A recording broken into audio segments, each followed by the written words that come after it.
say the moment of truth be the kind, and you recap pa. Yeah, started with lest we forget, and the lest we forget, you didn't come on afa. The question brony friend of ICT, a be my friend of digitalization.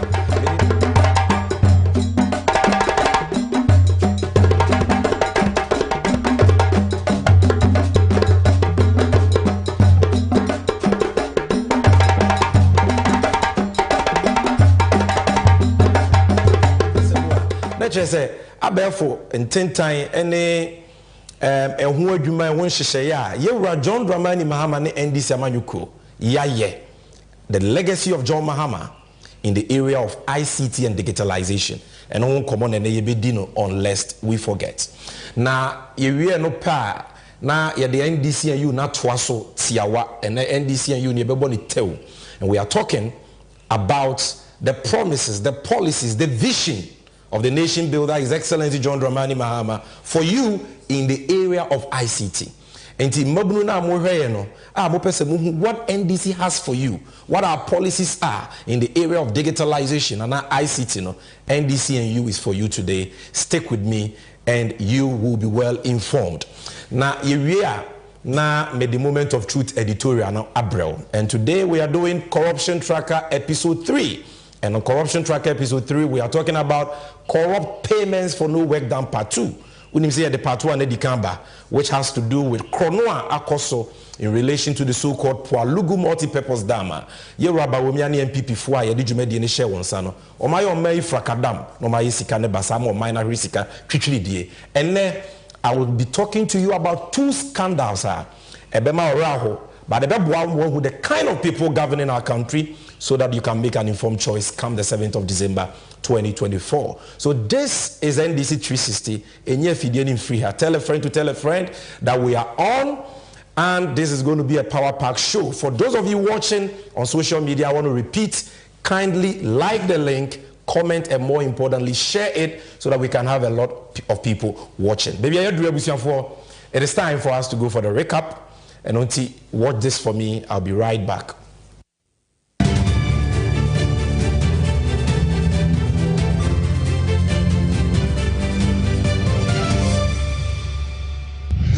I make a firm promise to you, my Christian fathers, that the administration that I will lead will set a new standard in the fight against corruption.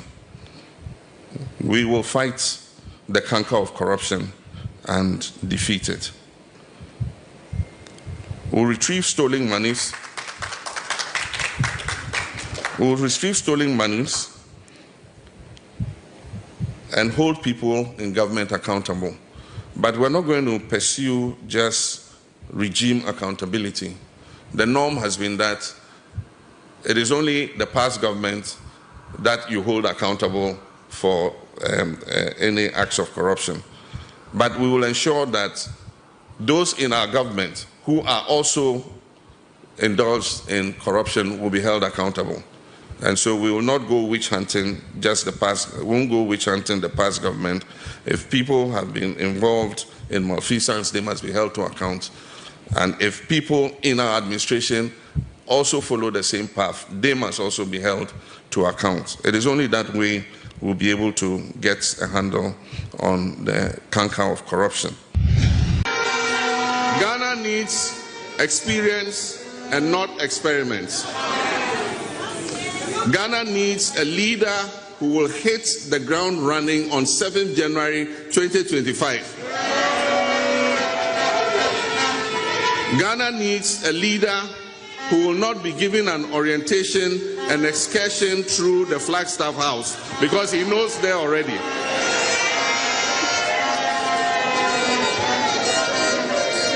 Ghana used to be the shining light on the continent of Africa, and I'm of the strongest conviction that we can attain those heights again. I believe it, and we will lead by example.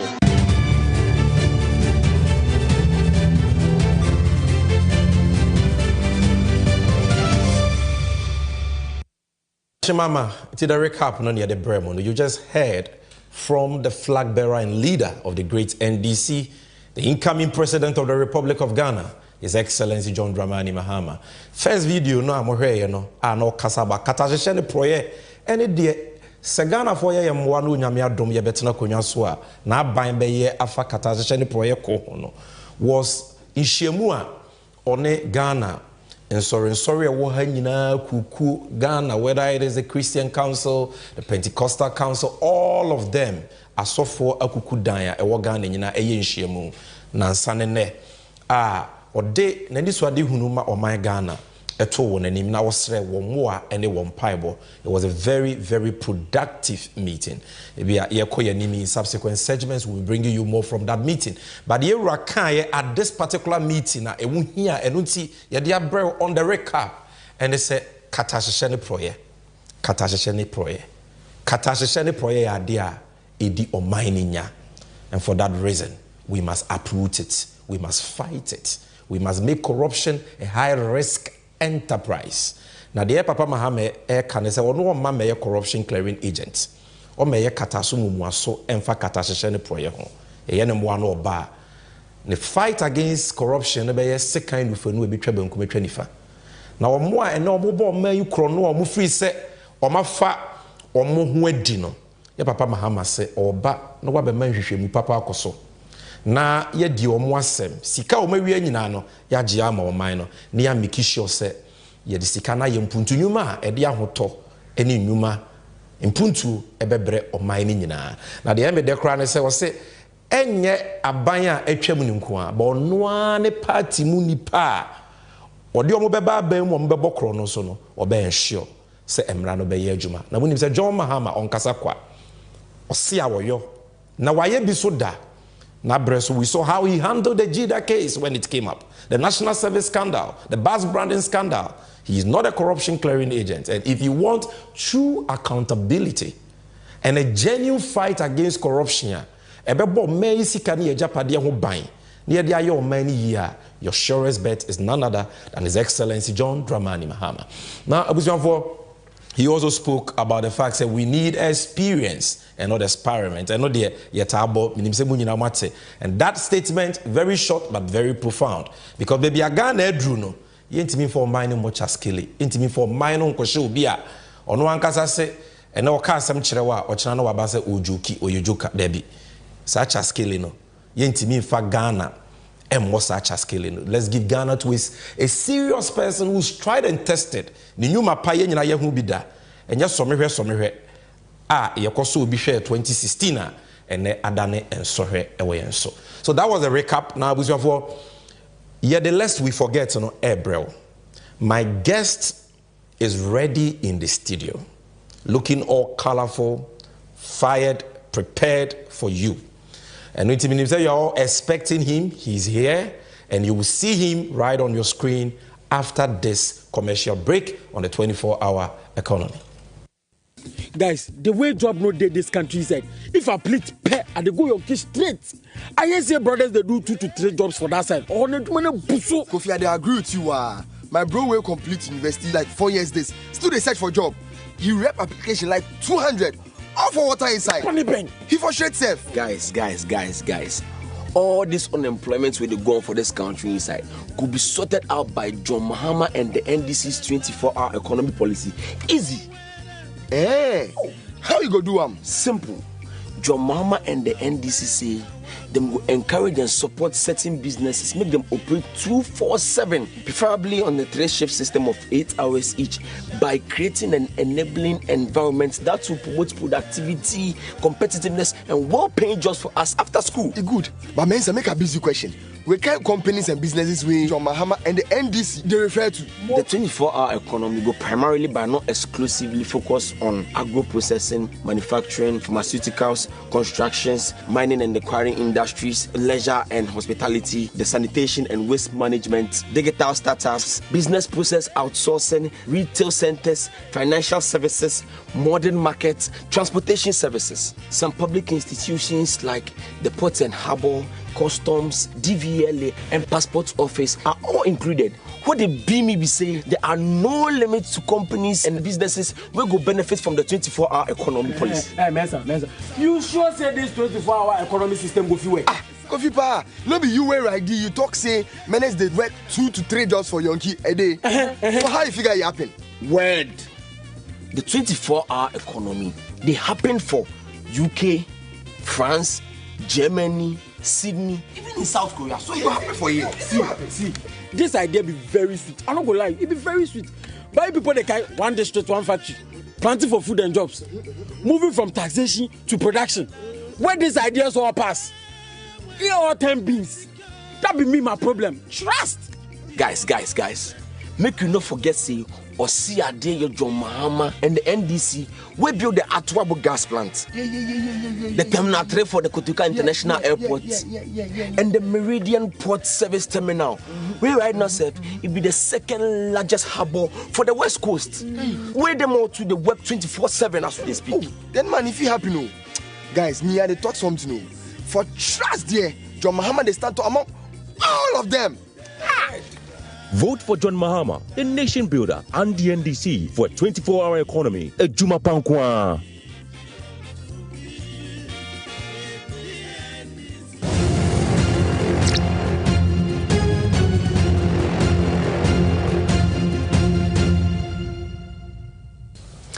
Yo, Madeshe, maybe I do see a lest we forget a ha and your kaka ho, efa enyema ihia.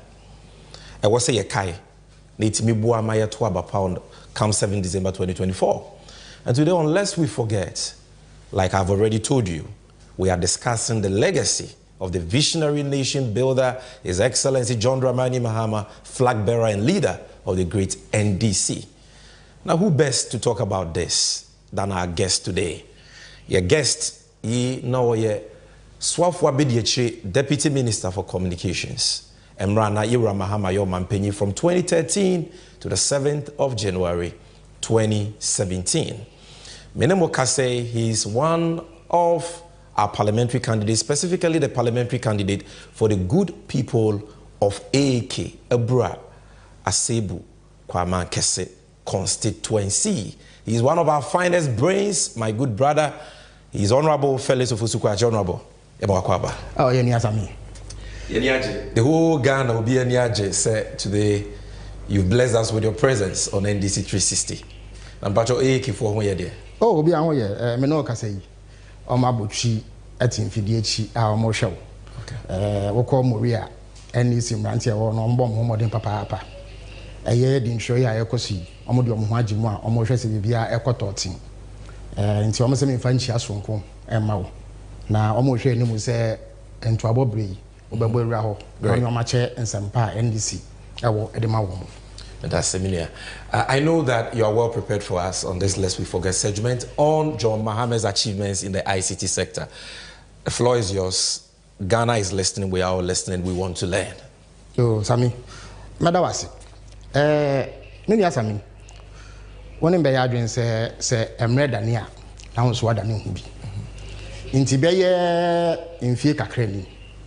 And we are saying na kwanya ankra faso din kita ho kwanya nyumakuo faso din kita ho eyo madwuma kwanya ye faso bu man ne ade nyina no insakraye sonko abem na ne nyina ne fire ban ne bibia efe no ICT protocol no beka say information communication technology na o de ba akanka se mu a na se che nyina ne eye abefo ntentan kese a aba ye faso edidi dwuma ewo nipa abrabo ene ne yemu na esanse ye papa ye wura John Dramani Mahama anyame ya adomu a acha be ye bosome nson echi obeso Ghana mu aye ne yie no obeye mampani ebre bi atwem odi mfie nan na saa abre num no odi enisuade hu surunku bi eba ya na ohwe se saa abefo ntentan kese aba yedi dwuma no Ghana so yedi bibedi dwuma na etene bebia na ankrankuma nyumekuo aban ene ankrankra abrabo mu nso no yetumi dia yedwuma na osusu se ye de saa ena kanko ni mpuntu aye pe no ebe ye wano Ghana sikasem no ebegine yie na yemfefo a omoso wa manone no ye ne omo atentam na yetumi akasa yenso ye de ye ho so man na sai ni so ade hu obi be bisa se ekowie sen ne krakra ene sen ehun komodie ena mpese me ni wudi no esan se obi nam a obo no ho safo hene a bebi a onu ya bibia no opese otwa ababi firi ho nti ehun hia se ye kire nsem mu amaganafo ehu asem no pumasibre ene edwumason a yewura maama bedi e de bo agana e wo sa aban kra bata no na se wo boni nyina atofa sa abefo ntentan kase a ye fa so kekere oman e de hihye sikasem no enema mienu ene gina so de edi kan no e wo protocol no beka se digital infrastructure ese utintim mfidie na wunya akande a wudi bedi se adwuma no ansa na ewie peye se utintim mfidie no na wunya akade no a e wo se wunya bibia wodi sa mfidie na akade no e de beye eno ne yefre no digital applications na saa ne ma mienu nyina owura maama bɔ ne ho modern soronko a ɔyɛ adwuma so a se wo ba Ghana bakwase mu a wo se aban abakɔ aban abesenko impenifu aye bi ansa na owura maama ye ba se yebeka no kra owura bi yefre no Edward Salia a ɔmampeni Rollins aban mu no na ɔyɛ ɔsoafo a ɔhwɛ nkitahudie ani akwantu de yefre no communication and transport ɔno ɛna ɔmo a wonim de wɔ saa nhyehyɛ hu agitum sɛ ɔyɛ ne nyinaa eja the father of ICT revolution in Ghana obeye bi koyi ena ebedu o mampeni ma so se obeye Ghana mampeni sabre no so na waba beye communications minister twem ama se wo ka abefo kwan a ye fa so dane nneema ani a o ka ho bi pa nipa dodo na abo na baso se oye bi e de boai no obeye mampeni no sa ne ma mienu otu ho anamo edem potin ena oye ye nti a e wo se ye bo na baso na se ne no ohye Bobie fa ho a e wo se ye ginidi ehun komodie na ye bedi nti besre tiefo ene ahwefo se omenya abotre edi machi e won nsem kan ya me bekan mu edi kan no joma ma hye ne nso se e wo se ode sika pudro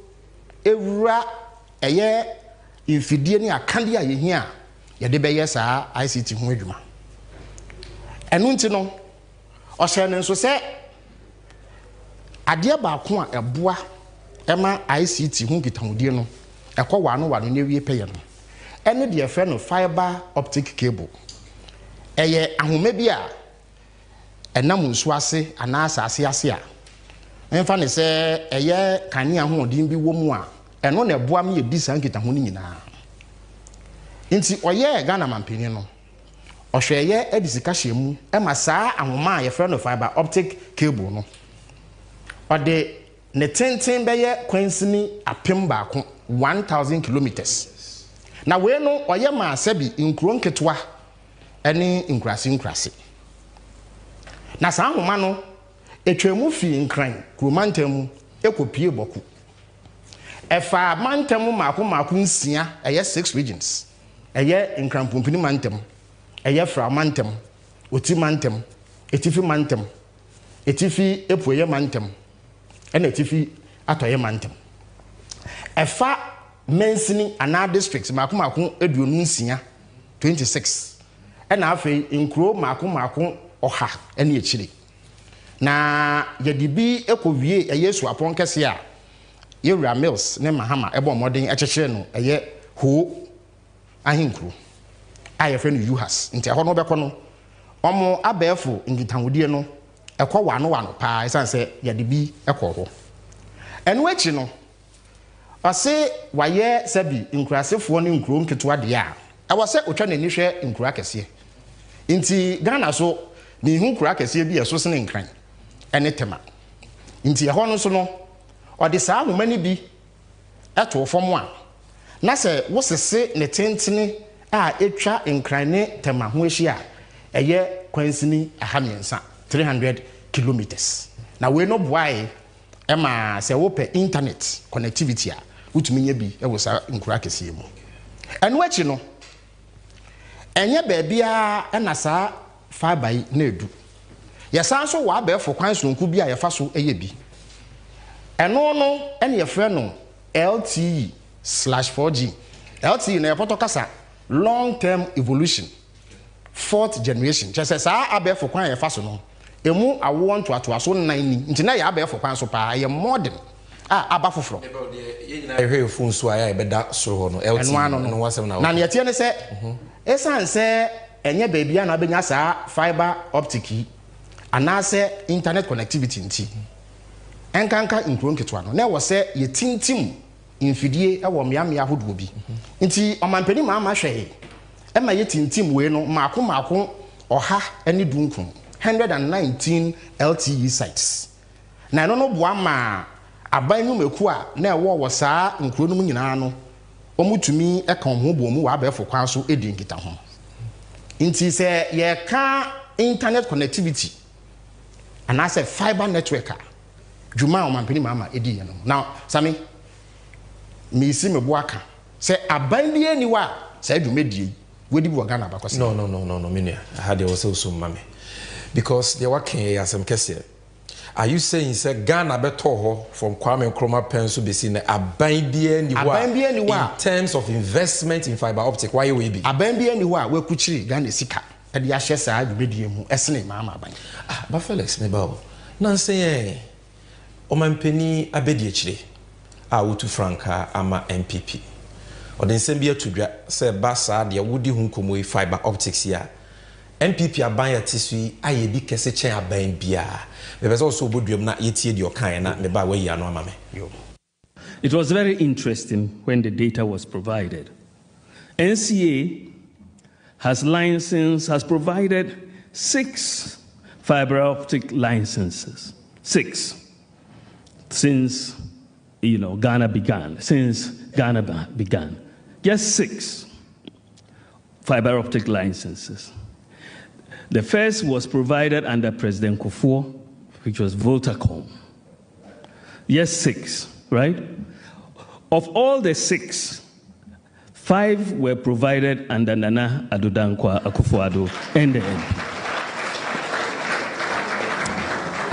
So, under the MPP, since 2017, we have licensed entities and total fiber optic network in Ghana that has been licensed by the government is 6,343 kilometers.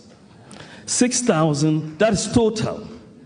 What the MPP has licensed since 2017 of that 6,343 is 5,610. That is 88.4%. This is data. And that is data that is in possession of us. We have to make that data clearly. So how can we provide 88.4% of the fiber optic network of Ghana and you say our digitization is riding on your investment? When we even started the whole process in 2007.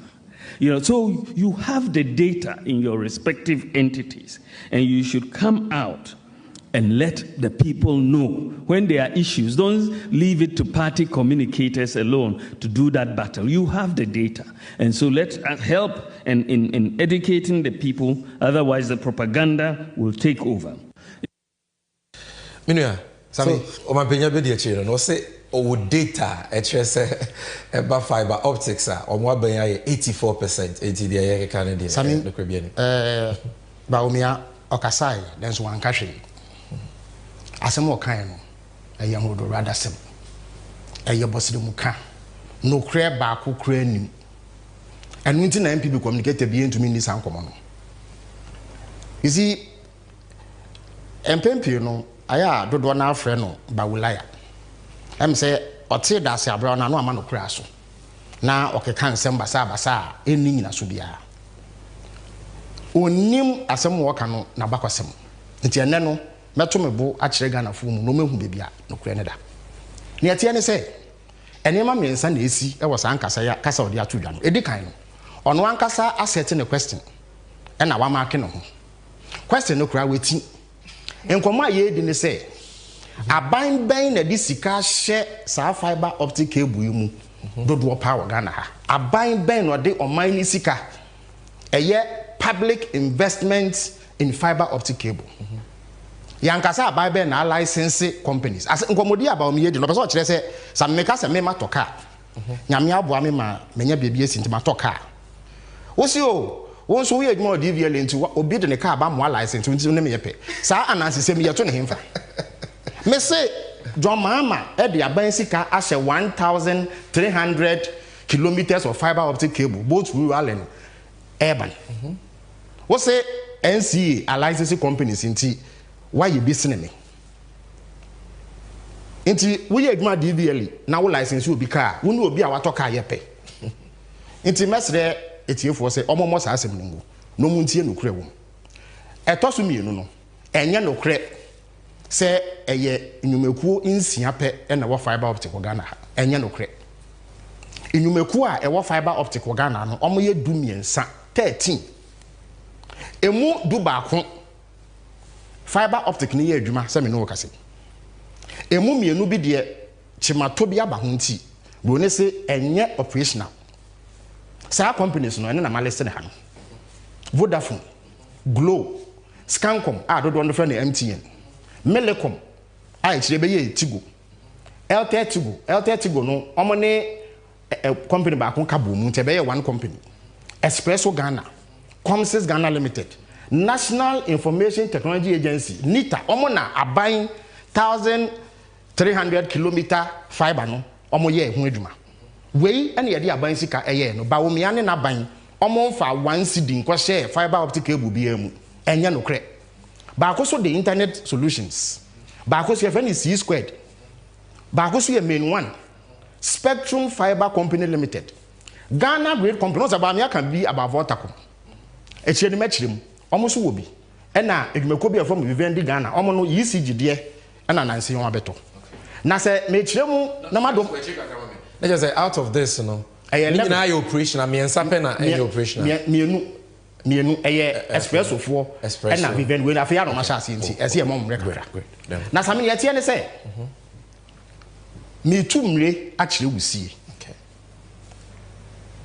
Metro data, ya demasa licenses. Ne we are Masaya Chera Simbimu. Vodafone Ghana, Omunya, a yet 2 mikrata, and as a licenser. Omdibe operated terrestrial fiber optic cable 20th March 2015. Mr. Sabre na ba me na wa ba mu ana. Scancom MTN omonsa kan license to operate fiber optic 4th March 2010. Glo ensa kan omo de 29 January 2009. Intu betumi aka say omo hyase president Kofo Breso na yen ye ba ba mu a ye to aso ye ma wo. Airtel Ghana omo de 13th May 2011. Comsys enya no 6th February 2004. Where President Kofo Penso. NITA for because a year government led into a license. Internet Solutions nya no 6th February 2004 under President Kofo. C2 20th May 2016. One name and penny. Omanpenyi Mahama. Spectrum Fiber 12th November 2015. One name and penny. Omanpenyi Mahama. Spectrum Fiber 15th March 2018. MPP apenso. President Akufo-Addo apenso. Ghana Great Company Limited 7. And na Vivendi for na meka ho asem no 1st December 2022. But ma mention obi ase. Once I had mature legacy fiber as MNO. As Shane say Vodafone for ba Ghana no. Ye mo license as mobile network operator. Omodwumedie no eye fiber no omde ye voice ni data ni na fiber no, but they were not specifically a fiber operating company. Okay. Two distinct things. It's a mature legacy. Into omkwaje license no. Omkwaje license a fair die ahomane ye wo bi. Nti ye de bedi dwuma poten aka ye mobile network operations no. The same thing for Glo. Also legacy fiber. Scancom MTN legacy fiber.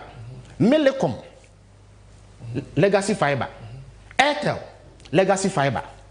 Comsys omkoye renewal Sa renewal of license no e say drive license you no akọ renew ba me ase waje license ama. Okay, they just say omunya original license in 2004 and akofo and omako renew renew no 19th March 2018 ba omo kra no omo legacy fibers and ISP eno na ba omo ade aka miensa bi omo license say omo ya nsia na yenye hwe internet solutions so sa omo ye renewal July 2019 almost no more ISP the Ansah na be specific license ena eye spectrum fiber so almost ISP into omo legacy fiber deda grid co won say omo no call mandate na adwuma na omo ye na titiru pa ne say omo twe enyamo kanea efi VRE ana so omo nua ne ho e de koma ECG ton enhomo omo de ye no na enyamo awode na na mu but omo wo fiber capability e betumi aye fiber adwuma ni bi inti echero mu se sa de nfa so wom inti omo tie adwumakuo bi a ye fe no Voltacom no mo ye sa de ma wo na nse ye from Greater edin wo from de amom ho no inti omo no 7th May 2018 omo nya specific license to operate a fiber network and na group vended here eye ECG for omo so ohuma na omo de twen enyama ahoden no they have fiber capability inti omo so be ye bi inti in terms of licensing no kura womuni enya no kura say fiber companies are operating now we are licensed under MPP. It is not true. The chat no enya no kura so say there was 6,000 kilometers of fiber say about me eka binu ma yanko echi kaka na ehade it is just what say a omampenyi mahama ne atamels there no baako mienu miensa 1 2 3 na 4 mil Airtel Ghana there no about 4 and 5 so what the offense saying liter 5 yes 2016 there no so become 6 yes 15 May 1 7 exactly okay this is a 7 out of the 13 you have here and Mills Mahama and Mahama and kakre miensa pe na aba Akufo-Addo apenso okay but almost the renewal of licenses miensa bi aka ho instead about bi aka 6 no okay inti asemo ka ne no kre okay I see the chatwo osanka say there was 6,000 kilometers of fiber sami sa asem no so nya no kre there were 37,938.07 kilometers of fiber nteno so wati enya so wati enya no kre wokaso wati a na asem no no mu esuko Vodafone for 8,380 kilometers Glo were 2,260.27 kilometers Scancom and MTN almost 9,653 in terms of market share no almost the highest and Airtel so 2,122 Nita for 1,193.65 Internet Solutions 138 C squared and the Ekeka so what per market share in terms of percentage of the marketer Vodafone was 22.06% Scancom send a almost 25.41% Nita was 3.1%. MTN. Sana, I'm already started Scancom and it's MTN. What can you now boom 37.983 thousand kilometers of fiber. It is asking about me kind at the Kuntia MPP communicators into me kwakano. I don't know, and no credit. Into me sa case sudia. A bendy and nigga na bakose moi. Or do your mind sika. Aye fiber tentine esene Mama. I think it is the absolute truth. You've settled it. Inti let's say go back to slide number 2 edwuma Mama here no so good. Aha, inti we infrastructure relating to fiber and LTE network. Okay. Sami say won saka fiber optic cable na sa homa na oja ho den kakra bi na mu na utumi de ye sa abefo kwantimpon ho anase intentankese ho adwuma no na sa wodi ye adwuma ehun sunsuanso no hemfa na obekra no WhatsApp messages a wo ye ne bebrebe text messages Facebook ene de ekeka ho pictures a download and the ekeka ho hemfa na ya wodigu sa wo phone no ewo ba bia ye kra no your friend storage na so we no ye wo ankrankra de ekitiwe bi a wo ye nti nyumeku akese a omudi edwa akese je say electoral commissioner omo what na so omo ye registration nti me fa so mewi ne ebenya be 18 to 19,000 voters sa information mo je no e so omo de kra ne baby omo awo mo system a omo use but omo ni bi no e so omo nya baby a bambo krojin bambo a emu odene ɛwɔ mu sɛ na ɛbɛyɛ a nipa bɔnifoɔ bi ɛmfa koti kwan so ɛmfa sumase ɛmɛhwim saa nsɛm no ɛmfa nkɔto abɔnten ɛma edwumakuo no mmɔka ɛno nti no dwamaama aban ɛyɛ nhyehyɛe esi deɛ yɛfrɛ no ɛyɛ data center ɛno no yɛ bea bi a yɛde saa abɛɛfo ntentan kɛseɛ ho dwumadie no nso nsuasoɔ no ɛkɔsie na ho hia a wakɔ akɔyi de ayɛ adwuma ɛno no ɛwɔ nkran pumpuni ma ntɛm ha na hoɔden anaasɛ kwan a na ɛda ho no yɛfrɛ no 600 rack space ɛyɛ tier 3 kyerɛ sɛ wohyehyɛ a ɛno na ɛtɔ so mmiɛnsa ɛwɔ ne papa a ɛyɛ mu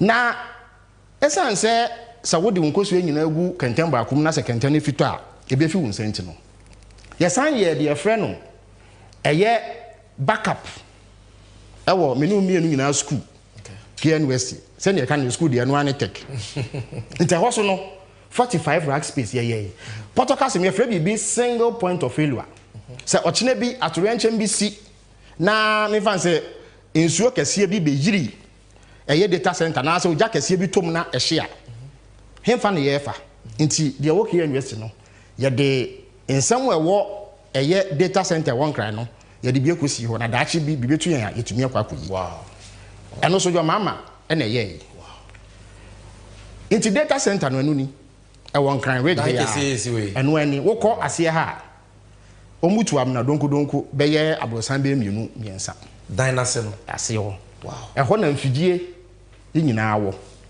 na wokɔhwɛ we kura de kakra bi na metwa de akyerɛ wokɔhwɛ mfidie gu hɔ a ɛnya asɛm ketewa ɛno dwamaama adaroma baina na ɛdan wa ho sɛm ɛwɔ ne sɛ na meyɛ ɔsoafo abi de kyia mehwɛ nkitahodie nsɛm na me office wɔ hɔ mantene mu da krokra na yɛfi aban mu ɛna mpifoɔ ɛbɛgye yɛ ɛnɛ no ɔma sɛ ɔma no sɛ na ɔma sɛ no no ɛno akyi no ɔma mpanim ama hyɛ ne nso sɛ yɛwɔ ɛyɛ saa ahoma bi a yɛhyɛ asase ase yɛsan so wɔ data center ɛwɔ akade ahodoɔ na mmom no sɛ ankwankwa adwumakuo ɛpɛ baabi ayɛ ɔma adwuma a hemfa na ɔmɛyɛ no ade sɛ ɔmo akɔsi ɔmo dan ɛbɔ ka ɛhyehyɛ mfidie ne adeade ansa na ɔmɛtumi ayɛ adwuma no nti ɔse mɛsɔ saa nkwankwa no adwumakuo no ase na mafa saa kwan no so ama mabunu dodoɔ bɛyɛ mpem 10 anya adwuma ayɛ na mɛkyerɛ adansedie ɛwɔ ho no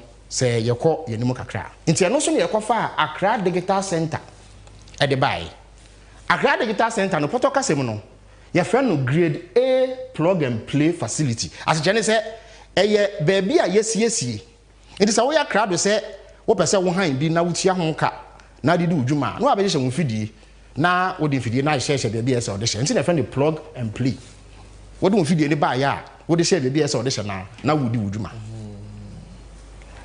ɛno akyi no yɛhwɛ hu sɛ saa ICT ɛne broadcasting ho dwumadi a yɛdi no ɛsɛ yɛnya amrado a ɔde n'ani bɛdi akyire na nipa bi anyɛ deɛ ɔmo pɛ na ɔne sɛ it must be strictly regulated nti afe 1996 Rollins aban no ɛde mmara kɔdan mmarahyɛ badwa yɛfrɛ no Act 524 sɛ yɛbɛpa dwumakuo bi a ɔbɛyɛ amrado na ɔde mmara ahyɛ ɔmo a ɛdi dwuma wɔ saa nkrabata no no sɛ ne ɛbɛyɛ a ɔmbɛfa mmara kwan so ɛdi ɔmo dwuma nti yɛte NCA National Communication Authority 1996 nti ɛno so koraa ka NDC abakɔsɛm ho na NCA no ɔmo nhyɛ de ni asoɛyɛ a ɛsɛ fata ɛsan sɛ asoɛyɛ no ɛsɛ ɔmo so nya mfidie ne akade a ɔmbɛtumi ɛde edi dwuma a nnwumakuo a ɛhyɛ ɔmo ase no ɛdi nnwumakuo ebi broadcasting ebi wɔ TV ebi wɔ radio nti na so wobɛte no yakɔto radio station mu yato TV station ɔmo tumi tena ɔmo aso yɛ hɔ ehu deɛ ɛkɔ so nti ɔsɛ ɔmo nya baabi a ɔmo bɛdi saa adwuma no nti NDC aban no esi asoɛyɛ a ɛsɛ fata ɛde ma wɔn a mfidipa gu mu a ɔmo didi ɔmo dwuma ɛno akyi no sɛ wɔwɔ amrado a ɛhwɛ de wobɔ ɛne abɛɛfo ntintankɛseɛ so a ɛnneɛma ɛɛkɔ n'anim ewiase afa ne nyinaa kwan yɛfa so eyi TV ɛne radio adwuma a yɛyɛ no nsakraeɛ sonko abɛm yɛn no ne ada so te analog wo so ti wobɛte hye picture no unhu ne yie obi hyɛ atade kɔkɔɔ yɛn so wohwɛ na akɔyɛ sɛ tuntum ɛna NDC aban no John Mama dan no say emre dan interese eso dan yehu bi na nse no de abane digital terrestrial television friend DTT intendo be mu no with TV e bo hayi wodmia remote no fuma say digital television na aba eno no wo hwa won say infoni no ye krogen efini kekawa bi eni ho se kasa na wutie no krogen na sa nsise no ebre bi atwam no nka ye beka se ye de ma abrofo edwumaku mama ye sanso no mo nim de ni suhu NDC aban no eye tender processor na eye public obi a de ne nkrata bae no eye Ghana edwumaku obi ene di kan ene de show monsa na se ye ko ba bi a medin foni no be kira omo ye edwuma ho te papa nti eno so eka dwumedi adwama edi ye no nti ma me mfa foni nkire wo se na ebe ya metumi etusie metumri no ma kire sie Accra Digital Center na nini na eye public works department for warehouse bi a atete apansam ena John Mama ene edwumakuo bi a from Rockefeller Foundation edi nsawoso se ommomoden emeso yasene na yen na ne ni fanya digital center ya enne wo kwakwa dwumedi ahodo ena ekoso na esoma menti bibi mfiri ho mate se eslowusu ene MPP propaganda fo bi ene nam se omoba ene dan ye nwie na ehonu no mesre se mimi si dan na wo ba na baby kakra nwunu a na wo so a abasobode en memfa ma wo na se the posi dan no omba ni ewie bibia mate so omoba o na mfidie bi ani mesre se mi si dan na wo be han na wo de nkonwa no mpa ba mu a edan ne ye wo dia baby me de kan kire o mu se eye plug and play facility ya nyese ye de mfidie koguma ma enwumaku aba be ye si wie ye no by November 2016 enwumaku mienu e de nkrata abedan yen se omopemu ayemu adwuma na monfo fi anto atanti enjumi enwie anse ye fi aban mu but now the place was set up. There are different strands of ICT operations obi wo ha oye de friend call center ofa edwumayefo a se wo pese wo frɛ baabi na ekosi obi so ansa wa direct wo ana wa ma information bi a na wa frɛ ekosi wo call center setup ni different from obi a person oye business process outsourcing ya kan outsourcing e just say wo edwumakuo wo susu se e ba ne nkuntabu a eno no nya ade a so da ya ade ho nti wo kofa edwumakuo omo de ne se omo yesika se mo nkuntabu am hwe so ama nti you have outsourced the accounting function of your job am edwumakuo nti edwumakuo bi wo ha omo ne edwumakuo bi wo amano ne wo nsawoso nti bibi omo mpɛ so mbɛn no omo ye mo but esan abɛfo ntentan kɛse abɛnti no omo tumi dinkita ho ma edwuma no kɔ wano nti bi obetumi akɔsɛte apa wo setup no will be different from a call center and no your friend BPO business process outsourcing BPO nso no wo setup be different from a passport application center and now we call Accra Digital Center wa passport office omo ko bie abɛfo nkrabata bi wo ho a omo ye passport processing so the setup will be different into na ye into me say aban say ye be set up machines ama amanfo into wo ba na wo pa na wa be hye wo fidie e de edi wudwuma but bia obeye ne de na eye kroje en hote a ifini kekawa bi ani ho into eno no infoni no eye NCA aso ya mekan na nini e wo airport we no eye abefo de kra airport city wo komu a BBS NCA tumi ye no omo ye no ho ama ne di mu. And I was a brother and you see that we under NDC by 2015 year, but NCA till 1996 under President Rawlings. That's it. All right. We know ye digital terrestrial television American. We know infidie ba ko a on this adwuma no. Wo kɔ omaso ya aha e no mo hwɛ ehu se bibia e kɔ wano control room enu ni. Digital terrestrial television infrastructure no enu ni. Omaso no so baby ni sa apotinti an hu e komo hyehyɛ ho TV na ye TV a ye hwɛ nyina na ye sa de we na ma ho aha na fiba wo hwɛ TV a na wo we no a transmission site sa de we no omo ye maako aduanan mienu 42 am se mienu na metwa e de a kyerɛ wo no nti ano na ɛbɔ sa digital terrestrial television no ɛho kyedom ama yenya sa infoni no na maka fencing data center na obebisa se sa infidie ne akade a yetintimi infa so portable na wo so se wo de ahoma ko chef mo na ye den won se wo ba mobile telephony and as a data connectivity in pempi no eye mobile networks no omo ntam pese omo koye adwuma wo baabi nipa no so esan se omo su se nipa na ewo no no omo ntumi nya mfaso nti wo be ko Ghana baabi ne se ha de network nya adwuma I say wo ko food ya bi ana ko nya baabi potin because they don't have infrastructure and facilities for ho nti sa eye fiber rural fiber ye no eno na some of the companies no omugina so edidi omudwuma edeboa nti nka ekrasi tu a sebi mpedi asa ye friend the last mile ehon obi anko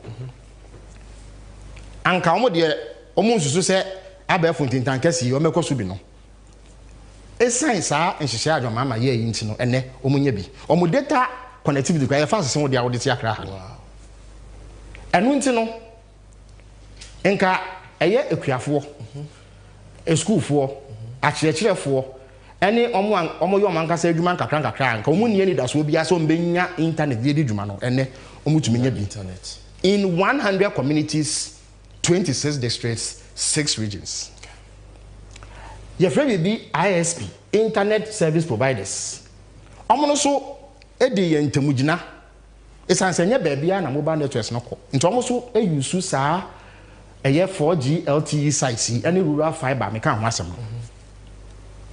ede didwuma de boa enyumekuo nti restaurants hotels obekọ hotel bi esebi we class na omo internet because of saa jia adwama ma eye enu nti no aban aso ya yahodo nyina no yakọ mu nyina bom abefo kwa so the friend internet connectivity nti Flagstaff House ayende akufo ado de bi osori a otu di mfufu nti no your friend Jubilee House no eye ministries as a yahodo eye metropolitan municipal district assemblies ene enyumeku ehya abanyanse nyina no yakomu nyina abom nti ene no mutumi di omho nkomo eye adwuma wa bra sinto ne nkekan wa bi ani okay sade eye nti nanka afi bia no aban boka bubro e de koma nkran so momre ye internet ene connectivity ne networking sade eye nti no ete eka ye bone so afibia by 100 million Ghana cedis as of the time ani yefi abem wow data center mature de ye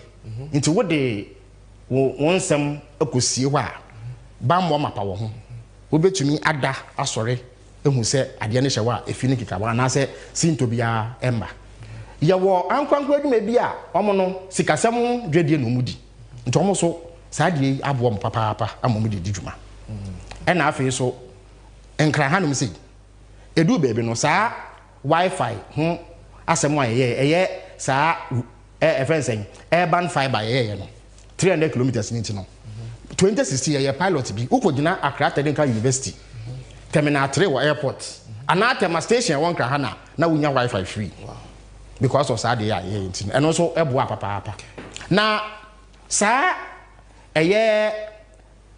digital infrastructure maka ho asem so wenya bibi amfe nguso a enya adwuma ufo na ekita wi eye ade ese robot said ade ekita wo no eno no broni friend hardware wenya bibi e friend software and applications nguso a wo send message enya yi obi afre wa emba obi send message a emba nti ye tintim mfidie ene akade ni wie ye no na wo se ye di dwuma ede eye de ye hia ansa na san mfidie na ye dwuma no ediaba okay na no ya chebo mienu ba ko ye e-commerce no sa wo bo ne tofa obeka se eye dwadie bia ekoso wo abefo ntentan kase so ene ni e-commerce no ena e-government eye amemu a ye na abefo ntentan kase so edibu na eye e-commerce no ye wo nkrabata miensa de edi kan ya adwomama edi nhudwuma no ye fe no government to government eye aban nyumekuo ni aban nyumekuo ntamu nkitahudie okay ye wo government to citizens eye esoma aban no de som ne manfo ene ye wo government to business aban ne nyumekuo a ensha aban ase ankwankwa nyuma ehun nkitahudie sa ne ma mense nyina adwomama de nhudwuma na de edi kan ya fe no eye government to government no medical kire wo se esign de eye yinti no aban nyumekuo nyina wonya internet access okay na ye nkwankwankwa wo enkonkoto I say we 100 million as time na ye fi abem na say 100 million Ghana cedis a year sisi ade me sure say akosoro kra sign say ne sikasem na akoye nti say me to aso a government to citizens aha no na edwuma ne kase ni nyina agina ne etie ne se aban eye niema bebre me yeso say driving license wo say ko DVL say wunya passport de tukwan a say wo ko eye passport office say bi wo ba na say wo ko training din wa aban mu a say ko pe birth certificate or birth and death registry say wo dofo bi ana obusu ani bi e ka ba bi a say wunya tumi krata ansa na wetumi esie no death certificate MPP no na nipa enwinwi say wo be ko passport office na emrantie bi egina wo so me Goro boys say wan fa sika bi anhwo mo mfunu mu a enya de ansa be ka passport no wano say wo ko DVL so a say Goro boys bi egina ho number bi opa bi abenye bi na mo ebo no be kosoro nti ye yes ade we ya ye fa abefo ntentan kese su di sa adwuma nti no emma nipa nkita hodi a na ewo saade mu no ebra ase na se nipa nkita hodi ebra ase a pro ne gata se so eba fom na afi so enka kane no na aban nwumeku mu ntumi nni nkomo se wohia bibia so koje fa alwa ha na ade akwa nti si ano wo mi efidie ne fuma na bibia wo pe bia no abeto so amawu na nanse no ba wo mi ane MP before na mo se omo no mo de saa ehihye ne baaye mesre meka afi 2012 ena ore bi a ye friend William Tavi na ono no ye nita penimpa etiro be ye NCA penimpa sabra na yewura Haruna Drisu ena ye ngitahudie soafo communications minister into 2012 ena launch saadi into ye the website bi ba ya na ye friend eservices.gov.gh sa website na ye fofo bi so na ye friend epay.gov.gh into sa woko ha na se wunya dwumedi a wo pe na wekotua musika e wa ha okay nti we kura Ghana web Friday 27 July 2012 metumre a kire wusi 11 MDAs hooked to Ghana government e-services portal. Wow. 2012 sabre no na President Mills akaba bi enam yensa pe na how na reduce your so afo a wo hwe nkitamodie so nti ano na ma akwanya e ma afi no ehu hia so be nante akoton krata afeli do nsa hyase na asan de akọ passport ana so pro birth certificate asa wakoto krata e de nsa be hyase ansa na de akọ driver's license ehu hia so be ko DVL ansa na utumi e apply online nti e yesa de bae na ma sa adwumadie no etumi bae me ne wo ka sei aban we bae no mo de eservices.gov no ene epay.gov no abom nti akoya de ba ko na mu ya de o meto ye nti betu aka say eye nsakremu kakra bi no mo de aba na mu nya de fofora ba omia anan pipini bi e de aba sami we ye kratafa etoso oha ene eduonu miensa 123 e wo ye green book no okay green book ya published in November 2015 it is answer making na ye capture no na 1 year and I say 2 years answer na ba me abe vice president ye de hu say obe bisa na yakwa kofa be shi book enu ni enti DVL for bet and death registry Ghana Police Service CID Ministry of Foreign Affairs passport office me who immigration bibia on a passport one now we can online passport not just say asemwa MPP for kase ba womia digitalization champion bi na the online passport application ba na nyano kre eye nkontompo eye nabraba se woko ke omeka se eye akohwisem okay nti menu se emergency chinchi mu fidie no fruma no me de infoni bi ma wo mo se nkom betumi an konfa to so yenti okay let's have that video to settle the issue of online passport application the other buy. We inherited a problem of no unique national identification system. This has been with us since independence. We have implemented the national identification system of the Ghana card. And we have today 16 million Ghanaians with unique identities. And that is a major transformation. And maybe a lot of people sometimes don't even appreciate what the impact of the Ghana card is. But if you gave me 1,000 interchanges and a Ghana card, I'll choose the Ghana card because it has more impact on the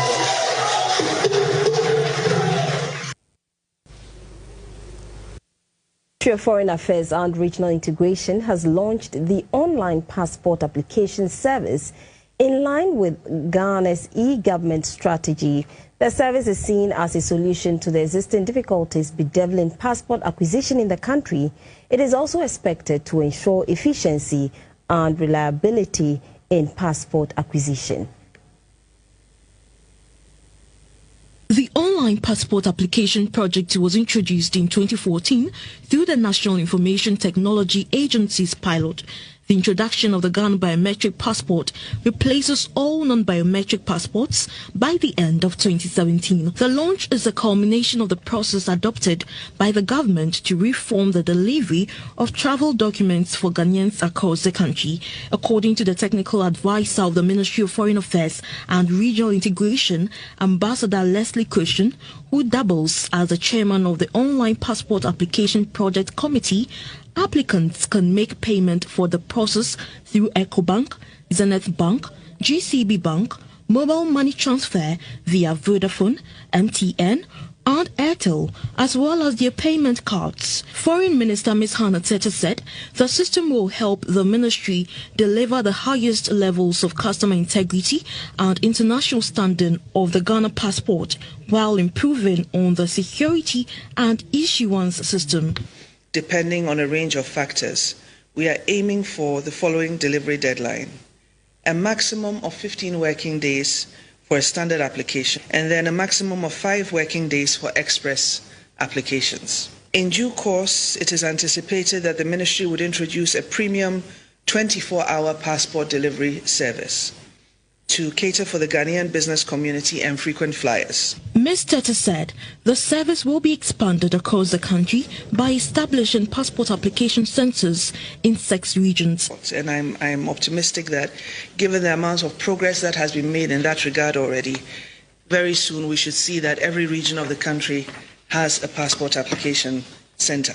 The online application service is expected to help reduce the involvement of middlemen in the passport acquisition process, reduce typographical errors, and shorten the data capturing procedures, as well as speed up the workflow for the passport processing and improve passport service delivery. Now, I was going for Yadamwase. Adansia era fellows of Uzuquache access for no on online passport application on the Abuatram. Inti Bamiaka so no the online passport application by a Yonkontumpu, a Nabraba. Thank you. Wishiana Sinifu. Thank you. Na sa a year abe fontaine times with the bind the buyer. Ansah na Yimfia Bemu. Na a dready Mako a year impim edunumiansa and the chipo by aha miensa na na akoso so woka sika enye free mu nyina bom as of 2016 na ye 168.9 million Ghana cedis. Wow. Na dwedi a akoso no nti ya de a MPP aba na beto ye aba me anim ho hwe si ye ba yi government a senti a meeting mo ne se ba me aso ne na oso ye ase ono no de procurement ba ye yi pharmacy yi health enya no kre okay ye nya bosia bi fi World Bank enye na ye be $97 million. Okay. Any edidi is adwuma yi under President Mahama. Okay. E-health government. Se kwan ye be fa so ebu man aye de abefo ntentan kese na ye. Cabinet me ko see aye meswafo Dr. Edward Mane Boama anam wo cabinet a me kon man fa krata ba kokra nko because me kon na egu efidie so a se wupia na abeto so wupia na abeto so. Nti ama we se sa de wi ye yanse ye fi abemu. Justice ye ama and now courts high courts one crahana. Omutumi ye teleconferencing. Ubetumi de dance here wa bra unina court wo. Sanse se no eye Jomama apenso ene de baye. Chief Justice Theodora Wood epa ho ntoma. Okay. And which e-health na e friend saying e-pharmacy kan wo no. Ye piloting. Oh the e-pharmacy ni nyina no. Eka ye hyehyia ye piloting in about 4 hospitals. Ansah ye fi abemu. Inti sayi meku a sha ban sing na Ministry of Communications, Trade, Industry, Judicial Service, Public Service Commission ne ka hu nyina omu nyina de ombe share sade na se a emom adwuma no ko wa no wa. Inti bibie ni wa ba om ye no foforo. Ne ya chense ba ko e friend yi procurement no. a car ye born only $5 million. Ye shall send you into a buyer no.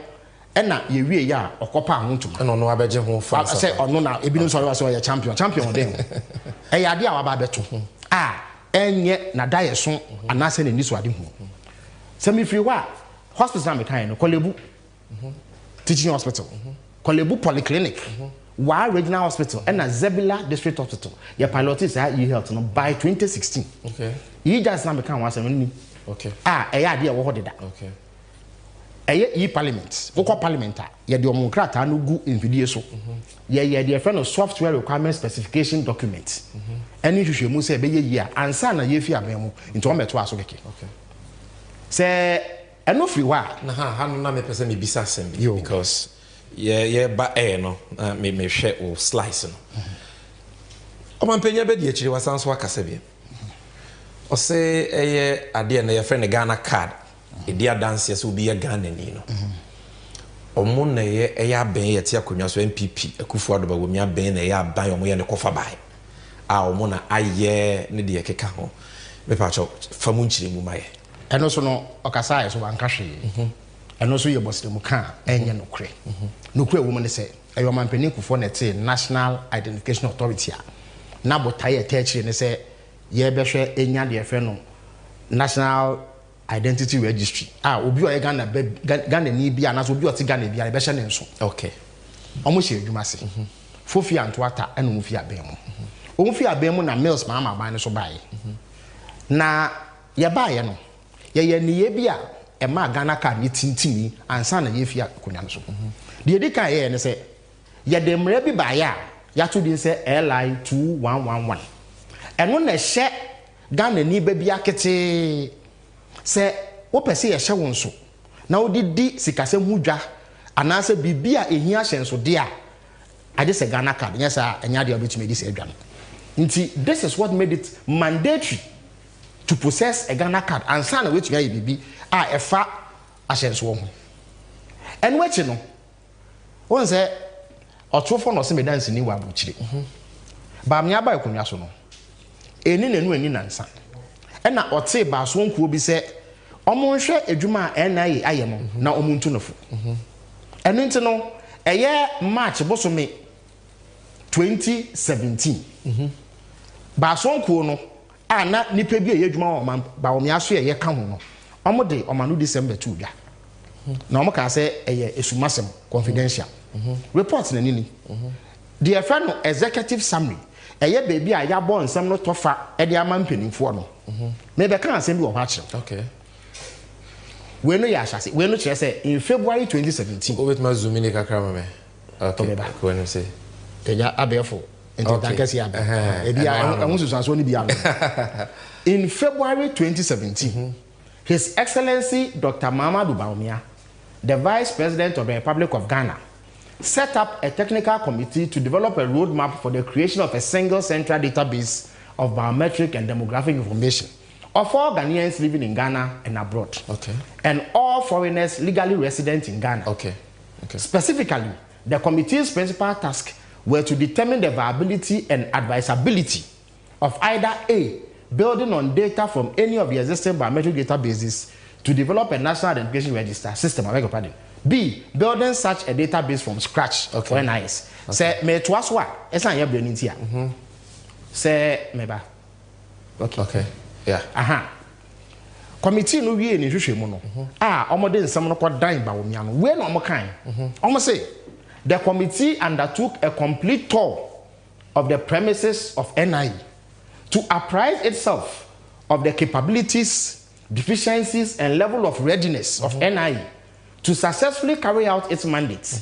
The committee observed at NIE, or say, Bason Kono call NIE aswe no, Duomu Kohu no, and Unie, na NDC, Abano Ayahwedro, has collected biometric and demographic data from about 16 million citizens. Wow. It's not Ghana for Opepe Dunsia.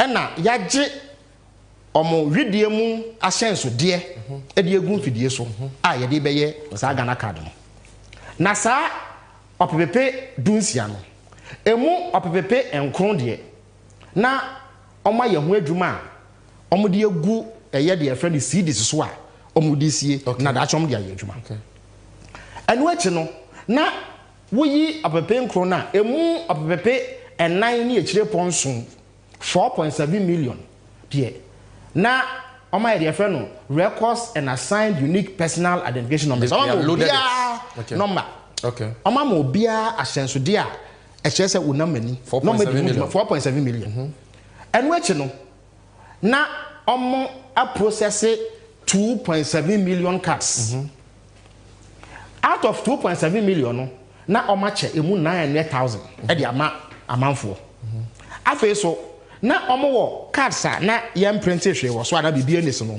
maako opepepe 12 million sabe no yeguso a yeje eye omo efiama no ne omo te Ghana no omo widie mu ensem e de egu infidie so inti wei na committee a ba omi ankasa te ye ne beka che ne se yaye inti so ogina ba bi ka kire wo se ono ne ni so ade hu ne Ghana kada eye nkontompo ni na braba onye no kwafo good na eno kura da nchen a committee no ma no akwan miensa sa wonfa so omo ka se de di kan no onfa de obeto ya no nya adwuma ana so mpo no de obeto ye no onye sakramu kakra na onto aso ana so mpo no pa onto ntwe no nkwafa from ra committee ni sanka se omo de se ko mo nko a nka de wabeto no e ya de papa nti Mahama Jamano no sana committee no kan okay ewaha I say it is the considered view of the committee that the adoption of option A will present the best viable approach.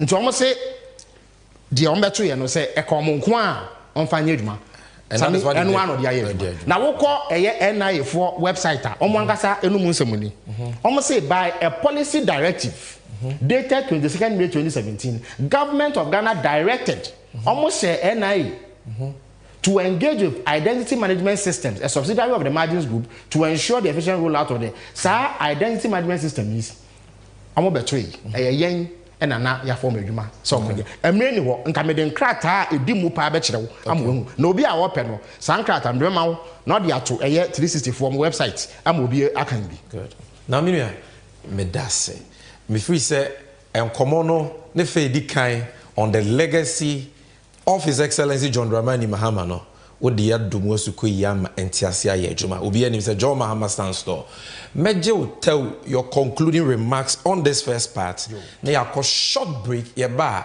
there na ye ko yanimi 2025 and beyond John Mahama Woma Ghana for on NDC and U segment. Explain to us what does John Mahama have for Ghanaians in terms of ICT and digitalization. But for first part ni nyina esimame simaba de maka ni nyina akire se edi kan no nkomodi ekwaso se bawomia na ye champion of digitalization nya no kre eye bosire mu ka eye amanyosem faso pehunu a openti e na oye saade no ebiom eye sikasam ho hyehye a ebu aka ne simu a ohun kutokuo fa kranhye mu nti na wedwane a opese okope bi foforo na ye de akase ono no aye hu adwuma nti saasema maka de eye nokretro do a echinye bie ne ho a obi a ope asem no nokre no be hu se nokre ene de atodwa no nti efi na ekom emma MPP ni anaba me anada wo se ono ene ode de friend digitalization bae no Ansah na omra no na John Mahama edi hu dwuma de daada oh na bonesi he stands head and shoulders above Bawumia enye Bawumia tipe no ewo kwambia so se ba no eye abefo entintankese a yedidi dwuma e de bo omanfo asetene mu. That was Honorable Felix Ofosu-Kwakye. Onkoyo waha the NDC and U segment no eba after this short montage. Interesting when the data was provided. NCA has provided 6 fiber optic licenses. 6 since Ghana began. Just 6 fiber optic licenses. The first was provided under President Kufuor, which was Voltacom. Yes, 6, right? Of all the 6, 5 were provided under Nana Addo Dankwa Akufo-Addo. And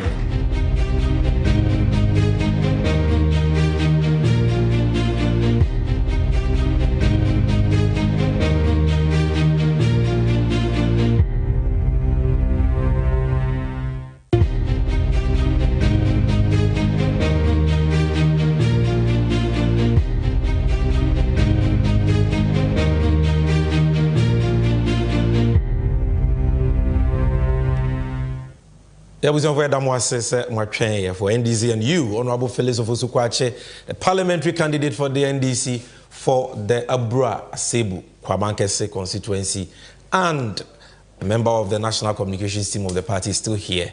It's Honorable, Obi say we na John Mahama, but didn't know what's a metuma bamani bi metuma bamanoa. I'm interested in ICT. Me perjuma dear na John Mahama woman me tell fire film. Impenese aye bida ene efe na aye boafo. Esan so aye bida nti so obo Ghana mbebu na no ho ba. Se obedi dwuma de abo mo ICT mu a omaginedi. Na eden hwehwe potin no wo ede ma Ghana mbebu no. Ana se Ghana man no e wo ICT mu. Ase obetwa sika America sika no eye opepepe miensa $3 billion. Na one eye ankrankro dwumakuo aka abom ede eye infidie ni akande foforo a esan se ewiase ko nanimu a ebehia de di sa adwuma no ede aba na nanse ni bi di 5G enu bi eno di bedi dwuma e wo sa sika ya odi beye $3 billion na obi a waye niema ka etwemu nyina edi o ka we ya se ne kitwa mu kura no nti Ghana fo nhyɛ no so se Jomama bedi mampani bu mu a ye befa abefo kwan soronko kura de adane niema ani ama na ye papa asen de ye wi enu echi no sami de bia meje sa wodi ho abobo se edwuma sem ha Ghana mabu no papa se woko ekia suan emrantie ne maba we suan ne so mu ni edwuma ye iti Jomama se ni daso bi wo ho ma wo o se de ye frɛ no coding won se eye infidi a aya wo miamia ne mfunu ma frɛ no computer no kasa etie no a omo a eye no ene ne ka ene coding na sa coding eye mrantie ene mabawa na eye no nansen okwama no ne adwo mu dia no o se obetete Ghana mrantie ne mabawa maako opepepe baako 1 million e wo sa coders program yi mu na o metumi enya akwanya e de ahwo mo ho e de bi ahwo mo busuafo na sa asemi bawolaya kroya onenam ana o se ono nso be ye bi e wa bra oni abakosem bia wo sa asemi so obi vision we we afi 2020 abra Jomama e bontoa no a ye kochire yensem good ye fa ni manifesto mu no na ewum menim se wabrantie no e wo bia so obetumi kra de aba enini eye 1 million coders program your friend OMCP. This is the People's Manifesto. People's Manifesto 2020. Election about women contest bi no. Eno ano no. Okay. Inti Jomama kan no Messi we beka se na nkwada esusa. Inti enye nne eno be kan.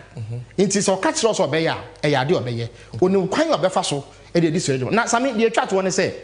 Na nse no bibia ma no hom ne so a your friend fintech. Na fintech no e yo mo de saa abefo tentan kase ye di dwuma omo de e ye sikasem dwadie. Eno mudi na omo no da omo so se Ghana aban enso omasene okay dwetire a omre duduma no na eho akoye de nyama omo nti Jomama se nyame na adom na Ghana fo eto ma no a ode America sika opepepe 50 million ena beto futuo mu ede aso sa fintech fo yasene na sami Jomama ka se obete foto a se wonyi na chinye yeah isan sa ye bi da na efe ne se aye boafo obi a ote eye Ghana infrastructure fund photo a afibia no sika bem no $250 million ono no te sinking fund ono kro ya ena ye esla ode ba ya me no ka say esla se yesisi a sika bem no bebu 25 billion Ghana cedis wow na obi a wa abakosem a na basam oduru sei no o se wo bose obete 50 million fund say won gine chi na fellow say bi obi into fintech na say fintech e financial technology just say e sika se mu dwede a ye fa abefo ntentan kase yi wow eti na de wo maye part 1 me $3 billion investment wo me na ye be $1 million coders program $50 million fintech fund we bo so baka say bia ye nyuma ahodo na e be yesa o me fa dipa wadwuma mu na so ya brantie wo ya ababaawa na wo pa adwuma ni ani daso esan se Ghana ha nipa eni adwumaye no omye be 1.5 million okay enti se Jomama den se eba na nipa 1 million be nya adwumaye ese e bosi yeah esan se ye bre ene ye hawo eso beti enti we no yade a mi se meni de echie papa a mehwe enimu se Jomama di bedi dwuma se na be ya bra oh enya sam ketwa sami o manage ho papa na de akoba ne se na se no mrante ne mabawa aba no ejame no mienu ya bra ye mrante ya craft so omo no na ye sa nimdie ye ni bi na ne no the computer na phone sin nanimu ade obaye no enya ade ketwa nti omo wo opepa e wa ade no ho deda nti so omenya obi tete wo mo e mo ye bia e be boa ma adwuma eni wiase no this is for you oh we na adwuma we we secondary school a utumi ye bi me ye sure so we GSS school na se so mu na tete wo yi a obetumi enya bi nti e ade ese Ghana mebunu energy se enipa bi eba amomo nti meda obi bia ase. Thank you so much for coming. Visa has been very insightful and informative. I've been reading the comments people have learned, and then we have dismantled the deliberate distortions and lies of Alhaji Bawumia. And Obiahu, the one who stands tall, the one say can't ICT digitalization. And one pass about there, and was here the Cassia Palman. Watch it, mama, and say, why, no, the evidence say, what sounds what my hope for the future? What sounds so am I the entire name for the future? So, thank you very much. We will go for a short commercial break. Yeah, the moment and truth, you know. Bro, fellas and I have a surprise discussion for you. Thank you. Sida, Sanso and a Riase, ANC, and Untiade, and I was here so easy. You don't share you and I what dark will be able to see between such a way brabum. And Untiade and Tina was here Trinitia. Aquania, I will rebel brimo. And Untiafe, see a bit to me a year 24-hour economy. I won't feed the Juma Hodomo at a say Edufra and Eduyemo. Yen feed the Juma Hodomo. Yadan Siemo, Yahoni Diemo. Yahon Wujimo, Aquanto, Boja, and now so crano abe for Quania, Yafas with the Juma.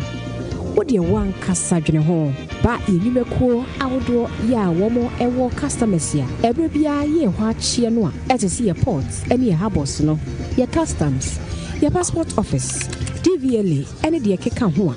Woman in our bet to me about 24-hour economy home. Ekobana sa.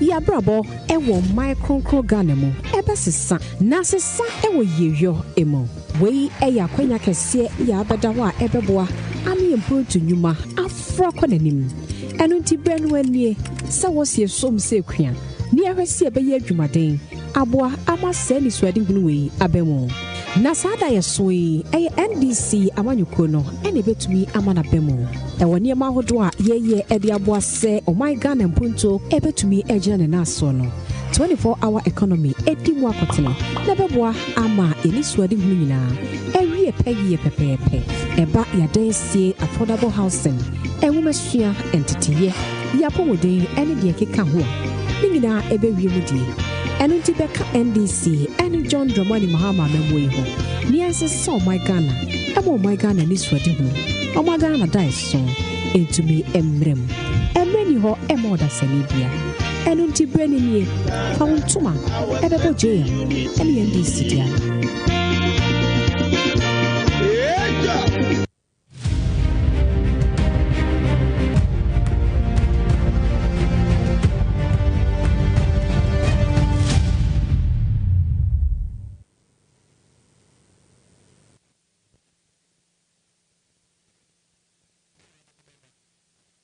See a moment of truth. No quarry merno any. A hana and somewhat kesia a koso ye my Ghana.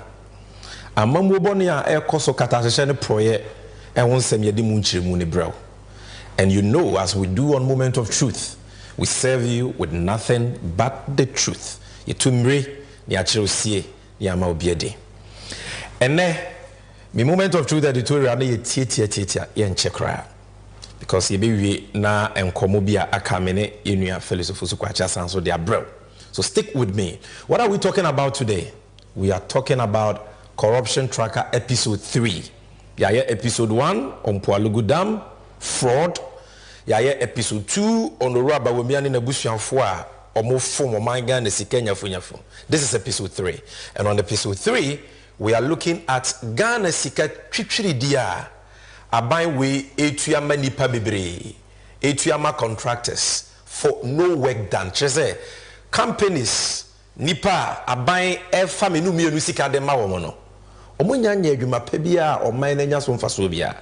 But kata hye proye dwirim kankan pese minkumunya eni sika ni brenti ye tam me no mienu sika na de ama wo for no work done abra wo nya adwuma bia the kind part 1 no was the Pualugu Dam, and this part 2 we are looking at 2 scandals. It follow me now. For the kind any on the 16th of December 2020, company bia free Portugal abrochimam, a Portuguese company called Motor Angel Ghana buying eye owura bawomia omampenya Kufuor ne omo sign contract say motorway tema motorway fin kan kotema no omo mra no mu besiesie mo ne me be ya adwen say ifim retentin besi na Ghana for yasu yakasa ya twajajo afa motorway kwan ne se na esi asai na esi atutu na empempi no ma traffic eto de bi kura accident si na nipa hwere omo nkwa enti aban we ba no owura ba womi ne omampenya Kufuor do se Kwame Nkrumah na ye motorway omo de omo ba omo ba betrim no ma ye ne kese na te traffic so na kwan na asai no omo siesi enti omo ne company a friend Motor Angel from Portugal signed a contract shedate in Sumame 16 December 2020. The contract sum was $570 million. Now ehwa dance away moment of truth etumrani achirusie etu ko company na nkasa website was a Motor Angel to construct Accra Tema motorway in Ghana. Story ni okwa obihu bibia. Now emra buying sign contract we pay and NDC dom kuma e wo mrahye bedwamu a yenua Kwame Agboja ene ye chief whip samre no na wodi committee ehwe akwanso mwatintiban ye pa oye nsemtrofo nhyiamu because yehu se contract no se bi se also be ye motorway yi a enka ye edeboa wo man no but contractor abina sign na abine company ofri abrochiri and assign enye Ghanaian company na Ghana ye mra e govern such contracts no between Omaino ne Amanone companies no e kire se article 181 of the 1982 constitution Ghana mra po no e sha ban se was all this contract no e kom brahye bedwam this contract owura bawomia ne Kufuor Omunim krono omo peso omo bonu wo munti no sumasi dwedie oman for parliament. So Honorable Kwame Agboja in the minority caucus protested into a city newsroom on August 11, 2021. It was published a minority demands abrogation of illegal Tema motorway expansion contract with Motor Angel. And it was because of the lack of parliamentary approval. Now, when the MP before wa fa de ne pa wa che no se me fa we wi de no so no se me nye and so ye be blow alarm say no, this contract should have gone to parliament say na be ya nam sifo be hwem no ma hu se be boa wo man no ma gia tum de mu so man no moka krono bi ankoso no abusiafo anko ba ne sa omo ba bonten be ka say bibia ni ho sa omo nto mra bia na agreement no omo wo adwense omo de be call parliament and on am hu screen so and what dan see ni okọ Ghana web Wednesday 17 February 2021 or say Amwakwata justifies awarding of $570 million Accra Tema motorway contract. What kind of story now? This is another story on the Ministry of Roads and Highways website. Or say the facts about Accra Tema motorway expansion project. Okanya this is a relevant portion I want you to look at. Also, the Ministry for Roads and Highways signed a commercial contract with Motor Angel in December 2020. This commercial contract as a standalone cannot be sent to Parliament without the completion or the complement of a financial agreement. As of now, the financing agreements are yet to be concluded. It is therefore premature for anybody to claim or suggest that we have breached the law. It's opposite. NDC for the agreement in the Parliament. Now follow me. Temamoto winu ne daho. Any CCA over Temamoto is what this is what you will see. 4 years. This agreement was signed in 2020. 4 years after they signed this $570 million contract with this company, nothing has been done on the road. Contractor na nye adwuma bia ho. Sebi a quine quota contractor has not been there. A quine still I say yana okwa ubihu. Now say abina ma contracts ya tu omofo omfa mra kwan so omfa mra kwan so adwuma no mfie na ya betwem omanye enkan haye. That is not the issue. The ama way aye corrupt scandal sebi ama yero aho aniti ye ka ho asem ne say Auditor General Ghana aban crash panyia mrana mani to me say wo hwehwe aban sikasemu o man sikasemu wa ye hwehwemu about this project. Now the work hu ni say contractor ye dey ama contractor anko parliament. Contractor ye dey ama contractor na anya ho adwuma bia motorway ho no kwa wansi ho da wo mu ko tala trema Ghana enya so mfaso bia no Owura bawomia ne akufuado atam Ghana sika titridie $2.5 million eye ene Ghana sika 38.5 million cedis teteno 305 billion cedis 305 billion mako 385 edi ama contractor no abradwuma no contractor no wanye. This is what the Auditor General is saying, and we better say Sami Jenvi Auditor General can hefa. We check it page 23 of the report of the Auditor General on the consolidated statements of foreign exchange receipts and payments by the Bank of Ghana for the year ended 31st December 2022. This report in medical trim and a Pualugu Dam fraud payment of almost $12 million and one dance where ye sika Ghana onyame adom ye nya free yekoko ye gold ye oil enyema ye de kwa ma no ne koton a ema ye dollars no medical trim mu say ye koton ye nya dollars na ye de say sika no ekoma o bank, which is the Central Bank of Ghana. Enti eye koko fu sika ho asem ne yeken eye omo mutu gold ye oil sika ye nyina ye sika wose ye de ye adepa no ye de akoma Bank of Ghana say ye ni bibi ye kra da Bank of Ghana eye nsiachi ba ma ye sidi ni mani nya hoden. It helps the supply of dollars in the system no eno hu kwan ya aban na faso aye ne basa na hu hwemu na Auditor General de aba. And this is the report. Anybody can Google it. Here we talk only about facts. Oko page 22 you will see table 11. The title is Progress Payments for Contractors for 2022 and 2021. And I hope you can get picture on picture there so that you see it clearly for yourself. On page 33, the table ends with this last rule. Or say MS Motor Angel Engineer E Contratio Africa SE. Payment for Temamoto Way and Extensions Projects. Payment for Temamoto Way and Extensions Projects. $2,577,269 US. That is what we are talking about here. This is from the Auditor General. Now, Senka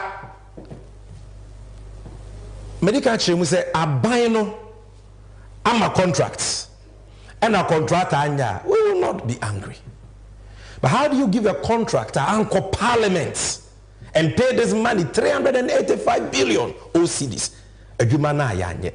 And our courts have said that agreement anchor parliament agreement or minor new company na agreement ni nyina so wombrem utue sika nda itawa bo minor chrono e wo se eduko tu afiase na sika na yegema o minor. Now ye tu omofo mantie ni penyi so wantie ni o wamatikopo omko ye omko pemie omafo man sika a che dikwa no is a contract no matwam omo say end of road for Portugal's Motor Angel on Accra Temamoto Way contract no matwam. Omo say having won the tender to upgrade the highway between the capital Accra and the port of Tema earlier this year, the international consortium headed by Motor Angel has now had this contract terminated without explanation. Matwam omo akwa pe Ghana ni company e de adwuma na ma no ono so kwa mo manisika no de aye adwuma no omo say sika ne kwa. Now, as if this is not enough, abusianfo we are large about women on the aguniti hano. As if said this scandal is not enough. Auditor General Ansah ma who scandal no dey bon kra chen we. And ya dey be asem efa ade bi a ye frɛ no Skytrain. Ye ka Skytrain a ye keteke a obroni aya etimi fa wiem. Ne kwan ne na fom. Keteke no eno enam soro sa ne kwan ne da wiem. And unti aban we betena konwa so ye o mampenye Kufuado aban on betena konwa so no ena almost sign contracts with a company ye fa AI Skytrain Consortium, African Investment Consortium, based in South Africa. Say Omomeye Skytrain. The contract was signed on the 8th of November 2018. Skytrain contract almost signed here and no. Skytrain is a winning mad crab. I remember I have a video, but because of time, I will not be playing the video. This is the Skytrain for you. And I'm sorry.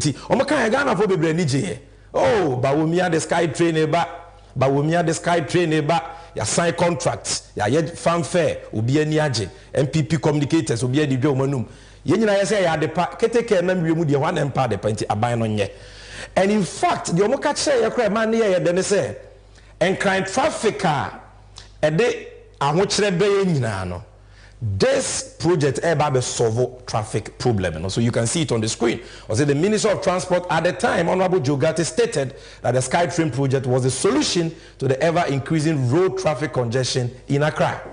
Now, my evidence in the graphic online, November 9th, 2018, Ghana signs agreement for Accra Skytrain. Agreement almost signed was South Africa. Omampenye Kufuado wankasa ne koye. Because I buy say the priority projects on what the Skytrain but we near the Ansah or the Skytrain Ebreyen. Ebiem we agreement in one was say company ya your friend African Investment Skytrain Consortium no or your feasibility if you move na Emma Kwabena project need to be fit as within 9 months. Let us by 2020 there na nka adwuma no ye fit as here. Our was semne say busuafo say we asefem Areho. Auditor General in Hwehwemu amana beda di say Skytrain project no aban na anye. Aban na ntu ho anamon bia. Ye nyina ye tenkran ha, we ye nyina ye nimsem a. There is no Skytrain project going on anywhere. Yet project a ye de aso abofom, ya sign ho contract, ya ye hu dede aban de abone wasa for hene. Na amaso no ka wo de mo mane nsi hwae. Mo mani si na da so krokro de john so frakadam so we so ya nya dance a e kire se aban na fagana sika twitwiri die $2 million etua e de ama company na wo hwe de auditor general aka fa ho a Ghana Infrastructure Investment Fund John Mahama tikese da so da yepa obieye na oko odisika $270 million etumu si yemfanye mpuntuo yemfanye akwan yemfanye suku yemfanye asopiti yemfanye infrastructure investment edi adwuma ni sika bebre Ghana John Mahama na ti yo aban we mfa bi nka ho o makosa foto ni mu akofa $2 million etue sika na ma company we for nothing for no work done because of money omo achi sika no edi. That is where the money came from. Now, they paid the money, they paid the money, abra. Feasibility studies, there was a company no company.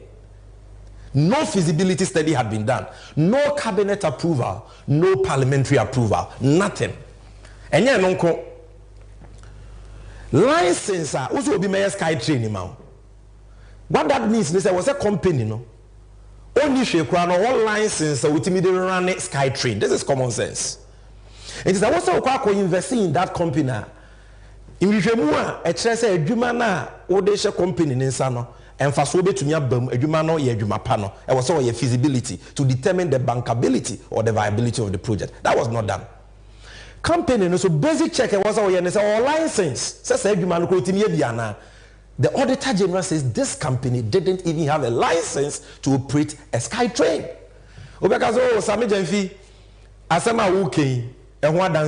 This is the moment of truth. Page 193 of the report of the Auditor General on the public accounts of Ghana, public boards, corporations, and other statutory institutions for the period ended 31st December 2021. The Auditor General can and then I'm be who dance here actually. Now, okay.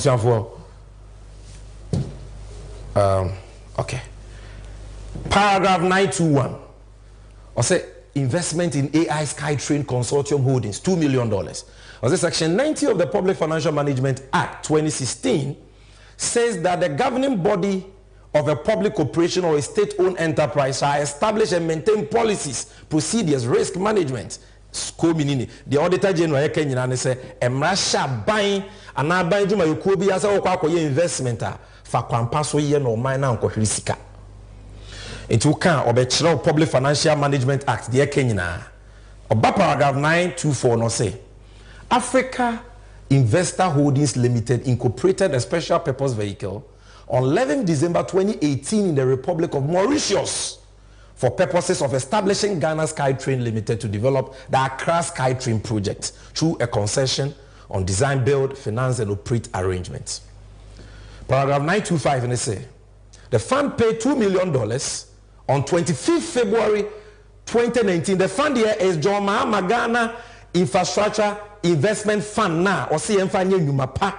I Subaban Faso, a dear Humanist Cabebano, and only the fund no. Paid $2 million on 25th February 2019 to Africa Invested Holdings Limited as full consideration for 10 ordinary shares at $1 per share in AI SkyTrain Consortium Holdings. And also, we are not saying AI SkyTrain Consortium Holdings is yet to obtain the license for aeromobile technology, Omuni license. They are yet to obtain the license. These are the words of the Auditor General. O company only license or the SkyTrain ejuma. Yet made $2 million koshe money a year. Someone who crow no. Required for the SkyTrain. So let me take that again. AI SkyTrain Consortium Holdings is yet to obtain the license for aeromobile technology required for the SkyTrain projects. Feasibility studies which will better inform the project economics and required approvals from the Cabinet of Ghana and the Parliament of Ghana are still ongoing. I feel almost Cabinet approve, Parliament approve. Na agreement a Parliament approve. Se Ghana na msifo e wom na hye bedwam enyin tumu se koye adwuma bia. Wotumi fa Ghana sika de kushin. This is what we are talking about. I said the investment in the SPV could not be recovered. Sikana shit. These are the words of the Auditor General. Now, meno kase, ara wasem de say, yesika kodim over 30 million cedis, titisika 300 billion. Aban penyimfo bi akwa akoche di because project na amaso. Sika nki bitumi dia yo mine ye. O ma se ne kwa. SkyTrain no so e kwa kosisen, mo guso mo ya na ekosisen a. Almost SkyTrain no crowd here, a crass macame, no more bois. SkyTrain, listen to me carefully. MPP for say SkyTrain now, but we meated cartoon in WhatsApp for Henny. I must say, Ghana sika 30 million cedis, $2 million, equivalent to 300 billion cedis. No, say crowd and possible. No more munim na abo mutim crowd, moka SkyTrain. It is not possible for Ghana to have a SkyTrain. And what dance here where any. There won't be any SkyTrain in Ghana. It is not possible. Peter Mewu, current Minister for Railways. Asemi City for the publisher here November 24th, 2021. I said the Minister for Railway Development, John Peter Mewu, has said the government will not be able to construct any SkyTrain in the country. Now, there is a video which settles this matter. Mr. Kwabena, Mrs. Here.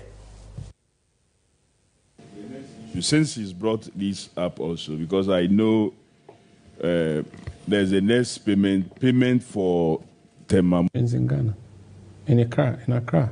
The man you succeeded is quoted as saying that we're going to have SkyTrain soon. Well, it's maybe within the framework of the master plan, and but as a minister currently, you can see on authority that there's no such agreement to have. No, it's not possible to be done now. I don't see a SkyTrain being done in the next 3-4 years. I mean, let's be so at least for the end of the Akufo-Addo administration, we are not going to have a SkyTrain. There's not going to be any SkyTrain, please. It's not possible. Wow. Yeah. And this is because we don't have the money for it. Precisely. The funding arrangements, as I said, it's quite capital intensive. Our own taxes cannot enable us to do that. You know, unless as a country we've agreed that some taxes to be levied. But the difficulties in which we are as a result of the COVID, you realize that cannot be possible. So it means that SkyTrain should just be a dream for us for now. It will be on paper for any successive government or anybody to come. You see, as a country, it's good to have plans. Ask yourself, in which country? Over 4 Maisika, over 300 billion OCDs. What the Ama companies or SkyTrain now? Company no need license. These are the men, MPP for some Omowono. These are only men who have expertise in stealing, broad daylight stealing. Company need license. Why would cabinet our approval? Why would parliament our approval? You sign a contract and paid money illegally. 30 million cedis to a company. One fine year you may be a Koji Yesi Cabrea, Adani Boachibidi. A Jumano, Yabayan and Abaya, was a Jumano crowd here. I mean, we say Omoka SkyTrain. Everyone was all say, Sebi Abodam said, because it's not possible. Said that ship down Kwame dinner, Ben, Fruby Baba Baya, fine, Omodio Monye. It is Ikano, was saying quiet day. I told the Penny Papa so pound woman so yen and num dentia, Busian for Nimoni Yuntia. And this is for your Kasaya, your Kasa, then just say your num ne kekaya near Kasa keke, or mine ye yuntia, because I want to Ghana pan, we MPP Nimpo, and I want her son same we are. I was so rare where I was so safe. Because this is not what you voted for. And that is why we must vote for change. Jomamaka, the only way, Sakrono way, you bet to me sika, Nina mo minor. Na yede nipa koto afiase na yensa na wa ma foforo ne sensesemu beba. You can't vote for Bawumia and get accountability. A vote for Bawumia is a 10 vote for Kufuado. Ono akro no Bobie. Obede no wababa bechi obiatu. If you want accountability, you must vote for change. And for this is only part 2. And then now on part 2, Mama Mota Angel Temamoto we kwaya ya nyenso yetua $2.57 million. Before that, that meant Kapua Lugu on part 1. Dam Wayanye, Bawumia Chrome, almost $12 million. Specifically, $11.9 million for no work done. And I've shown you this SkyTrain payments. $2 million for no work done. Okay, Kabumwa. Part 1 and part 2 of corruption track on corrupt payments for no work done. These 3 scandals alone, the money involved is $16.5 million. What the bus CD mua and the Bawumia dollar ya ba ko board and then 15 cedis near chile. It translates into 247,895,355 cedis.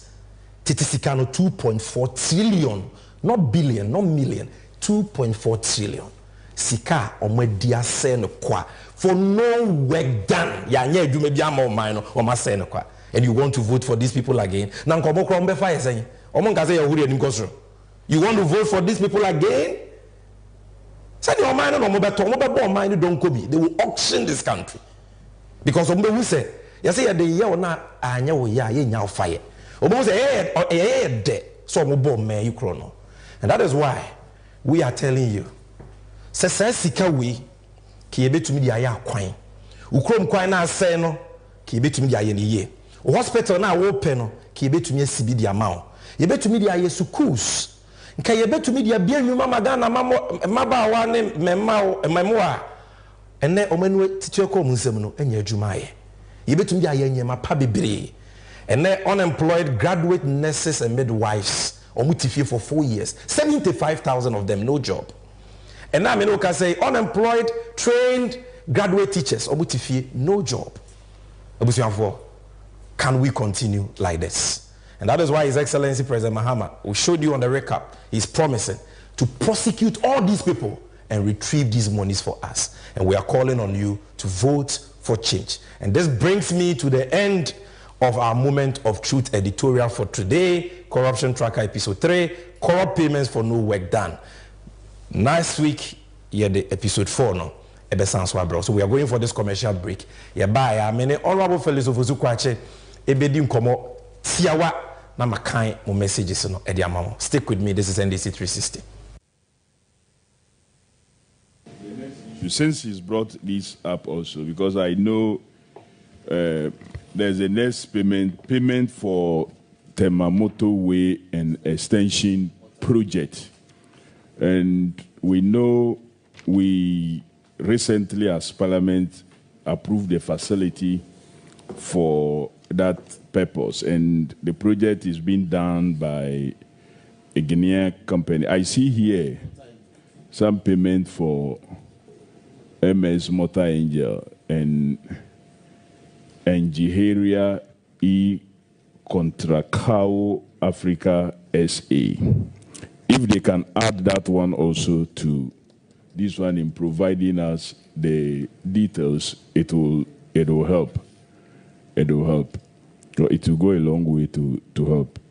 And the company MS Power China, I think it's the same company that I know was supposed to do the multi-purpose dam project, which was to have come under the Sino-Hydro. But further particulars will help us in resolving it. So I just wanted you to add that one also to the previous one. Thank you. All right. Ensida sanso ene wiase enyansiye enu tiaden ene wose so yesie ye wodon hwe aduonu nan wodako bia musie betu ensachaye ewo ya brabom enu tiaden ti na wose etwanetia akwanya ewo mrebebere mu enu tiafei sie betumi aye 24-hour economy ewo mfidi dwuma ahodo mu etese edufra ene eduye mu ye mfidi dwuma ahodo mu yadansie mu yahonidie mu yahongogie mu akwantuo Boja anaso krano abefo kwanya yefa so di dwuma wode wan kasa dwene ho ba enimekuo awodo ya womo ewo customers ya ebre bia ye ho achie no a etese ye ports ene ye harbors no ye customs ye passport office DVLA ene de keka ho a womo nyina betumi abeka 24-hour economy ho ekoba ne saa ya brabo ewo micro Ghana mo ebesesa na sesa ewo yeyo emo wei eya kwanya kese ya abeda ho a ebeboa ami emproto nyuma afro konanim enu nti brenu anie se wosie som se kua ni ehwese ebeye adwumaden aboa amase ni swadi hunu wei abemo na sada yesoi NDC amanyuko no ene betumi amana bemo ewo niema hodo a yeye ede aboa se o my Ghana mpunto ebetumi ejina ne naso no 24-hour economy edimu akotene na beboa ama eni swadi hunu nyina ewie pegie pepepe eba yadensie affordable housing ewumesua entity ya pomodin ene de keka ho nyina ebewie mudi enu nti beka NDC ene John Dramani Mahama memwe ho niense so my Ghana emo my Ghana ni swadi hu o my Ghana dai so entumi emrem emreni ho emo da sanibia enu nti breni nie fauntuma ebebo je ene NDC dia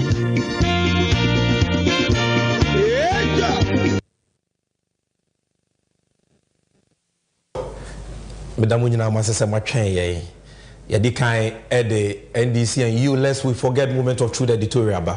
But I still have Honorable Felix of Osukwache, the parliamentary candidate for the good people of AAK here. And I have a question for him. I'm a person or do you go through? You know, Honorable Felix,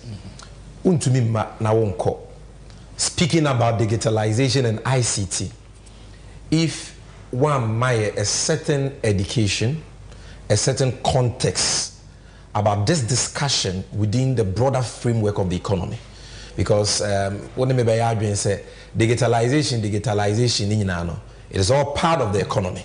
And unti Frankatu former MPP and or Kasa digitalization, you've totally demolished all the lies and those claims. The legacy of His Excellency John Dramani Mahama.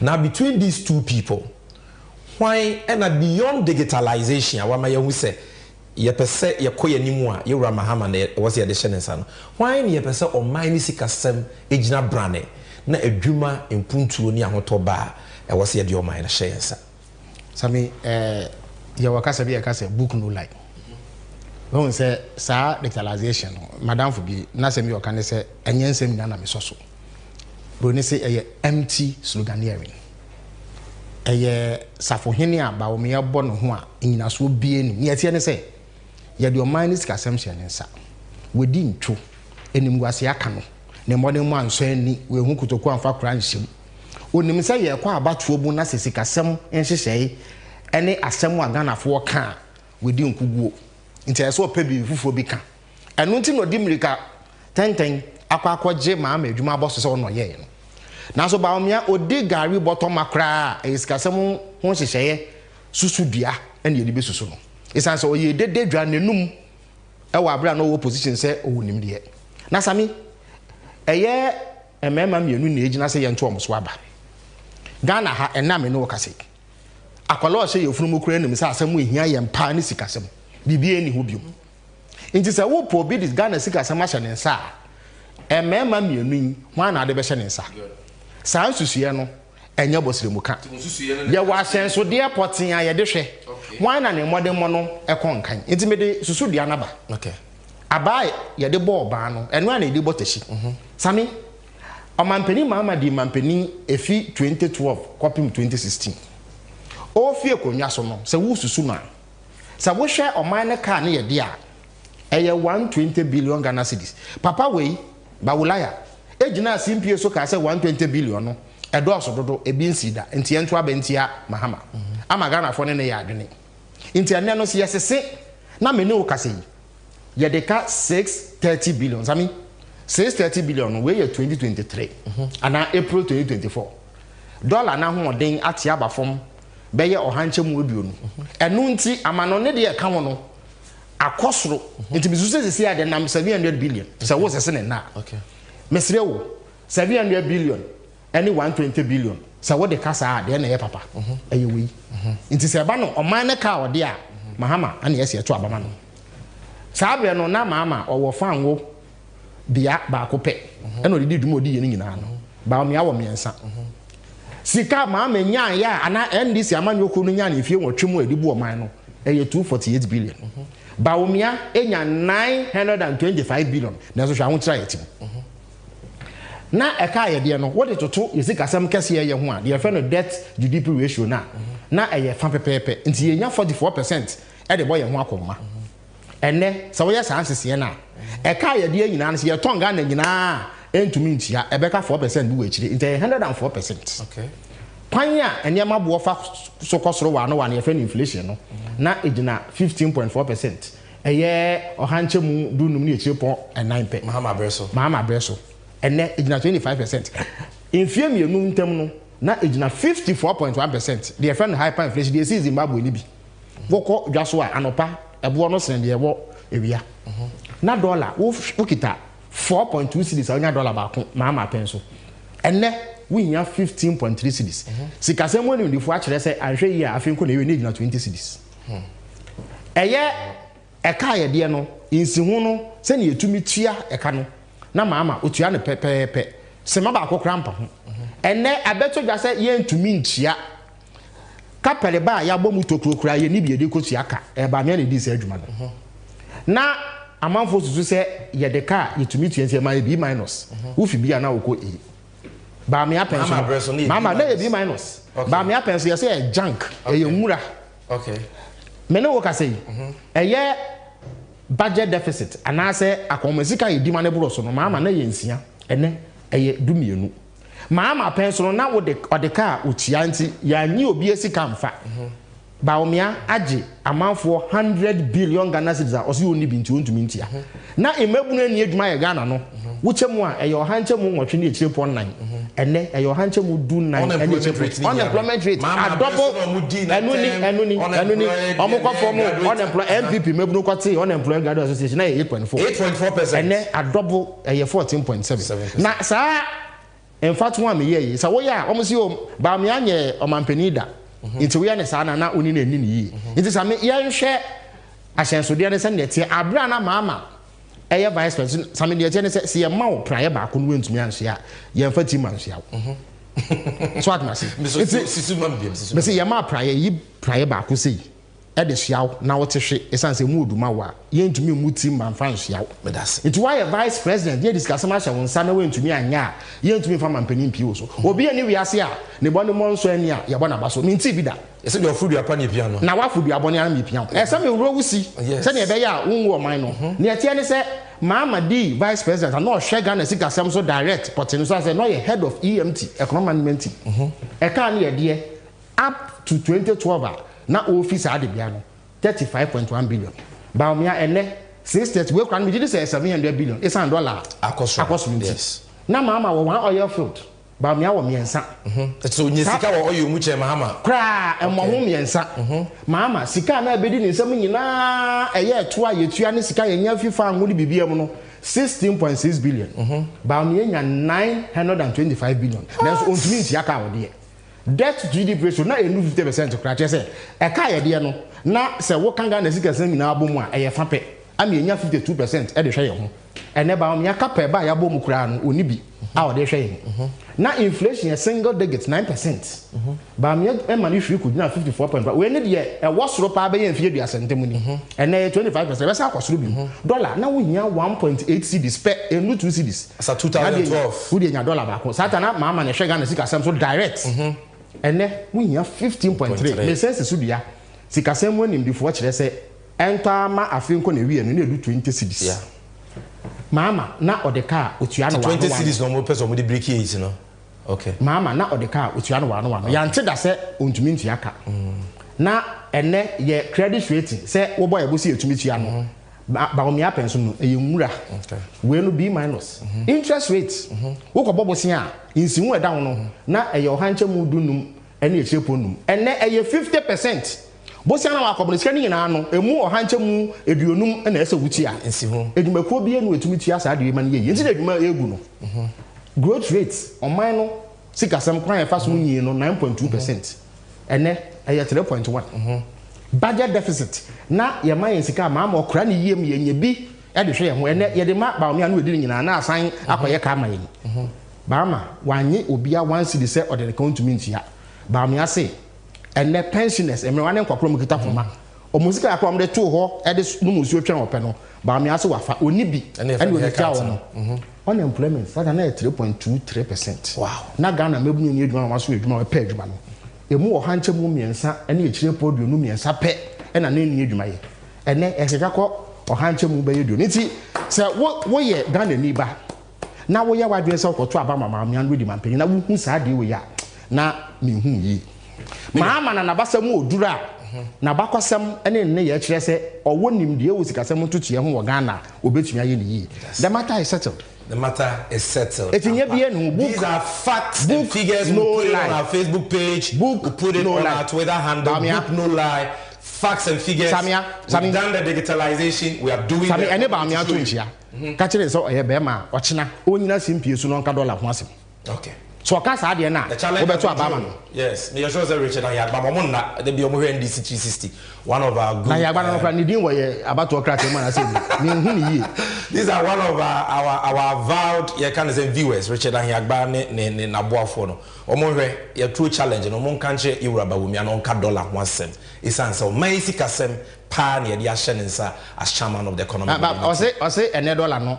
Se wo kwaje a eboa na otwane papa in 2016 asema ba 15 30% asema o kan e chen 4 cities ose wo ko bo sia no to 50% interest yes say we 15%. Only buo ni die magana for, and that is why you can talk like that. But mama na what say this will bring us to the end. I thank you so much. And producer, can we have some of the text messages so that we can read the messages to you?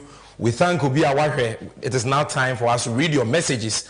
And I want you to follow the NDC 360 pages on Facebook, on Twitter, on Instagram, on YouTube. Send a beya yujumedie nyina no. Ube to me Ashene live. And when to me Ashene live, the excerpts will be there, the presentations will be there, the flyers, the infographics will be there, and you can always update yourself. Yeah, they say this election is going to be an issue-based campaign for us.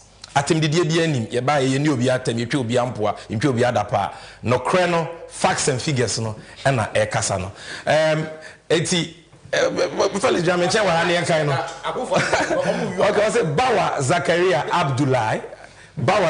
Abdullahi I say the nation builder record when it comes to digitalization is unprecedented, and inshallah JDM will be sworn in as the president of Ghana come January 7, 2025. Tony Bruce, I say Ghanaians, wake up. Akufo-Addo and the MPP are finishing the country. Then Sambi Abugri. So John Dramani Mahama is the best bets Ghanaians can ever place their last penny on come 7 December 2024. He's experienced, strategic, and visionary leader. Musa Ahmed say, bold solutions for the future under a vice president who promises everything but fails to deliver anything, says he is not in control and yet he wants the steer.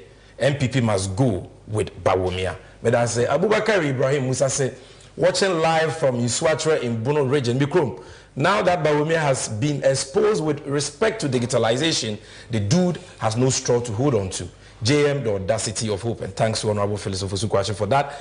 Bright Obey Moji, I say, I'm only requesting that if you can come to power, let all these Akufo-Addo's government officials be brought to book and let the assets must be seized for the nation. The stealing and the friends and family government is too much. And John Mahama has promised to do just that for you. Even for legislative activity, JM ensured the introduction of e-parliament software to strengthen and streamline legislative processes, ensuring efficient governance. Then John Kweku Sabi say, I love the program, watching you guys from Denmark. We love you too, John Kweku Sabi. Keep on watching NDC 360 every Wednesday. Sir Madiba Mandela. I said, the NDC can't fail Ghanaians. Yes, we won't fail you. You are our last hope, God aside, and we know God will help the NDC to rescue Ghanaians from the useless and super incompetent MPP government. On these notes, I want to say, sir, indeed, God would rescue us through his servant, His Excellency John Dramani Mahama. Honorable Phyllis Ofosu-Kwakye, thank you for coming. It's been a pleasure hosting you. You obviously have to come back because and the next time I'll be banned by popular and I'm for table me could say the catchy dodo. But almost work elective chief. The next time I'll be cabrofo. Mati. Yeah, that will be say follow NDC 360 on all the pages I mentioned, Facebook, YouTube, Twitter, and social media handles. And make a date with us next week, Wednesday, same time, 8 p.m. You can watch it on Onuya TV. We thank them. We thank TVXYZ, Wazor TV, Angel TV, and Loud Silence TV. Kevin Taylor, Echia Baby Awubia. Now, what you send the best answer, thank you.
93 0244 4740 93 0244 4740 93.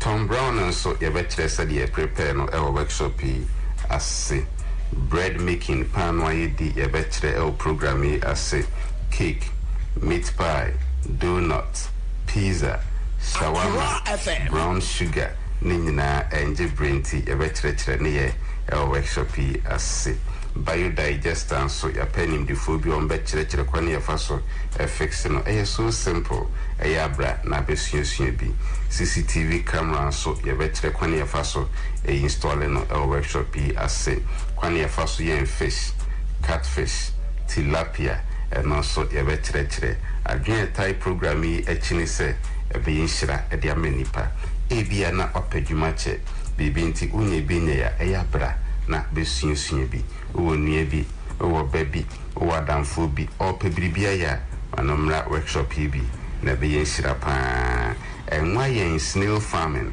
and also ye betre o program as grass cutter rearing kwana fa so yen grass cutter ye betre o program as washing powder, floor cleaner, tracking device ye betre said ye fixing o program as alata samna yogurt, communion wine, fascinator, a madable untin so you better said ye fixing on program as chocolate, fertilizer. We decide na the chat for cry a painter, ye the painted down.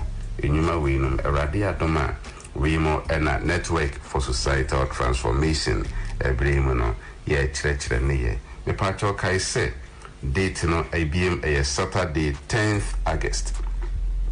Saturday 10th August and a training program baso our National Theatre of Ghana Accra enye Iraqwa Accra time ya beshe program ya se anopa 8 o'clock anopa 8 na ya shasie fa ho shemu bi na be yin shira pa e dia mabusuya oman enchiri menyina so ebenya esonfa so me pa cho registration for nioma ye chire ne yenyina ne bibia nsesa that's why 300 Ghana cedis.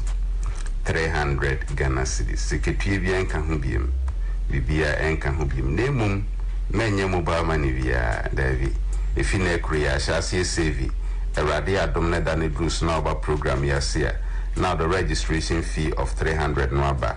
Abetua dwumedie no asehwa menye mobile money via shasi save towards this program. Dane Bruce na oba program nasia.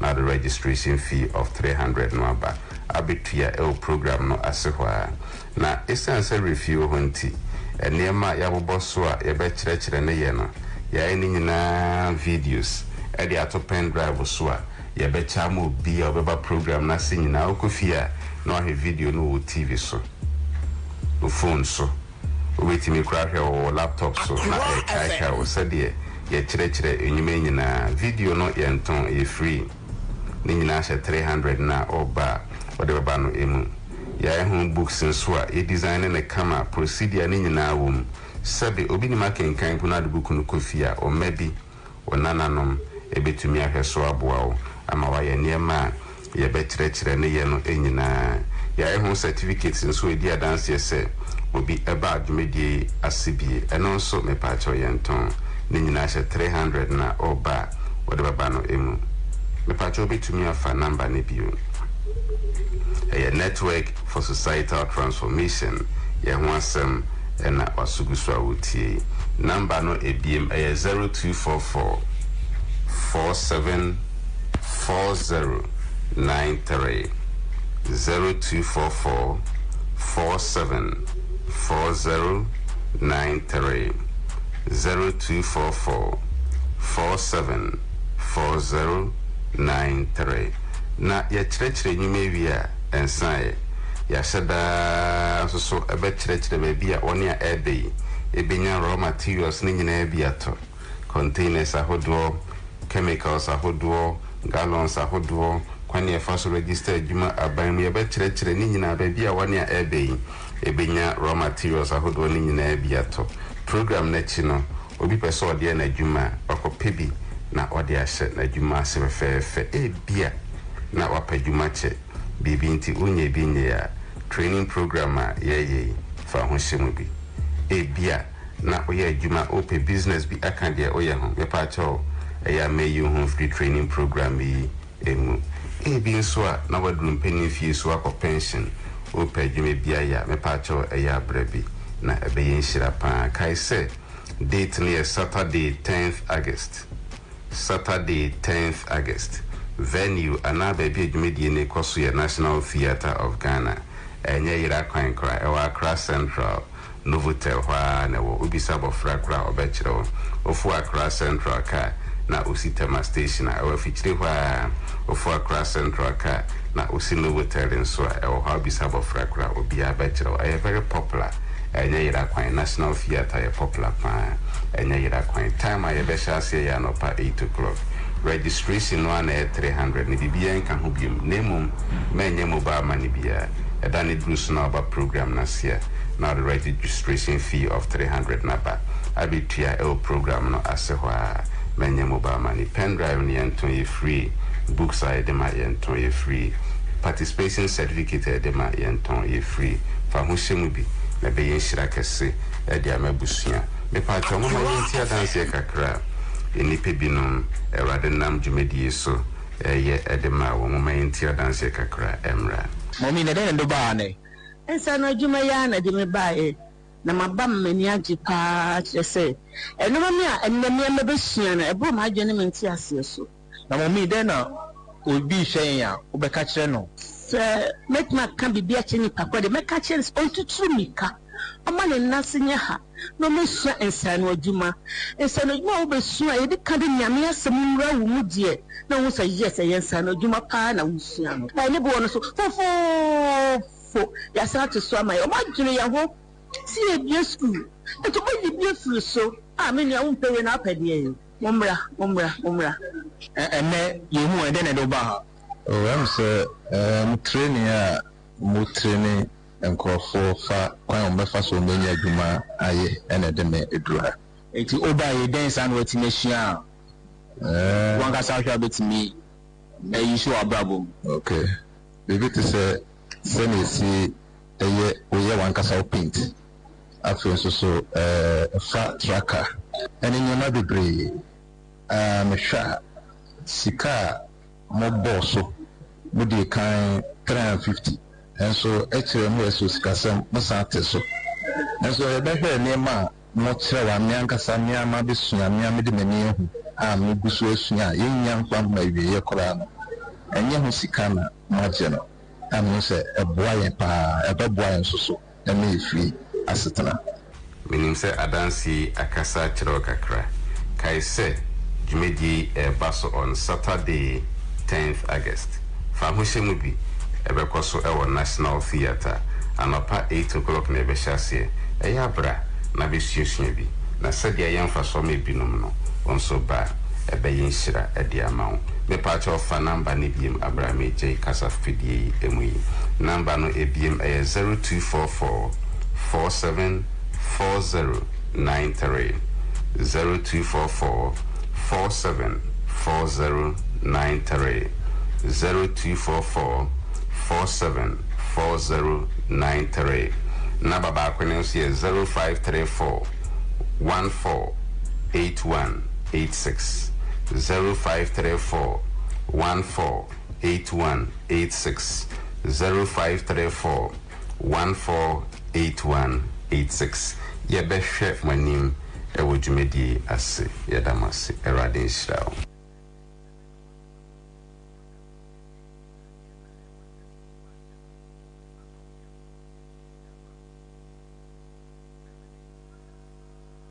Accra FM. Wabatele Accra FM. Yeah, yeah, man. Gra, oh, yalo.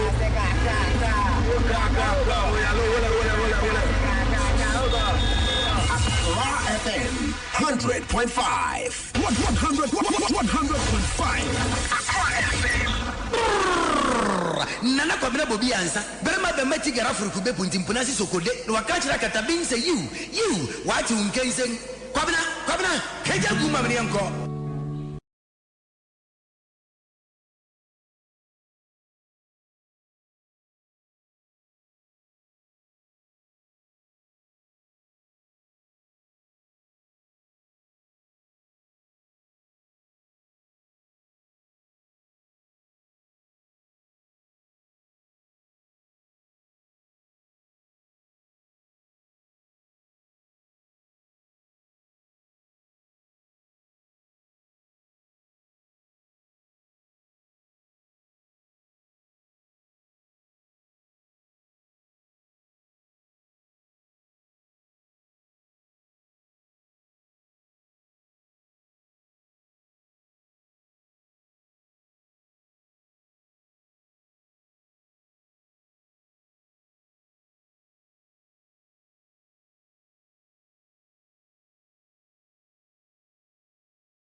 Often people will not sit and be cheated.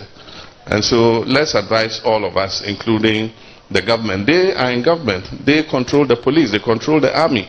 If on election day they put out people like they did at Ayawaso West Wogon and injured our people because they wanted to go into our parliamentary candidate, somebody had told them that there were weapons in our candidate's house. And so they came without a warrant. They wanted to force their way in. And there was an altercation and they opened fire. And all of them were in mask, a Zugu mask and all that. Up to now, I went and visited one of the boys. He was a potential football player. His life has been destroyed. He can't do anything. He's sitting at home. And so when things like that happen, then it also makes us feel that the state is not available to protect us. And so people take the law into their hands. For the first time in our history, 8 of our citizens were killed in an election just because they were going about their civic duty. And there's been no investigation, no compensation to their families, nothing. It's like the government just doesn't care. So when it happens like that, and you think that the state is not able to protect you, then people take the law into their hands. And so we would just beg that anytime they also come here, tell them that they are in government and they have the responsibility. If you are president, you have the responsibility to ensure there are peaceful elections. When I was president, it was my duty to make sure that elections were peaceful. And so it's the duty of the president to make sure that these elections are peaceful. And please tell him that it's not in his mouth to determine who he will hand over to. He should just promise that when the elections are held, whoever wins, you hand over. But you can't say you won't hand over to John Mahama. If the people of Ghana say it's John Mahama they want and they elect me, you will have to hand over to me. And so we will appeal to you to also advise the president and his followers about that. Like I said, the vice president talked about abandoned projects. I've answered that. Let me apologize for the minority leader and the Central Regional Caucus in Parliament. Today is the last day of. Often people will not sit and be cheated. And so let's advise all of us, including the government. They are in government. They control the police. They control the army. If on election day they put out people like they did at Ayawaso West Wogon and injured our people because they wanted to go into our parliamentary candidate, somebody had told them that there were weapons in our candidate's house. And so they came without a warrant. They wanted to force their way in. And there was an altercation and they opened fire. And all of them were in masks, a Zugu mask and all that. Up to now, I went and visited one of the boys. He was a potential football player. His life has been destroyed. He can't do anything. He's sitting at home. And so when things like that happen, then it also makes us feel that the state is not available to protect us. And so people take the law into their hands. For the first time in our history, 8 of our citizens were killed in an election just because they were going about their civic duty. And there's been no investigation, no compensation to their families, nothing. It's like the government just doesn't care. So when it happens like that, and you think that the state is not able to protect you, then people take the law into their hands. And so we would just beg that anytime they also come here, tell them that they are in government and they have the responsibility. If you are president, you have the responsibility to ensure there are peaceful elections. When I was president, it was my duty to make sure that elections were peaceful.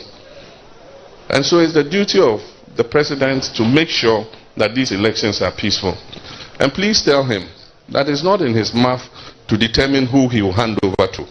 He should just promise that when the elections are held, whoever wins, you hand over. But you can't say you won't hand over to John Mahama. If the people of Ghana say it's John Mahama they want and they elect me, you will have to hand over to me. And so we will appeal to you to also advise the president and his followers about that. Like I said, the vice president talked about abandoned projects. I've answered that. Let me apologize for the minority leader and the Central Regional Caucus in Parliament. Today is the last day of. Often people will not sit and be cheated. And so let's advise all of us, including the government. They are in government. They control the police. They control the army. If on election day they put out people like they did at Ayawaso West Wogon and injured our people because they wanted to go into our parliamentary candidate, somebody had told them that there were weapons in our candidate's house. And so they came without a warrant. They wanted to force their way in. And there was an altercation and they opened fire. And all of them were in masks, a Zugu mask and all that. Up to now, I went and visited one of the boys. He was a potential football player. His life has been destroyed. He can't do anything. He's sitting at home. And so when things like that happen, then it also makes us feel that the state is not available to protect us. And so people take the law into their hands. For the first time in our history, 8 of our citizens were killed in an election just because they were going about their civic duty. And there's been no investigation, no compensation to their families, nothing. It's like the government just doesn't care. So when it happens like that, and you think that the state is not able to protect you, then people take the law into their hands. And so we would just beg that anytime they... Nananum, your daughter Nana Jane hails from this very region, and Commander to be precise. Today, many more women have risen to those heights because Professor Nana Jane Opoku-Agyeman was the first to lead the way, the first to show that it can be done, and the first to do it. Professor Nana Jane is a leader who possesses high moral values. She is incorruptible, and all through her service to Ghana has remained committed and remained patriotic. Her inspirational journey and blazing achievements are a testament to the values and excellence that the Central Region embodies. Professor Nana's commitment to higher education was evident in her efforts to complete the University of Health and Allied Sciences in Ho and initiate the work on the University of Environment and Sustainable Development in the Eastern Region. She comes with wisdom, tact, passion, integrity, and decades of experience to the Vice Presidential Office. Her leadership will be instrumental in shaping policies that will drive sustainable development and create opportunities for all Ghanaians and not just a few. I'm not just presenting to you your own daughter, but as you, our elders, say, Adzipapa Wofia Oye. I am confident that with her experience, intellect, and passion for education and social justice, she will bring valuable insights and perspectives to our efforts to build the Ghana we want together. Together, let us all support her and work towards achieving our shared vision of building the Ghana we all want together. Thank you, and may God bless us all.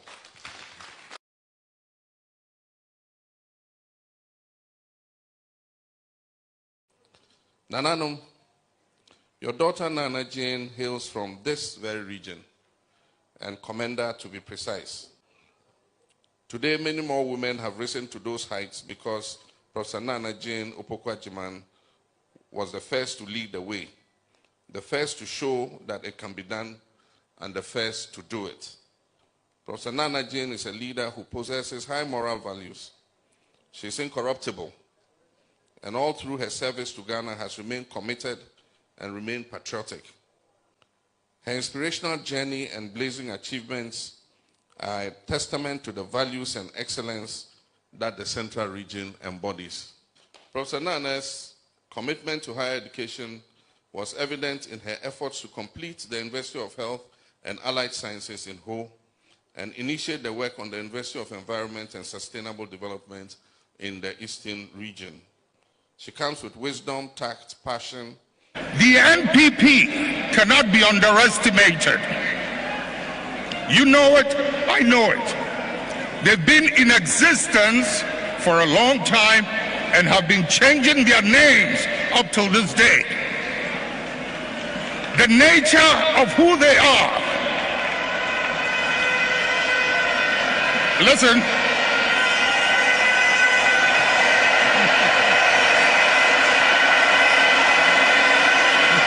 Munjir, the nature of who they are, what they are, where they've come from, is something they are happy with, and they will be there for a long time.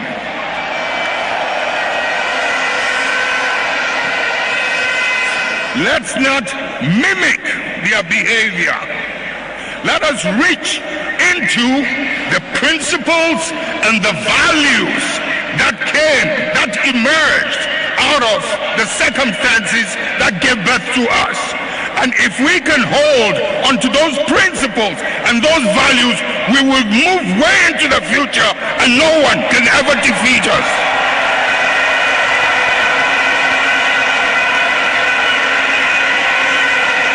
We will ride and override any obstacle as we did in the past.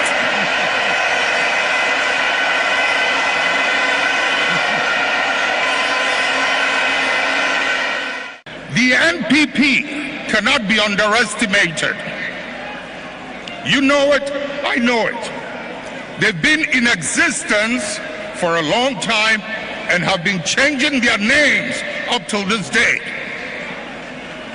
The nature of who they are. Listen.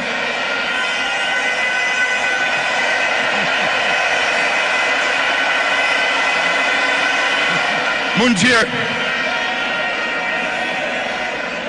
the nature of who they are, what they are, where they've come from, is something they are happy with, and they will be there for a long time.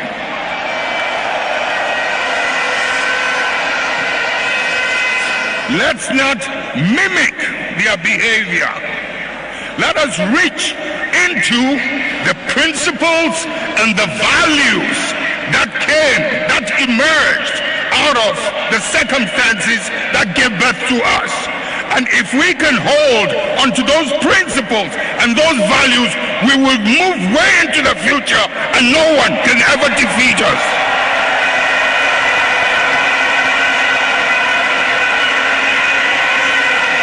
We will ride and override any obstacle as we did in the past. Your friend say, "Me am Oluman. Kwame despite." Papa, who can say about Bobie and Swan? mente wonka enkwadai mfra o mame a omo mfra unim sa mesumenimu na ma ana say be bia ni wa mehwehwe okra mehu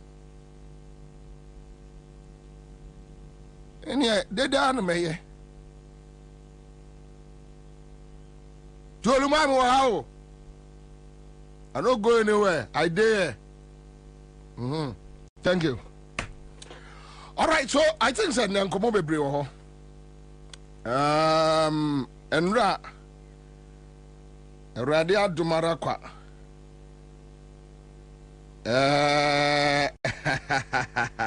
Oh, Papa Theo. Anyway.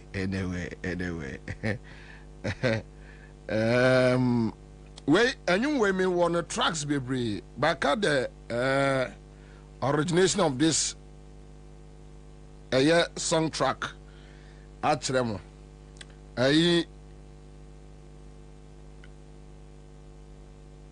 Na me papa come this right now. But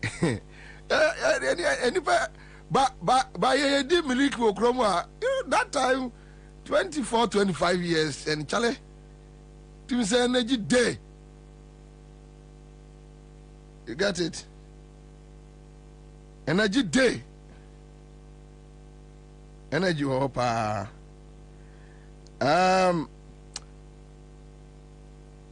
Minuya ayi your friend is saying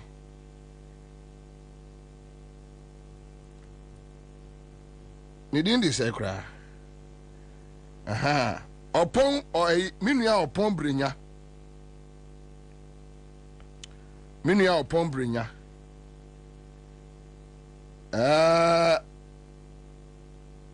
Upon brinya.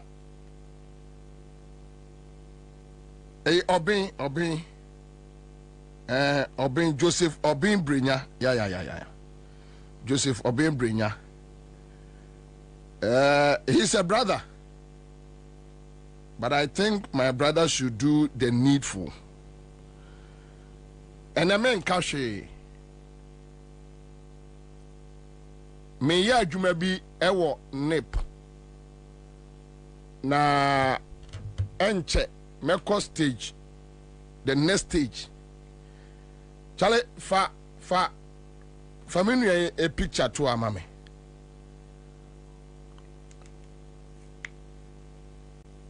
Familiar picture to amame. My brother believes in accountability.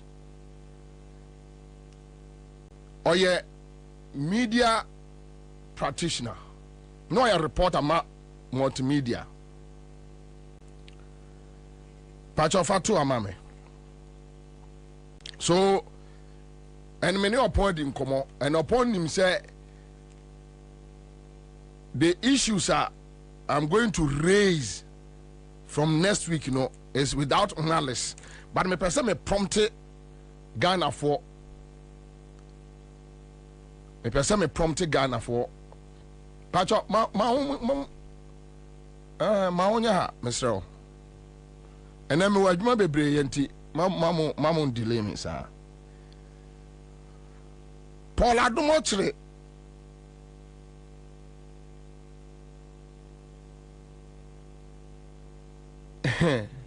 Ghana aviation in the coming days you be a document be so actually Ghana for this is upon Joseph Obin Brignac meanwhile na oye reporter Emma multimedia koyo eyesa meanwhile ena a reporter say Mahaman confirm ne atuko Burkina no. Oni. Yes. So he believes in accountability. And I hope he will not be worried about Ejuma Babaye. Because he believes in accountability. So this is Joseph Obin Brignac, a special assistant to Ofosun Cancer, NIP.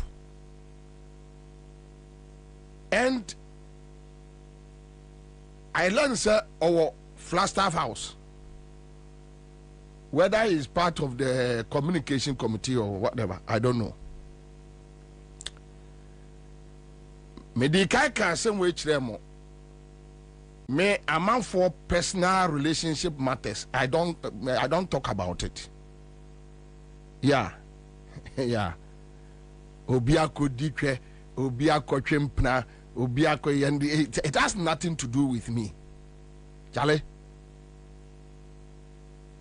When it comes to morality, I mean, who are you to judge who? Obia ko dikwe and so what? Obi no be twempna and so what? And so what? Those things no. Me Kwabena metia ebia na me honyo. Me ho de edwo na chese ebia. Sa nchechire mu ye. Me hojo na chese ebia obeshe that is the what also problem. It be ba ho. Aha. Intimeno I don't talk about morality issues that borders with obi na de obi twem pra nisa ne mano. But this my brother, and he did a good job. On a report to my multimedia say Mahama Nkoko in 2015 and confirmed to call Burkina. So Obimbrenya from next week you could be exercise because Masienya another document from NIP. And I near ma medi mani huno.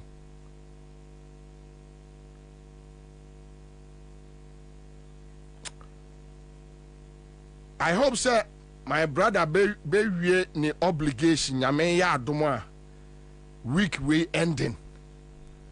We are next week you bet twa eso. Maybe a bibi so akire Ghana for. And it's purely about Oman. It's not about his personality. In fact, when he reported about Confirma Atuko Burkina, no, now he has nothing personal against John Mahama. And still, he's a Ghanaian. I mean, hey. So let us all agree that it's not personal. But because he's involved in something that is linked to a state institution, that is why I am here today. I have screenshot everything. I have saved all the voices, the voicemails, everything. And we will take it from there. Pacho, thank you. Thank you. So, Obi, please do the needful. Please. Also, you do come a contact you. Diakano, just this week, but see a chance on another document, different one. So please do the needful. Okay.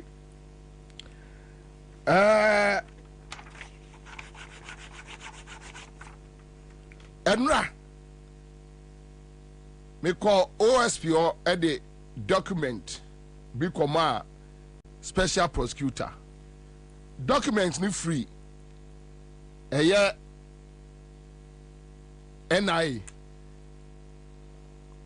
Documents ni free. NIA. Me pato me mao minia manum to be a pictures. Fani mi no to amame. Fani mi no to amame.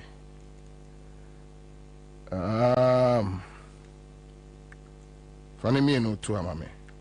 Ena yebe ya NIA document no ho adwuma kakra. But memma mo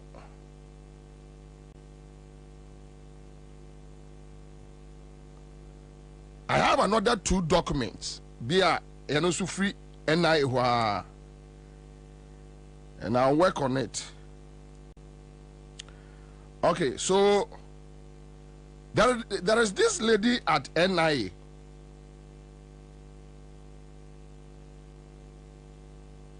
Theodi Adodankwa. I hope say menya dini right. Atefa ni niece any Atefa, Professor Atefa.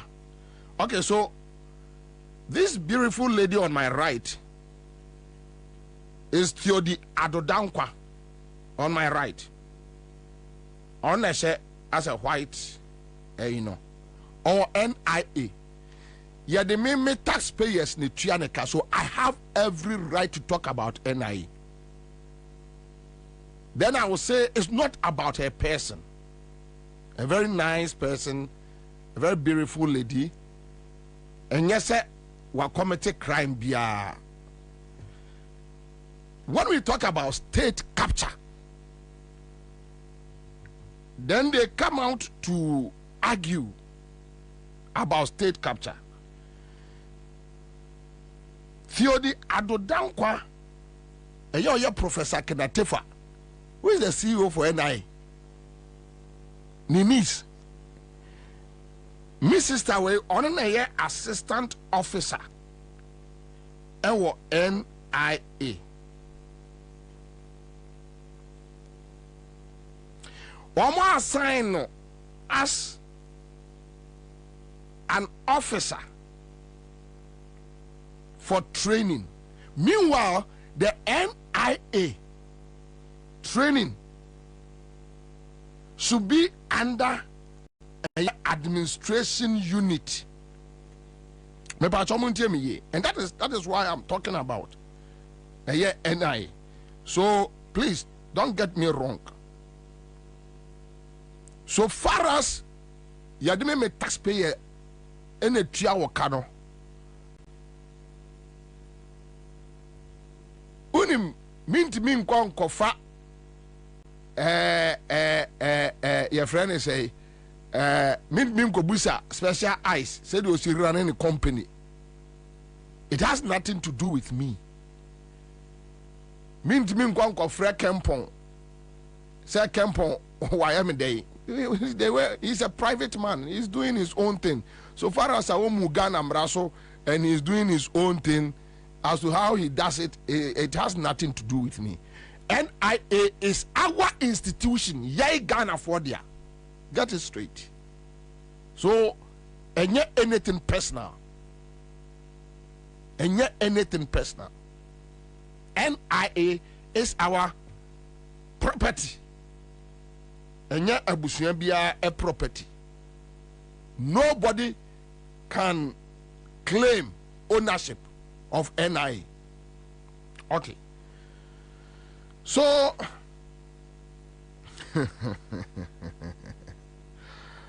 my sister Theodi Adodankwa say ontimi enya adwuma under NIA administration unit. What they call or see on Tiasie. Now there is this Colonel Peter Ansah, who is 67 years.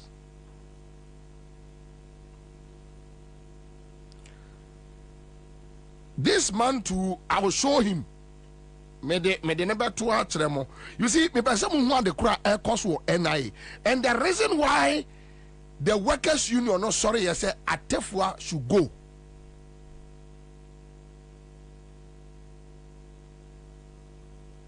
And people thought say workers union, no, they were just doing anything anyhow. Board no be catch say Atefua nyehwe. Documents are available to us, no will shock Ghanaians. 4 times, and mama akokra 67 years contract ewo NIA.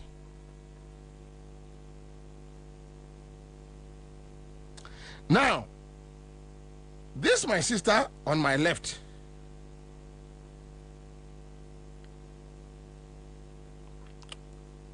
So she is a friend to the family.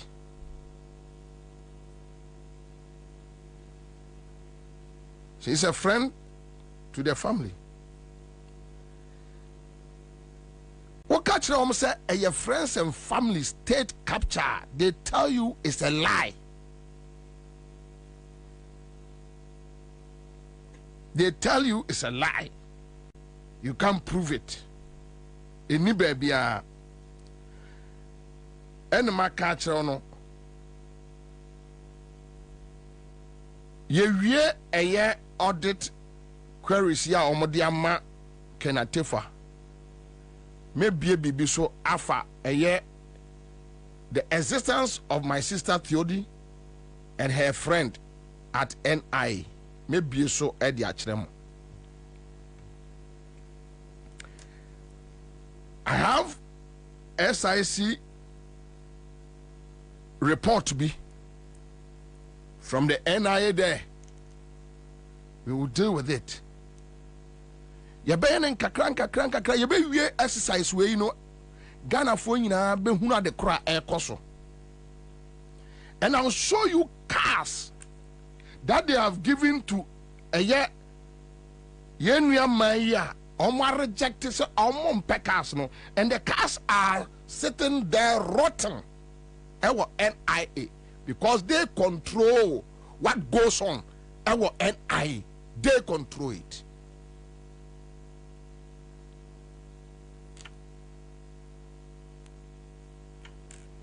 Yeah, they control it.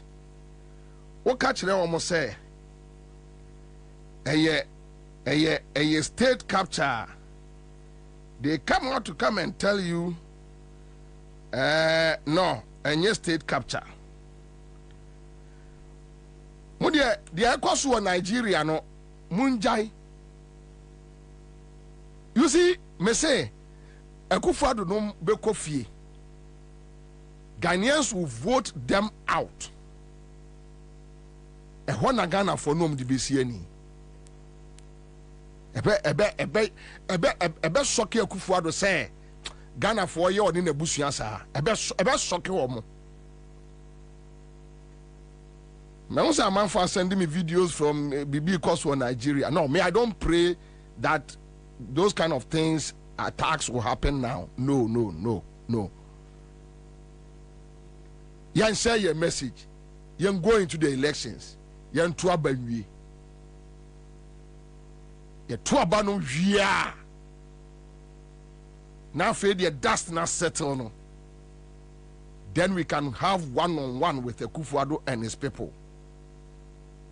It's either the Lord takes its course or the street will take charge. See, me, I'm not interested in those things because I don't wish. Say, Sani Emanebesi. Oka state capture. Na omo buafu. Kwame kwache mema document bi. Me pacho fa document ne ma omo na omo fan to sesi ama me Kwame kwache mema document bi. Anope mema ayi bi. Yeah. Meaning, I don't know why they are denying. As if say Ghana, we are so stupid, we don't know what is happening, and I don't know. Oh.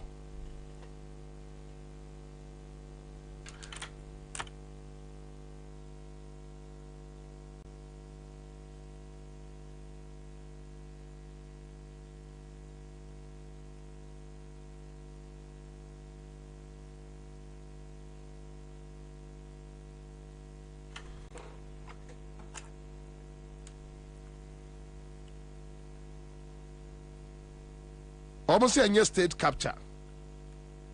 Then I heard Nanado. Yeah, all Kasa Bibri. Adaya. Or Syncrophone can a Japadia document. Nah, you hate. You see, sometimes You need to restrain yourself. Sometimes you need to restrain yourself.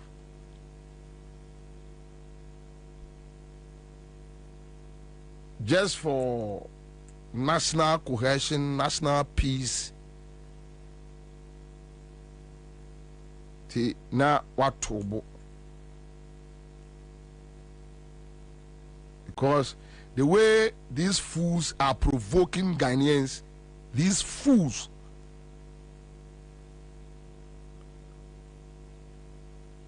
yeti krom ha mode entafo eye campaign ewo krom ha mode entafo eye campaign ewo krom ha pacho wahu fatu amame yeti krom ha mode entafo eye campaign yeti krom ha mode entafo eye campaign Emma Professor Adai Gimpa be catch ye say everywhere entafo agi baby afa na nya John Mahama abusuafo. This is on record. Na nya John Mahama abusuafo. Professor Adai be catch Ghana for say entafo baby abeko bia entafo agi afa 2016. Ye no na nye hate. Na nya otan na nya nibre. Mumu ye Akufo mumu ye dabai ehiafo te se mo mu ye dabai na mu ye. But for stealing Ghana, but for stealing a country like Ghana, mu ye no way mu nam kroma amosresre aduane di. We saw you guys.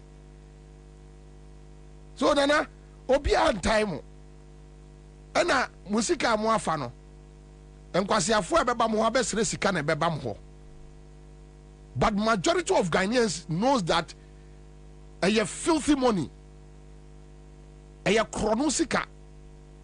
Yes, fatwa, a chronosika. And obi ampe. Me Bobie Ansah, me sorry try to be my home petri. Yeah.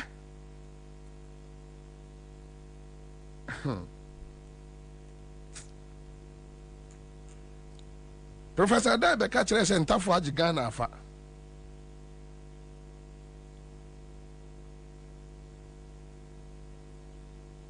Ya no nenye hate.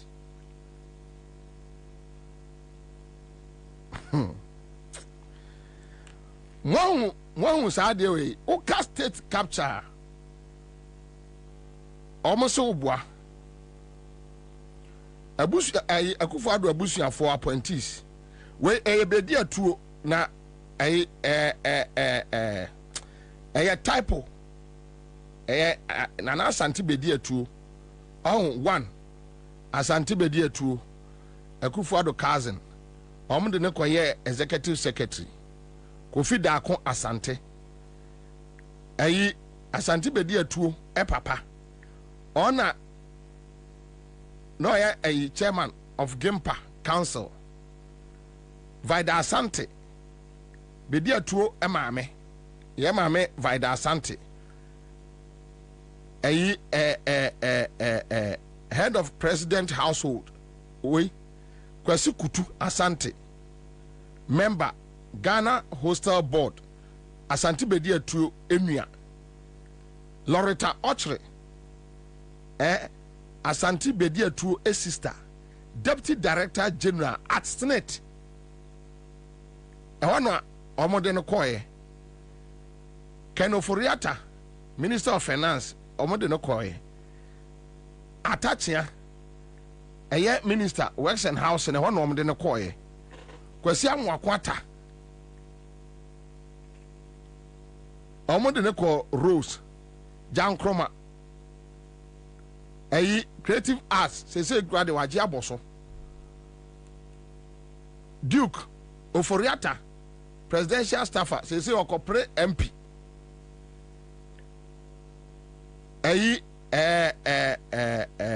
your friend say Gabi Akufo-Addo nephew ono ena eba be kire ye said yinsin ton ECG emfa. Then you tell me say any state capture.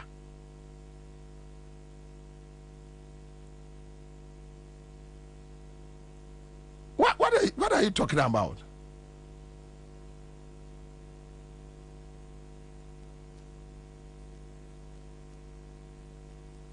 Pacho uro ni sa de kwai to boy. Adawa to bo.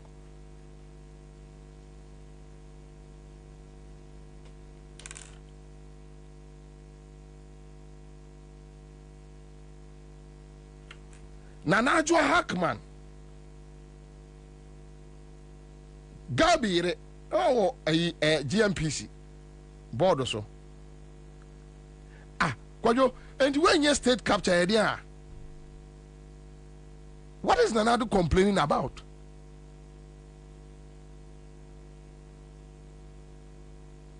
What about Echo Hackman?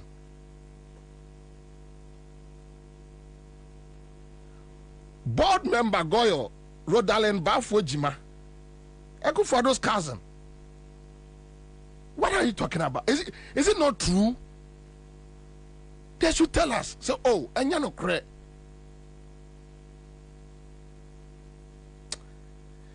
Charlie, there be me cost be brave having 16 we are just 16 is okay. Let's leave out. Enjoy the akano. Enjoy the akano. Ye ka se ebubo a amanfo se be fema wie.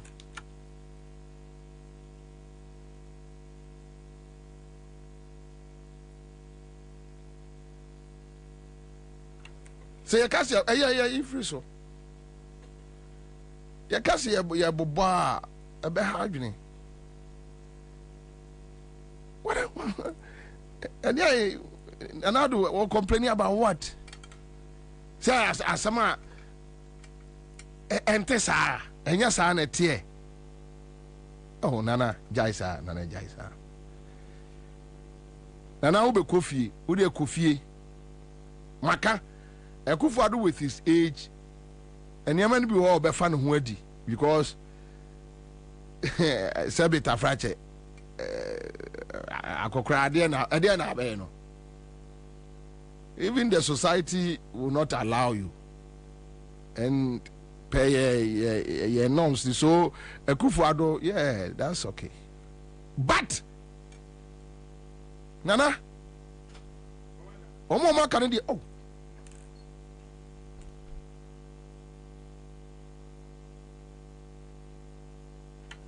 But Omoma Canada.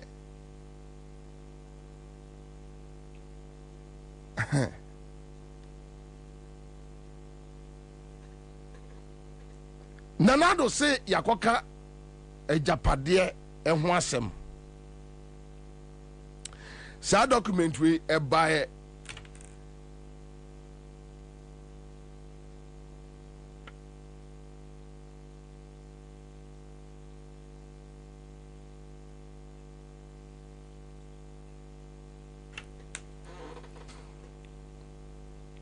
so a document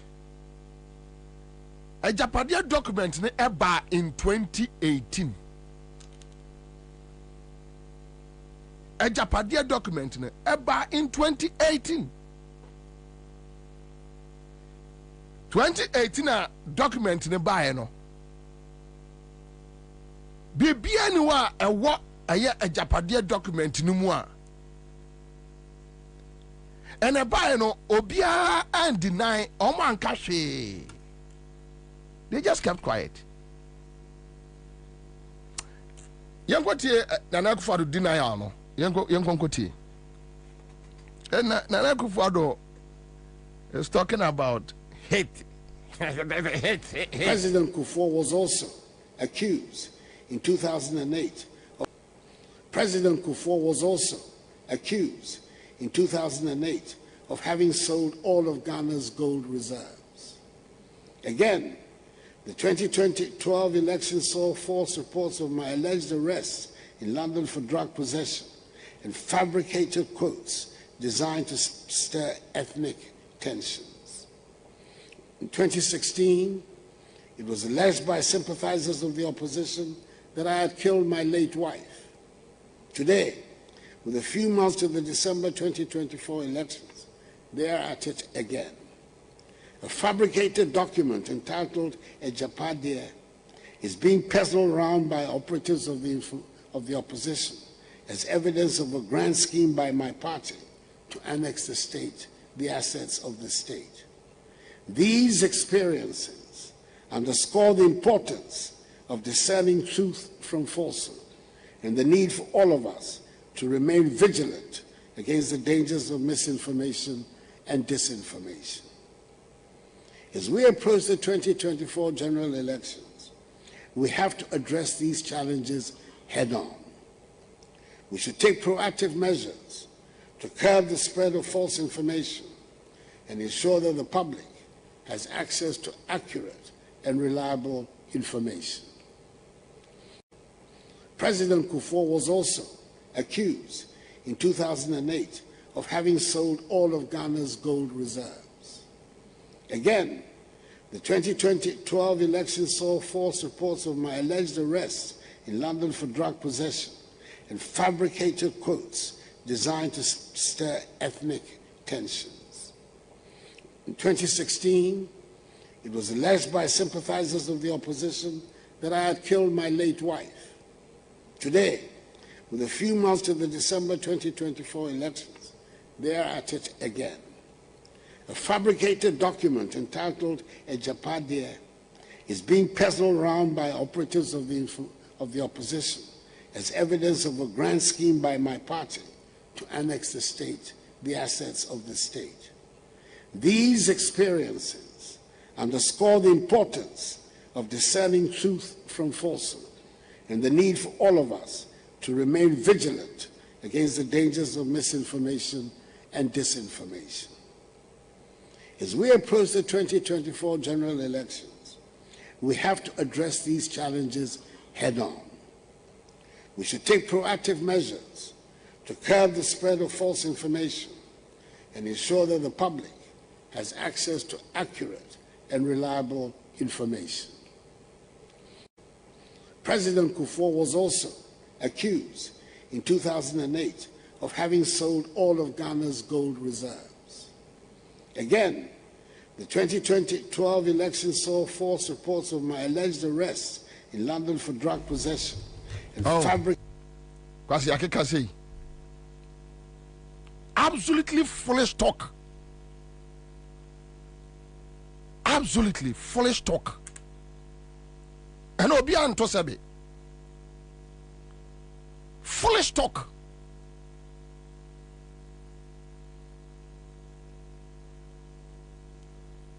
Or say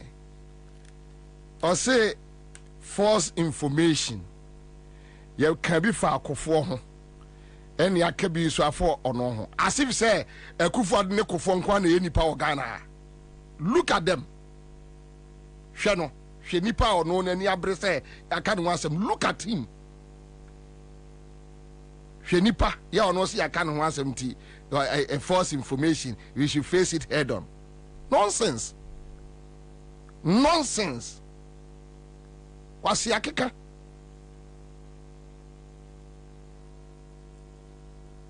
Money kwa kuba konum tena kurom ha. Eka kire say Rollins akobie your friend say gold jewelry shop was there was Switzerland. You couldn't provide one evidence after Kufuor took power from Rollins. Want me any evidence, one evidence. Nana Jan Kwasi Akekano.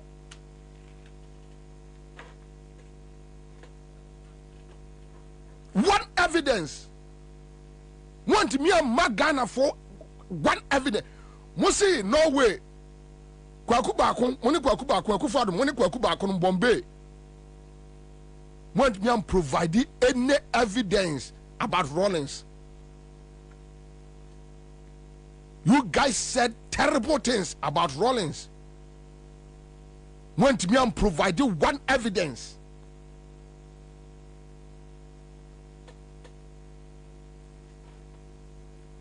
Listen to Akufo-Addo.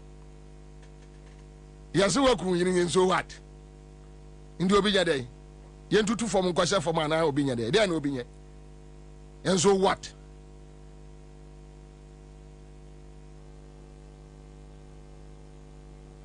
And so what?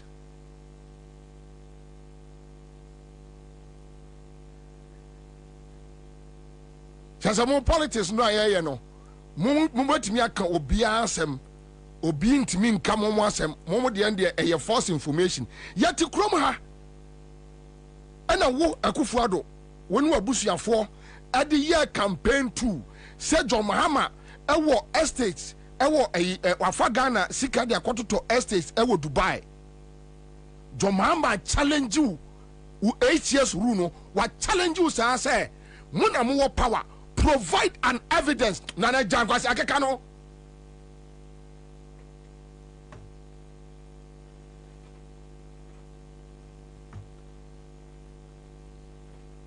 Provide an evidence say me John Mahama ampa say makọ ma for man sika de akwakoto your friend say adan ewo Dubai 8 years now. Akufo-Addo won't mean prove you. You are talking about false information. 8 years in Fiangbachini, you are in power. Who cross state apparatus go and investigate. John Mahama Kachra on several occasions. Sir, Akufo-Addo, go and investigate. Namonfano Kranamra, so atuto hotels are dying. Ewo eye Dubai or no John Mahama. You haven't been able to prove it. Na momo de momo timi ka obi ho asem. Mono obi antimi nka mo asem. We are not timid, Akufo-Addo. Ghanaians are not timid, but they adwene na obi ade ato fom. Se be ya bre o beba.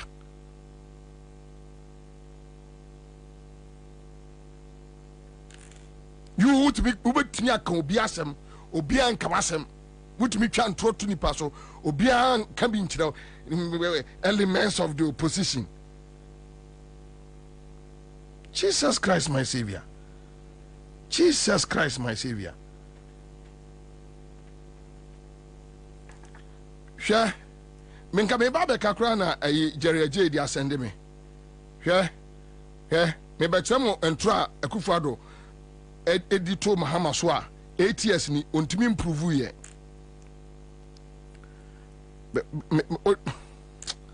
Awurade Nyankopɔn Yesu Kristo. Ya ne nipa hwɛ ɔko fa ayi we to ma send we bi fato amame fato Facebook page amame ha false information.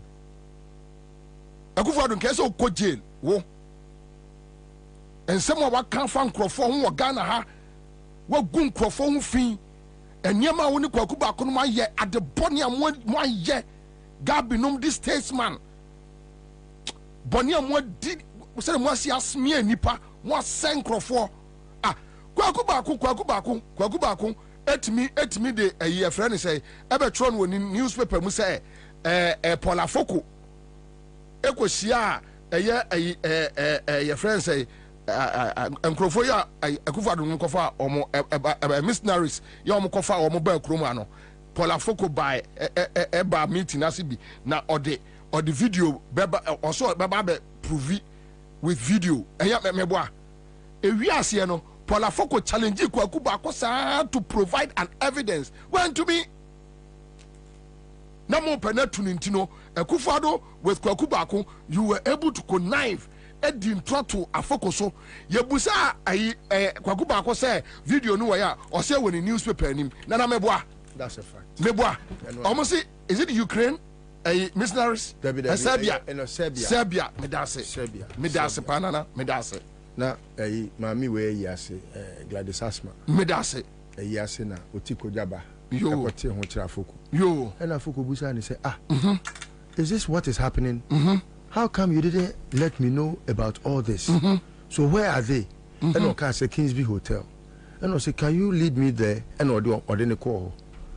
So they were trying to flee But Afoko was, bold to tell them his piece. Afoko no. Yes. And I Akubedi Santrono. Yes. Say na Afoko timiti no mubi. No no video. Obe show. Kwakuba kwentimi anshow. Eno ne na yare odi na wiase no. Nyame na adome no. Momo babeka false information. You see, say omo kasate say I said the room see very clean. Omo kasate say I say oye nipa so aboa. Now nim there esama Kwabena asem no kura say me. And you say, why do you bring Kufuor in? Kufuor is not discussing his being vilified. Kufuor has never been vilified. Kufuor is not like you. Why are you bringing the name of Kufuor? You are trying to run away from Moboni Amaye. A Japadia document na moye no. Mu Kufuor. You are part of the whole thing. Una ye. Now they God been a Troye. And you want us to believe that there is someone who is a good writer like that, who is a prophetic being? No. So someone could write what was in your minds that was yet to be implemented into a certain future. Can you imagine? So that person is a prophet. Namuka someone kwasi afo na TV asiana. She Akufo-Addo. Nana. Me yin 1-1. Say we are there mo baba ho. Mo ye ho adwuma me yin 1-1. Akufo-Addo see false information. Me ba mcho mo share your Facebook page. Mo share a Yes Citizen TV. This is Akufo-Addo. Mahama government blows $10 million on diaries. Nana Addo alleges. He said it on an international platform. Hey, Akufo-Addo, you can allege, and nobody can allege because also what in Ghana ni bia. Look at you. 8 years now. When your power, $10 million. Would Charles and throw away the to Mahama so. Won't me improve ye? Won't me your whole share? Won't me investigate ye? Nanado, jai.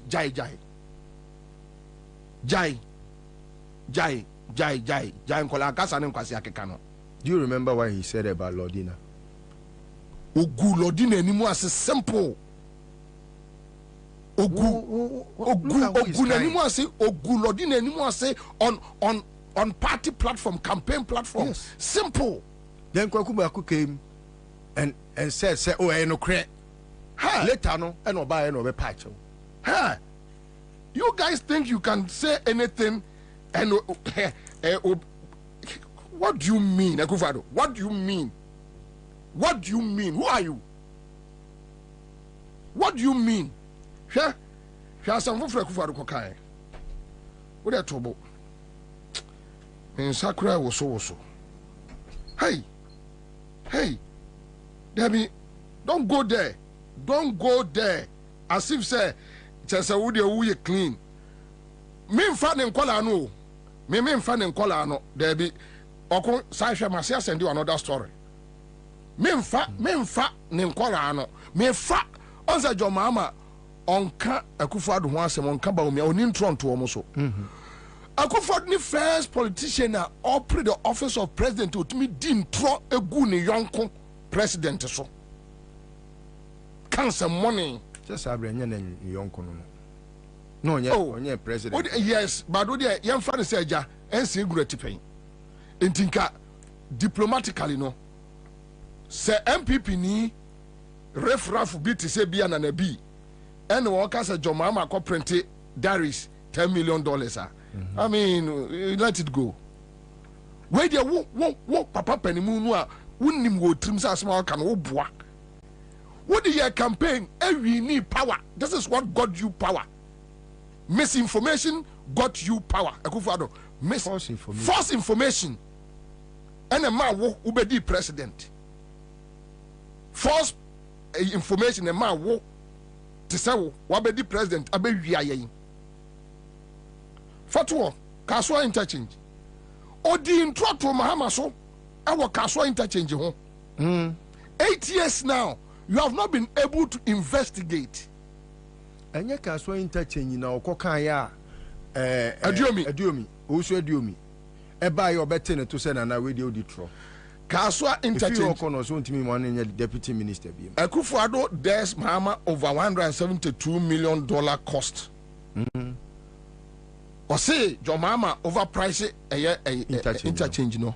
Later they didn't know say the interchange included a school, a hospital, your friend is a police. Car park, lorry park, market center, and all those things. So about 8 years. Yes. Investigate. There be on kasa. Ni minister, ni deputy minister, na betene to say there be. Akufado. Odi a tro na wudi. Yes. Odi emfa say. If you hono, and was say. N'anim agu asinti awusu aduomi agu n'anim asinti ontimi nya ne deputy minister. Yes. Odi emfa so awusu aduomi 8 years ni what the president Ukra state apparatus and John Mahama inflating cost of a project. Investigate na ye ne de obeye. What didn't throw the winning na ne supporters this ade we nam Ghana John Mahama e kronfo. Yes. John Mahama Akufo-Addo. Today you are talking about false information. When you are already a false personality walking about. A false personality walking about, the false personality walking about. Today, you are crying whatever you Jesus claim Christ to have been was false. Jesus Didn't Christ. Akufo-Addo let the world know say we're a human rights activist? What is human rights about his governance? Akufo-Addo, yama story, MVP for Amotiemi. You bet me am stories and some Akufo-Addo kafa. And today, this man, Charlie, drop it for me. This man, you are coming to tell us we need to face the false information hand. Get with you. Get with you. Get with you. But Kwabena, me, I'm well advised by his advice because, I mean, I'm going to face him head on. Because they are the false information. Yeah, Yeti Kroma. You got 2020. Want to me, back Jina radio so catch say Dr. Lordina Echo APA. Obafie no na John Mahama eni ni made elder. Na eye MPP for major kwasiasa and kwasiasa want to me Jimmy. Na eye omo major campaign. Want to me be Jina radio so aka kire Ghana for say John Mahama awo 16 na forward down so man. Hey, Akufo-Addo, o say obi akwaka say welcome oyire eya oya. Ono so de ebeka fa ne mu bia no kre. Eya me wampo. Bibia beka bia bibia no and you can say be obi part me akogina baby say you have done this. Na nya no kra wo Akufo-Addo obetima agya ni pakro no. Dabi o. De eya me ya ne say wo mu no a wo mu de ne nya no kre no. They don't talk. Yes. What would you no creno? Then you are just all there. Now all kasa. All kasa. Oh kasa say. Here Ghana for ya moti yanka na ewe. You see, and me members na bantamenti me hame ho. Na me nche bebre me jaya ma womo banana si ye ka false information dia ye power chow wo me nyama wonkwala no so samia okunum sem o makeka fa mahama ho atamels ho ya na nya no kre ensem basa nanya hwa Akufo-Addo awosu the late John Kuma ko din tro me on asempa John Kuma ne me on asempa be timi bie na no ka say atamels ene eye friend say ato ahoy e fa wo mo ho o free one no John Kuma free one na de no call law school. Yes. Sa case no abon in Semama. Yes, sa case ne ma wo Akufo-Addo. That was when Alan Chematin had said no on pesa dirty politics. Yes, in his wo Akufo-Addo. Yen ne ma he held worship him. Yes, yen ne ma wo de John Kuma e call law school. Something you have benefited from. Today na mo te edem no so no adwimifo no mo bo mo nsem. Obi kan kwasi asem se mu ntimi ntie mu nkan kire se jai o keka no. Ha me say me I won't touch on Cabo Numune and Kwasi Asemo Mokeka. No. I won't touch. Me say Akufo de fa wonkwa. Metimi stories beye wo ha akyere wo ensem a wo kafa atamels ene jomama ho e okroma na obi nkyere me asem one eya what say jomama woni atamels ena eco school. He's your friend. You can criticize him, but you came out in a yare besreno. What's who yes what would you obi yare besreno? What's Atamels our campaign platform? So the tapes are there. What's Sereno so a yare for? What's Sereno? Oh, he mutinsu. What do you be coca was a boy? I didn't know I can't say mutinsu. Wow, near Atamels. What's Sereno? Ujina platform so now Kasana Sebi Obio didn't find Chamina Mohuna no sa and no went to Miamba and no nay no crano or say you know the oka a false information. Nasa or yaw Atamels dear Atamels the any false information. Yeah, the Atamels call your friend say South Africa. Now Moko Kwame Sefakai say on also say Atamels ewu because near prepare for elections. Now the year election Atamels yare yesu obewu Atamels yare yako 2008 na MPP Akufo-Addo mo na mo government na mo main Trump campaign and say Atamels yarefo we ha Akufo-Addo jai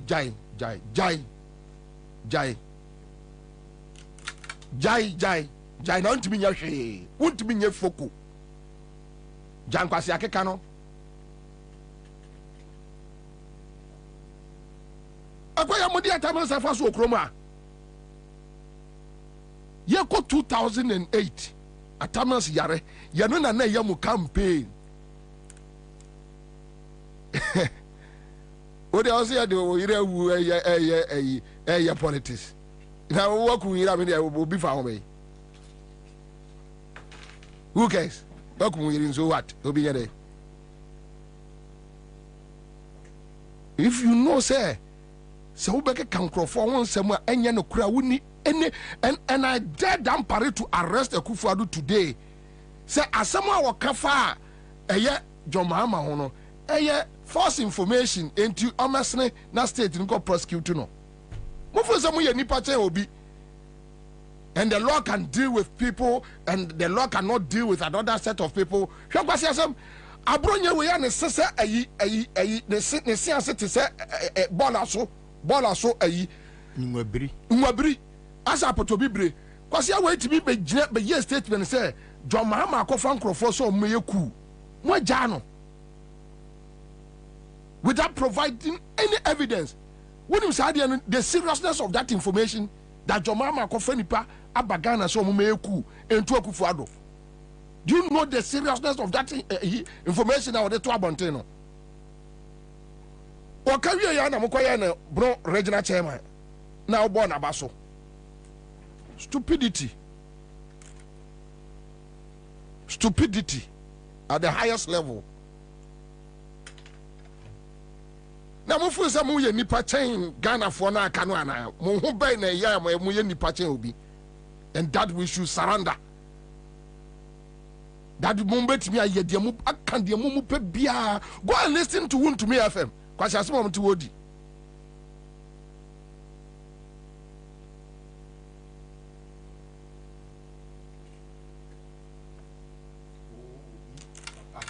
obi papa penimu akusuku aben wa sebi abegina bedwam akase me ba be review SHS na wo obi a wakosuku a wo te brofo ubitimi begina bedwam ka say review means cancellation na we Jimmy we anya misinformation Jimmy we hwe woni ma de aye ma reho o nya force ayi anya false information hwe woni ma de aye ma reho say obi ti say abronye na motimi asoma no say onkoka no radio say John Mahama papa ewia generator ena obi bo ni dua ku no Wa wo papa wie Ansah se wie japade a wo gya okra wo ton ni nyina di. Minima dia Akufo-Addo no mo. Say wo muti wo mu fie wa ya na ye wo so wo ye nipa bi a. Enti mi hu wo a, mi hu wo say nipa fun bi o. Saa na da bi wo muti wo mu dwen say wo mu ye nipa eche Ghana fo aka nyina. What is it your mama complaining that? Wo hwed nua bi hu mre a. Omo fi so wo ye nipa chen obi. What is it your mama a complaining that? Say obi papa wa bobra a former president papa na kwasia te say abronye ne setan tansa no say osla enkola abrim o papa Akufo-Addo papa wo obieni wo Ghana obetima che say Akufo-Addo papa na adwuma we no oye wo ye kromfo che obi no lawyer wo ye nyina case bi obeye bi agi so okotwa bribe na saa na chambers no so tie ayi abronye beka asasem we say jo mama papa ko wi generator ne ebo ni di me kai story ni bia na minsu me tie video tape ni bia na minsu. I'm like, wow. Yeah, Mahama. And the whole Ghana at some point he was feeding the whole Ghana. And the MPP, no, omo so proud. Omo ni aje abronya kasa. Hey, abronya nim kasa. Hey, abronya kasa o. Hey, they wa kasa. Asema wa kafa mama ho. Wasema mama papa ko yi generator. No mda form. Swine. Say, omo de foforo aba ejapade me nka bi mamfo aba konto akwa aba ova mejo so nana akwa aba ya buruburu a unim ye ntia ejapade ni mfiri ho ena adwuma bebre ho tina menye mu kasa no ena de me bie mama mo star 413 hash edom Ghana fo amote yenka edom ya amote yenka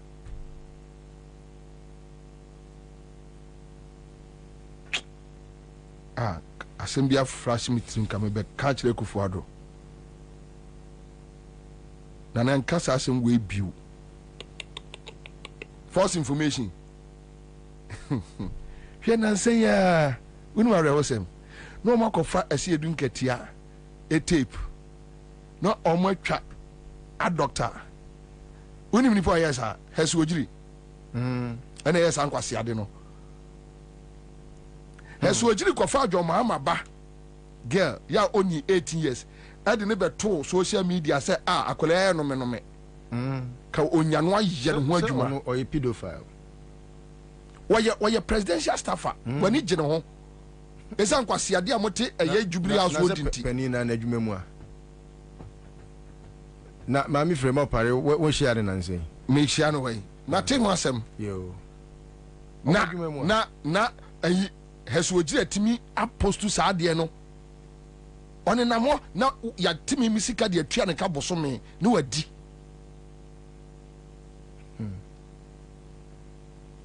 yes what postu sa de no various groups child rights groups ebe kasa ye say yinadi one na mo oti Jubilee House ho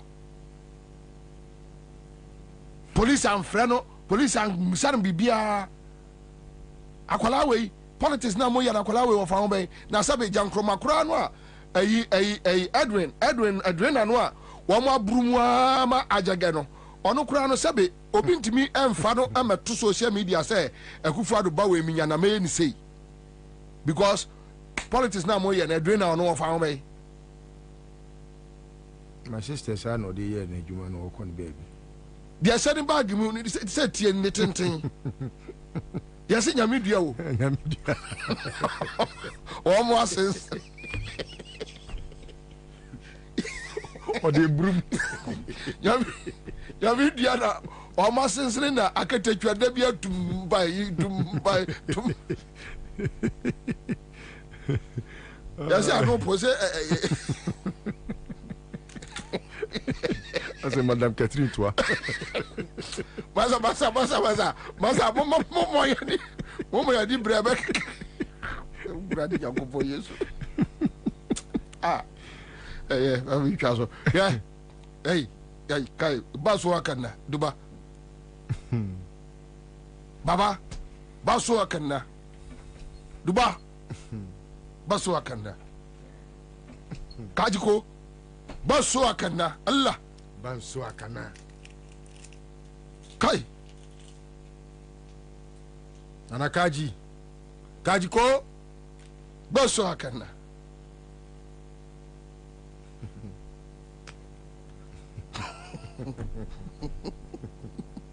Why am I Bobie house abba? Ila.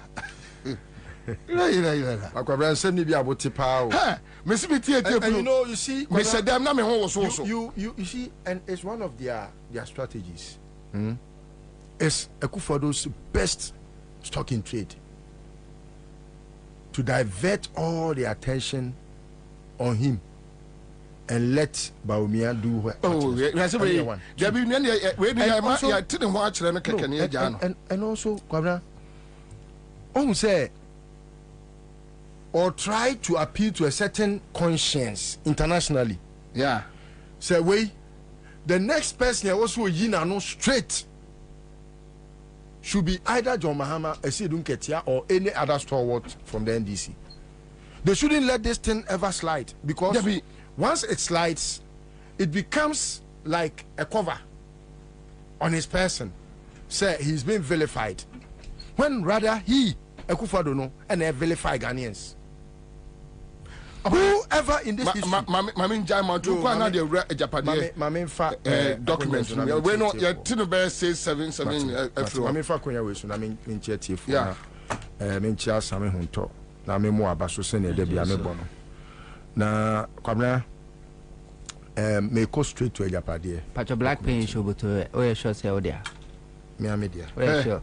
So na mumi enu be hamadwene wa me no open bebre me twa chobi mumi enu se na mu be hamadwene wa black we mi gidi kire se media mu wie ya na mu asai atuka na mumi enu for the last time I share the list with me black pen ana sorry Ansah na ye pon until me hwe black pen so baby ink na du no ana me fen what the amano there say ye be bom bedwam se me ye kromfo de wo de mama nyintum na de fada de ba sa biaba so o so ma da bi o se me kromfo ma wi apen nti wi ase no ma nyina wo nyina da bi ti wo de da de ama no ti Akufo-Addo say ye gas wi ade konfa bra eno anu pacho me wi ampo me de aba mo na de wa wi a cause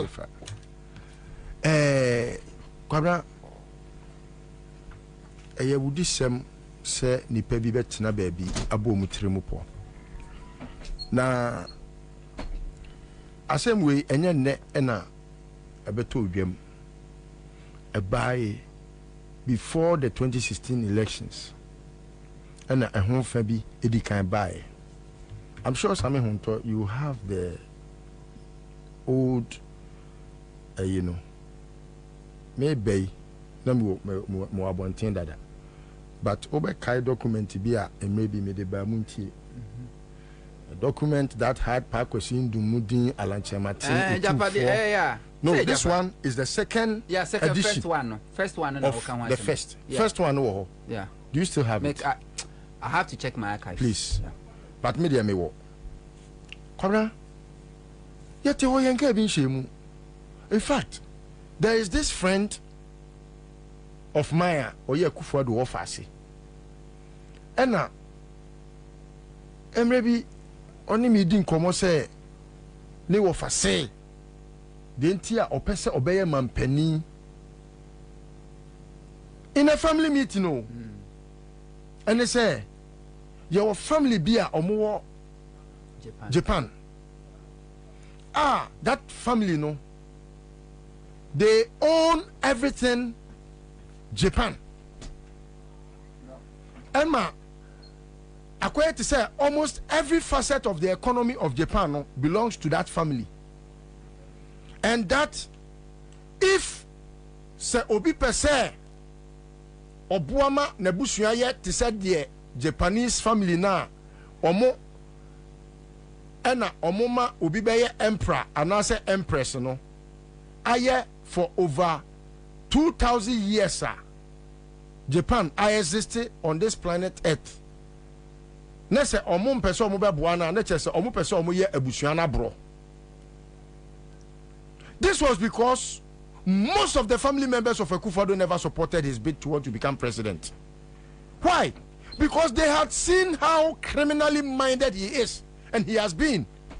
They had known him to be Obia, the character trait and sub president. Aurora ne Obia ne zip anyhow. Wayane ho basa. Wayane ho as a addict be ya oninam wiase. And they were like, no, how can he, Akufo-Addo, be president? Kwabena, it was on that and Ayanumbi boldly said, Akufo-Addo will never be president. I have never run away, but this is not a president. What is presidential about you? Because I knew that Mehu President Rawlings, Anyebia, Mehu, your friend is saying, President Kufuor, Mehu President Mills, Mehu President Mahama. Akufo-Addo has no trait of such standard. A Timika say way dear presidential. He has no such trait. And so some rapper say, yes, he a president or man we muna senipa we no mabe mampeni da. Now we hear tampon. We hear import a free fanom. Me Monkroma. Nkrumah is too high, I mean, a personality to bring in some of these things. Then, o convince family ni say, anunti opeso obeye mampeni na oma ni family no ebeye te say the Japanese family na omo ena omo emperor na emperor no ko ware no wanya empress. Say emperor no so beye eya empress ni beye eya no no so akọ ware no wono so the only time anybody becomes part of that family is through marriage. And no crampo no Kwabena. Say yabe ware wo de wa Bible suemu a you don't occupy any high position bia. Just the title na keke because a family no omo mo hu bibia mu. Kwabena. That was the first time I saw omo first document na bar before 2016 election no. Kwabena Akufo-Addo bury any election. True to it, be what document in the movie ebeda bedwam. Emma, I'm for raising one sem bebre. Kwabena me kai say, was it who? And the day at the end of Sunday, Parkwesindum. Kwabena, I think we were there when Parkwesindum rubbished it and said, oh, this one can never happen. Now where the communication will be no watna baby na watro be putting it together. But when the thing began to happen, no, and Parkwesindum who said the realities have dawned on him. I remember when your friend is saying same was put to Dufour. Dufour no nyina say already it can't happen. And Dufour you're going to bank, Parkwesi you're going to bank, and all these things were discussed detailed in the paper. I hear me yes I have not brought the paper here. I still have my copy. Now, then in 2019, COVID no, afena na enya magana o. Ye be ko election 2020. Then this document came. Ashasia no na nipa owo abusuani na mu. Wabusuani na liki yo. Busuani, omo abusuani na liki adewe. Because o say emu rem say nipa ya bobo bomudin wo mu no enso ono kra de na oye na ka omo agyae se ne be ya omo nton koso implement ne oma hodo a eye den ewo document we mu Kwabena bibi bia wo document we mu no about 2019 esi ewo man we mu na. And then I'll take only one side of it. Where is the content? The book of content, Crowley. Okay, so the foreword and everything. Okay, let me just leave the foreword out. Now, page 4. Where is the page 4? Page 4. Let me even go to the other side. I mean, political side.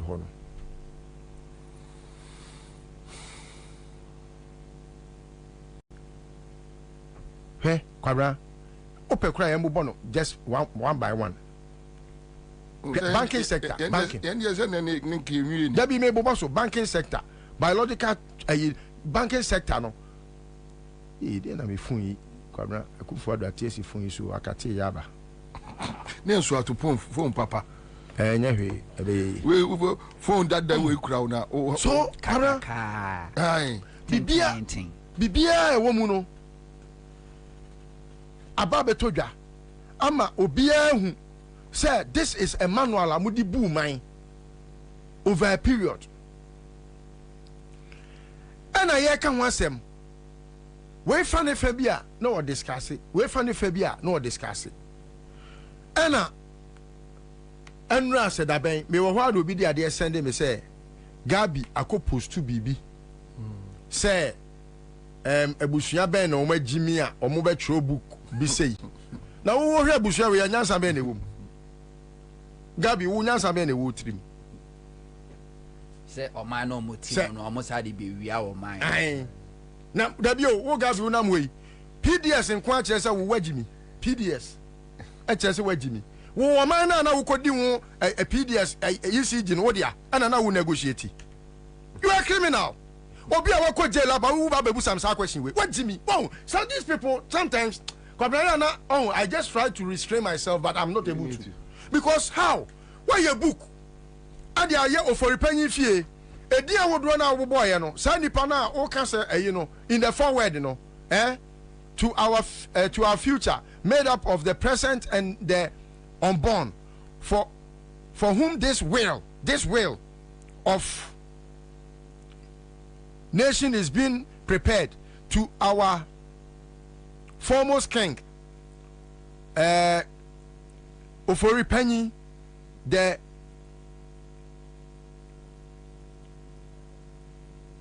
progenies, spread across this world for whom? Yeah, that is the forward. Yes, me kind baby, just to give a why na ono ti mabusua ni mu a why na ni mabusua no ni history a sa din a me bebuboyi as the heads of Nana Apianim Kwaframa Nana Kuntunkununkun and Ofori Penyi, our people were never defeated in the wars of old, where nobody's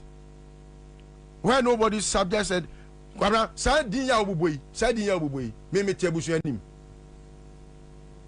mabusua we why na penny history atie abusua we uyi Professor Danso a wonim nyansa eni ba ko mienu bi a omo no ye me namfo no ntimi ntwi omadi mu a abusua we nyansa ni be natimi obi a ono watimi aba abedi hene a ono odi hene no wo matu galam say mo ahimfio esinsen wiem sankanya kufado na be mampani a mo ahimfie kwa mu niska mu disi ahimfie no but unim ya watimi abia man no de sia ahimfie kwahwe de tebi wo ma ye chebi unim de em nwanwa akrofo sa na mo ya ka sama na mo mutimi na wote he ayi friend say be ka wote he bia na ayi fo no bosomefo no ne meko unim baby a dana me ba o unim ade ye me nwanwa pa o wiase a Gabi tweet no e ma me hunu say Gabi na dwere nya adwuma because so busa me say ehifo ne betimi atenase no mo afa plan na omo aliki Gabi ukodi PDS won come on me number record o but it leaked me number record o it be many boss I'm like Gabi PDS no won come on na o che no mo cheche no e ye listo na number record o Gabi dey na ba bontin boni ensuma simple finito boni ensuma enti se mo ye tie ba bi na mo ye boni na sesabi mo hu se mu be ko opposition enu ti sa manual na ye di be gina so dia prosecute mo a make sure say moto a atete nyina no ye be bia ma mframa hoho a ehwe no ma megina no ma me denials bia mu denial no enru ba bia every Ghanaian even bodam mini kwadwo bantima kura nim say ade a ye kan sabio. Okay, so who is the prophet? Let us know who the prophet is. Who wrote this? No, but the other side of the argument is that say obiat mi atra baby atro na abemu ampa enwema we na say watimi akofa book no na mpa wa follow mu niema na ye ni nyina ene na wa bodam pa enye bodam kwa na wa bodam wagimi se osu obi na ye enya wo ye yo yate ase to nipa ne ye wie no na wo ko fa na wo te dem na wo follow no one by one wo ye enye ma wo mu nyina wo ye no one by one enti wo ni nipa no pa se assume NDC for na troye Jesus Christ NDC for na troye yate ena NDC for atwa de ama wo se ye o man ni sei ena wo gimi nti wo kura bukuru na wo ye se NDC for se ya wia ECG so yo nko wia ate no wia o mo se ya gu banks no na ugu banks no a na epeja data bank usiyo saa no me no and NDC for chiro book no m ka kire wo se eya fa osafo bafo ba no ko senate na mon ko ton senate emu ne manyina yo mate me de no beko and NDC for no what kind of logic is this? Look at the number of companies or more ankasa ko register 332 what companies. Kind of logic is this? What kind of logic is this? 332 companies ni nyina sa 332 companies no nipa no ye dey conjure magic and who say you will have 332 different companies amode be galamsey amode destroy the whole forest in this country. What kind of logic is this? How can human beings behave like this?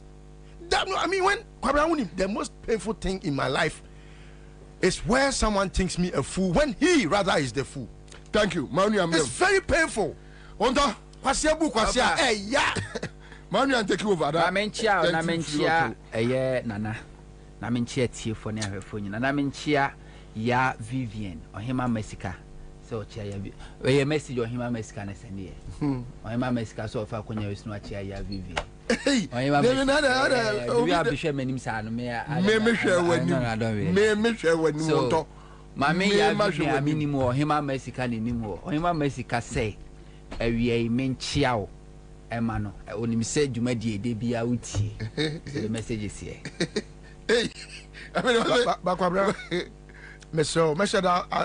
the printed copy. No, we will do it. In fact, I didn't know it was a topic. No. Give me another copy because they say there oche hina bekasa. Gabi so akasa. But don't ever use that word for people to attack you. For a penny, chebi ma hini akasa. And say be ma kwa ma your touch screen no. You be project on the touch screen near busa the mere say a mere coincidence said the arcane na timi ba musa dia. And say we nana. First on the misinformation. President Akufo-Addo e ka ho asem. Na said ye mwadi kan aka no. Yesi aboa bia bedi waduane aya enye ya. Sa aboa kokko na sa hia sika wodi waduane aya ya papa. Ya papa. Na 2016 election. Eniama makumaku enum NMPP fo gina so e de reggae election. Neka say ye reggae election na dodo na ya no madwen say ye wie mu nko a ye do election day na ya sesa manako dabi election reggae no e process e ye ade a enkofo sua a ye wo consultant a omoye number 1 omo ka tire Ghana for consultants omo ko hu omo ka chom say Akufo-Addo ne personality is not appealing to Ghanaians, especially who find a political history and in record appeal to Ghanaians. So to more rebranded Akufo-Addo. Until all of a sudden, Akufo-Addo, according to WikiLeaks, Ja Rastafari, locomotive a year train, we see cry Emma Kumo Ja Rastafari. Ja Kumo. There be Ja Rastafari. We see Ja Rastafari. And Tampe. What is in Tampe? Yeah. We. What is we? It's okaka obwabwa no ahye okaka ewura bom no abwabwa na ode ochechiri opipam na twaja tuma wisi na eba no ene friend Jara that be as what is that all them papers no all them what is that ahaban what is ahaban yeah ahaban special hemp what is that special hemp marijuana Mary and Joanna yeah we Ntampe we there Obonsam Tower we ye nyina che se ye nyina pura ye nyina okay o karisi akeko eti almost share brand Akufo-Addo all of a sudden Akufo-Addo obi anima sorry a wako obi ehu Akufo-Addo da wa sorry ehu sa fi de Akufo-Addo kwa sorry a waboma na trans okuta bible kakraka bi Nessa say nye Pukreni. Esa say nye ni subantin. Bible no asini trase. Oti aso dem na Bible no asini trase. Na fedie omakwa kwotwa Akufo Addo picture bi. A chese nanimu hwe nanimu abekasa abofre awo ne ne. Omo di Zuma. Omo di Jacob Zuma mama. Yes, and omo di ye. Was part of the rebranding. And omo ka kire Akufo Addo say nanim kuro hu antema Ghana for kura na suro ni so omu ni so ye wudini. Especially okoka all die be die nti no. On sha say obeka no ho aba nipa mu. Then Akufo Addo started eating and Nkrofo Ampesie enum Kalipo ekofro trotro was part of ebodame botata was part of the rigging tactics omu use here. Number 2, omo ka kire ne say on tarnish the image of the political opponent because MPP will base be a MPP base no omo they don't verify. So my leaders eka asemo they don't verify. Say ya no kre, say nya no kre. Once you leader na kan de omogitum. And very good. And ti say wo ka asema nya no kre the farmer Mahama na appointees ne na ban ho a omo beji adi. And nti no Akufo Addo started line e bi na mo boss so eye o say eye Darius Mahama print Rage Hospital Kaswa interchange e ho nsensem o ka nyina do ka edifa Lodina Mahama ni nyina na eye part because over here Akufo Addo against Atamel's wa attack Atamel's personality that when they were campaigning wa attack Atamel's yere anana busua anana bada. And even with Mahama 2012 election Akufo Addo didn't attack Lodina or Mahama personality, but 2016 what did we see? Akufo Addo was attacking Mahama, attacking Lodina, attacking Mahama's family because ne adia ya ka chen say wo kan dodo no abeji adi. Number 3, omo ka chen say on promising more than what they can do. Shabwa kese because modika ka amato Ghana for trim say Mahama ni ndisi aban no anya Ghana yi na wo de Nkrofo jiwdi pa so be ya de kese no to Nkrofo jiwdi so be ya de kese eni nti no Shabwa kese ena Akufo Addo tisim ene one this one that one this one that one this one that ubusan so benya sika wo hia wo se ene de atwen mikohia me party mpanyefo a na yaba behia sa dia to so biem omo ka che se o assorted the pillars of Ghana security architecture o make sure say obetimi aform paramilitary a che se no de no ba be ne se omo be attack Ghana e security e wo Ghana eninti eno mokofa Serbia mokofa South Africa mercenaries do mo buy. Hello Omadum good afternoon Omadum bye ya wa ku this say bobo oh masa 500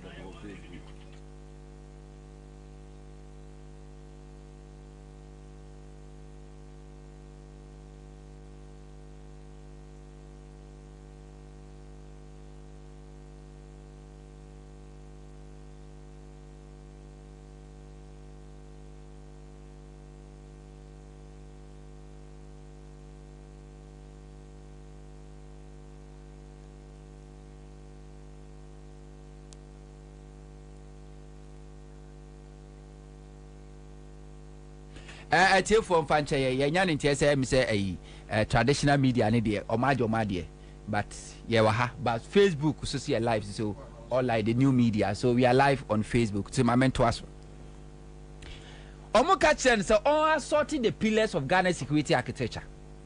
And what did we see? Akufo Addo kofa mercenary from Serbia and South Africa ebe trainee womo ekwan ya womo betimi ni aposifo adi akon ekon betimi afa so ni Ghana soldier for adi akon ye kire womo se de sikuta etuo ento be kan 2016 Mahama NDC for ye work konima na Akufo Addo gate man atwituo fire warning shot na Mahama the commander in chief of the Ghana Armed Forces na work one. They are tossing be so attack the credibility of the Electoral Commission. And into Bahia, AFAC, let my vote count. All those pressure groups are MPP 40 ni nyinaa no na their focus and their attention was on the electoral commission, to discredit the electoral commissioner and the commission, to attack them day and night. Emubi any acquire biometric registration Baumia Babeka so what discover 76,000 Togolese Mudi ewo voter register mu voter region. Charlotte say Ekobo Jadata Alisa would tell said Dr. Baumia for data nebra na ye analyze Dr. Baumia anko. Time the VCRAC crap and an ediano. Entisan Yama Makumako enum way. That was the strategy MPP at the reggae election. Misinformation was key. That is how come when a Ghana Phobisa say, more catching in opposition say DKM, Mahama Nini Lodina dia. Yes. And Tenamoba no, I didn't know Monchi Lodina. Nena Fedia who say DKM, Papa no anage money any dian, and ne onibo me and a campaign. Kwabena, I miss Kwabena. Sammy, Omote, your friend is a microfinance companies, Marco 341. Mo. Omoba yo mugu microfinance companies no. What is OBS suda? Dabi. Almost said that say Eddie Sikalama or Kufosika. I would get the former party no. Women's Bank. Yeah. Yes. Women's Bank hono. Send e kofu Kanaforata mo na manage. Inti time na e buy na e ho like omadi hu sika nyina awie no. Amuntumi account for no mo de ka banks na omo collapse no no mo tua ka no mo ka no mo fine no it was up to now what say the founders and I say the directors of Women's Bank abom din wo baby say omo ka ho bi ye sheda and ye di omo call ye just to clear their debt omo di no eno anu no. So this is the Akufo-Addo is a product of misinformation. And Dr. Mwakoba sort of kind no or say MPP are generally no omo ye liars. Omo ka asem a ofa seke a ye largely say ye true as compared to NDC. Enti Akufo-Addo ma metra ma me can't say anything misinformation. Even now by a president crowd a president I would throw some kind of even the information you crowd or they trouble on telling your false information. It's false news. Fake news. Debi Ameka say somebody should just Google one lie. This morning I was having a conversation with Openibio Free West, but no cause politicians in editor. And I'm catching okay. Yenim dia Baumia true already. But what ye Seme Mahama as a politician will be a wire assembly member, wire MP, deputy minister, vice president, president, flag bearer, the incoming president. Chireme one verified lies at Mahama a lie as compared to Baumia and Akufo-Addo. He couldn't. And today, nobody can say my fast check it. Sasemo Mahama ka sasemo ye fast check it no a true. In government and outside government, Mahama has never one car trobia and trobia organa. But you Baumia, you Akufo-Addo ehona moda na ne gabi say ejapade na ya mi do hey omu yanko manka unse all this war na ye boy ejapade no so a enkofo so is alleged tina kwa so ase omo so anyomo but now omo hini abeka ama omo de facto prime minister so abeka no now it gives that opportunity to scrutinize the Japadia document in part 1 and 2 and the project here when your friend tamfun him say okum yesu and the project to a task screen so na ya trust say the ya throw Japadia no muni na ya compare say saade no ensi wa ba mu ana say siye dia ene ede na mani si e wa ba no mu enti eye pa nyankopado your task screen wo and the task screen the be papa from next week ye be hu adwuma every day be editorial ye be make sure say task screen no ye be project one page one paragraph nda ho ni analyze ne ko Gabi asorochire da kumumusa no 2020 prior to 2020 election one friend central ni bi no discuss Japade TV show host political shows one friend in the morning and threat amusa sa denti na all discuss Japade document na wonya one threatening so bema boys abebo no Gabi asa ochire da ko ofre a TV host a threaten no say identity na all discuss Japade book document no na se wanya obemi abebo no we ade wo so nya na atro o se anya wa me kama asem so a ade o se anya wa obi kana asem a na eno so age e dia ma ho de si wa mamu nyina e wo like list over kai no Dr. Papa Kwasindum me kan Munti FM the document ne buy said Dr. Papa Kwasindum yes so powerful financially. Dr. Papa Kwasindum yes so powerful. Yes, I'm back and I have to take it back. I have to take it back. Said Dr. Papa Kwasindum yes so powerful. As I ran Canada, Dr. Papa Kwasindum ewo GN Bank ewo all the district, almost all the constituencies that Dr. Papa Kwasindum ewo GN Bank branches wo ho. Sabre na Dr. Papa Kwasindum chese ni nyuma ashita Ghana nyina no kuta workers over 3,400 with over 66 companies. And Dr. Papa Kwasindum ye adwuma so obehye cars, television, TV na no hye bi ewa ha say Rise production football club now will be on the stadium bibia. And to me secretary so the bar almost state said Dr. Papa Kwasindum is becoming like untouchable. So they must find ways. No mon cheno. O ko fa mensa wota be wom. Mensa wota be wo we krem, we am wom. E wom. And in yama sankro form target to mu nyina. Sankra wom. Oh yes. Your friend is saying Jowo Joli. Ajansari wom. Wom. Ena ba ku yi Duncan Williams wom. Ena ba ko. Che Duncan Williams o mo ka so no de ono no sikadie ni de. To no de o pe kakra ma no ane ne na is wa kana no atum to no mu ampa mo be sa no mo ye no. On ba no me ko to national cathedral ko gigi skabra ni ano ko gigi skabra no mu die. To no de o mu nim de o pe ana mo ye ma no 10 no mo ma ka de e kom do mo fa so no. Enti Gabi asarochire daako chebi mahene enyamo na mo ba be kire yen se Japade document no eye true anase nye true chebi enyan kwase yafo ka kire say why na Gabi uhwe Gabi ne post na the Gabi troye ni Gabi say himfa na Kwabena, how come say a family that says sebibia ya Gabi say if you believe a family would document its alleged evil plans against the very village they live proudly in, document it in revised copies of a book with the portrait of the head of the family boldly on its front cover, then please have your mentor or have your head examined. Yes, so what about them? Yatia Chebi hine Yetamgana sika over 4 billion from GMPC and a demand so on from Kodina Fashe. Yes, yet Ghana in himself Fashe Papa what Ghana Yachi was coming on Fashe than Kahon and come Yatamo ye and ye demand. I said, what to be that? Just imagine, Sir Jomama Fa or Mansika saw the command Yagbonra. Sir on Fenni na Fashe Yatam demand. Yatigana hey Jesus Christ. Book I want it to be, projected. That is it. Yes, no, say yeah. Look at what is is it not restricted? So it is a book that has been leaked from the family. Yes. No, but you don't catch it.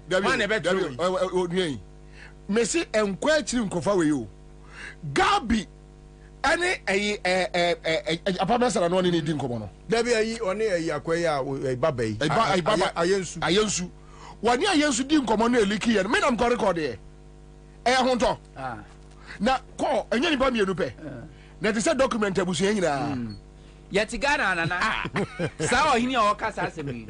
Sa ohini we ba bedi ye atem Ghana for say. Ye ne a ye hu ne mapapa wakufo da mamum ne ye maame no ne abusuafo ya beifo. Yes. Obedi atem. You say to ye papa ko family na cancel sa bre kra na ye ntwa picture kra na black and white ne ho ofesin. sabre kwa na esi ni bie maye bajimi bre no kofa me na na foto ane ho ofesen ho fe kwa de men ko ho na ono onim se so wo ba be di me na na no atem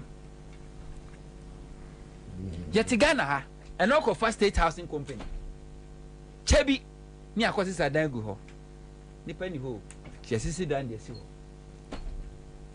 yesisi dan eni de si ho egu ho bebre we ka che say na abusuana bi wi a o man na kru na nka se o motimo no na o ma sa de aba o mo ai kru no o motimo no o ma sa wi o man no yeti Ghana ha ene o koche bi bebia ya asfate mona mo se Ghana ye modia akufo do busua we no o mo na se Ghana ye modia e free Kwame Nkrumah twede amponyankopon bo wi ase besin ne mo ahimfie mo antimi ansi se de mo nana no mo atakwame no nana motim akufo ado be president ene mo buche bi ahimfie sine foforo tramodin munye ska no hin se akufo ado amambe ya aban a enka munye sika edisi ene John Dramani Mahama single-handedly will see ahimfie edama no kromo hene in opposition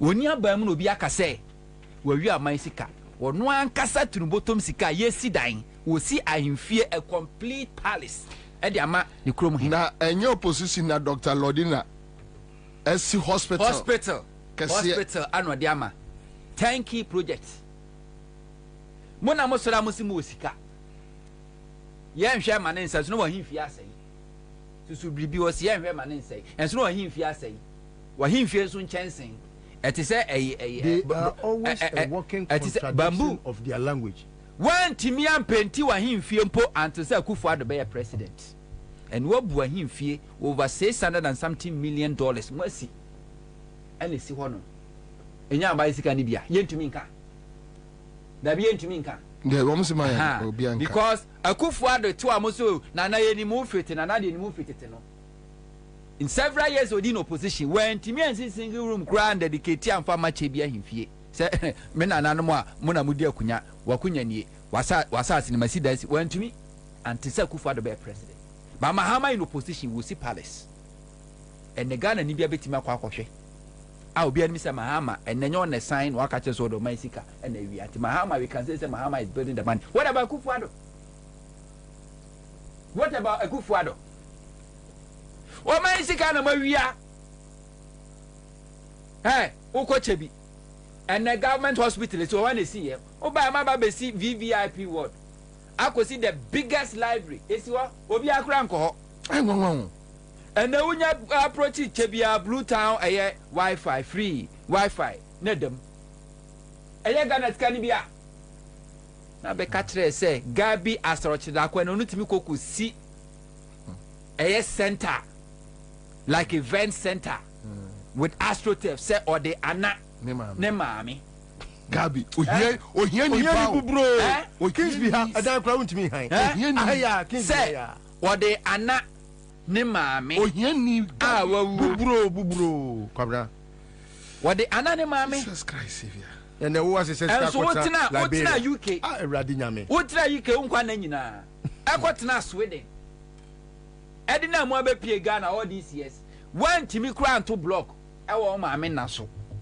Gabi one timi anto block ewo ne maame na so Akufo Addo be president after first 4 years what timi akwa kosi a whole center event center kese AstroTurf nyina tatemu se wo de hyewo maame animonyam Akufo Addo in opposition wo yire wu ye yemubu wakura ne yenwo yen wo yire na wantimi afia so kura anso am wantimi amfa flower hurei ankwa ankoto wo yire na so and no be president wakosi a whole event center ewo mampon da bi esi e abrewa ye no ewo mampon yeah na wonim sa inu osi ye no ode ama jankroma no na eye na na ko do adwuma center dada eye 31st December women movement like Rollins ne yire ana beje won no musima mampon say mufa asante mampon man ho na ye nya skill training yeah han to mo mpeso musua no mo ye we achochobo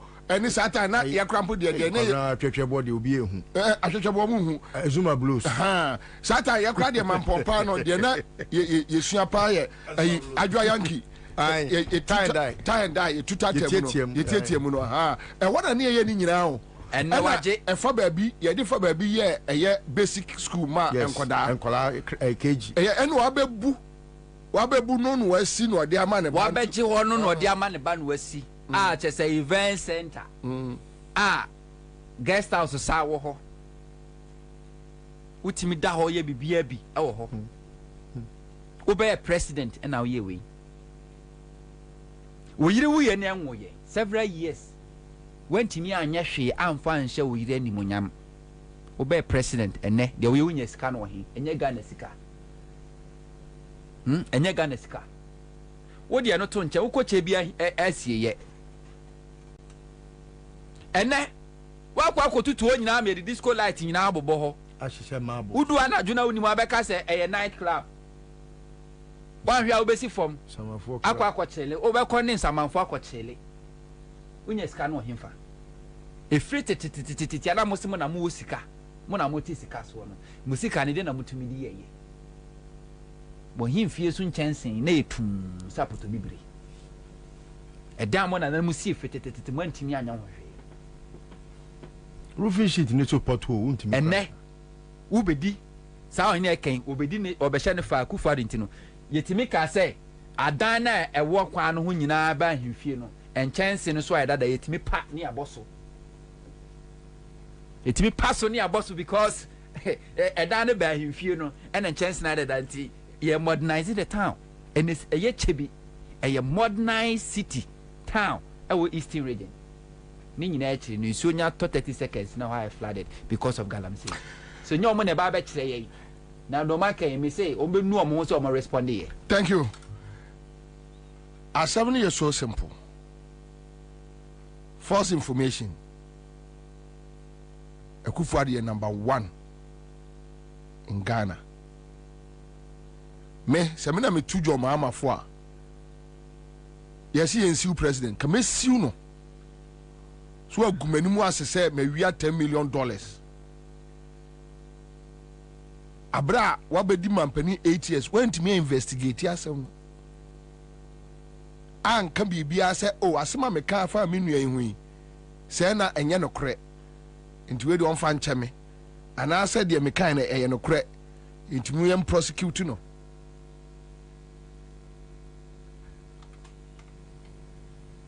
Orua divine ba be kan sa divine akwaba Divine da ben na be ma me Dr. Park Sindi 101 na ye disa japade book we nko enche mo ono angasa no plan say mo onemo ba we ye mo ai 101 interview enche na nsenya mo that one me person ka Kwabena tia na me tia listo to ana otim finfin any question we to Doctor mini papa o onga oh, oh, Oba, me fear crime no picture can see a mahorabo. I see. Oh, so from Hello FM. I said, Bobie, Ocase, Onimobia, Obejinechini, Ade, or Agro, your diache. And you may all ye. And you know, Ocase, I said, my Ocasi say. Only in Chilima we no be needing command there, but no. About you man Antino. Ocasa on the Kofi and Crampo and you crampo. Ni papa. I own this papa. Now we are my baby a you the restaurant for.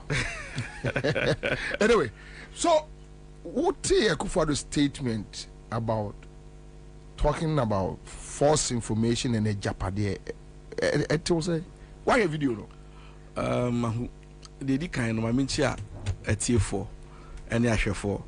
Now, Utimu say, a better na high energy a woman, not and Rophobia social demo, Afabo Payo, and my matching film from them. Oh, Yasaba, Yasaba, and Tino Moko, and more informing because may banning in Anunze. So what's a come now, look glass and never down. That's a Uchi radio station. Ucha mobile binang of Utia, Unya Echo. Eko.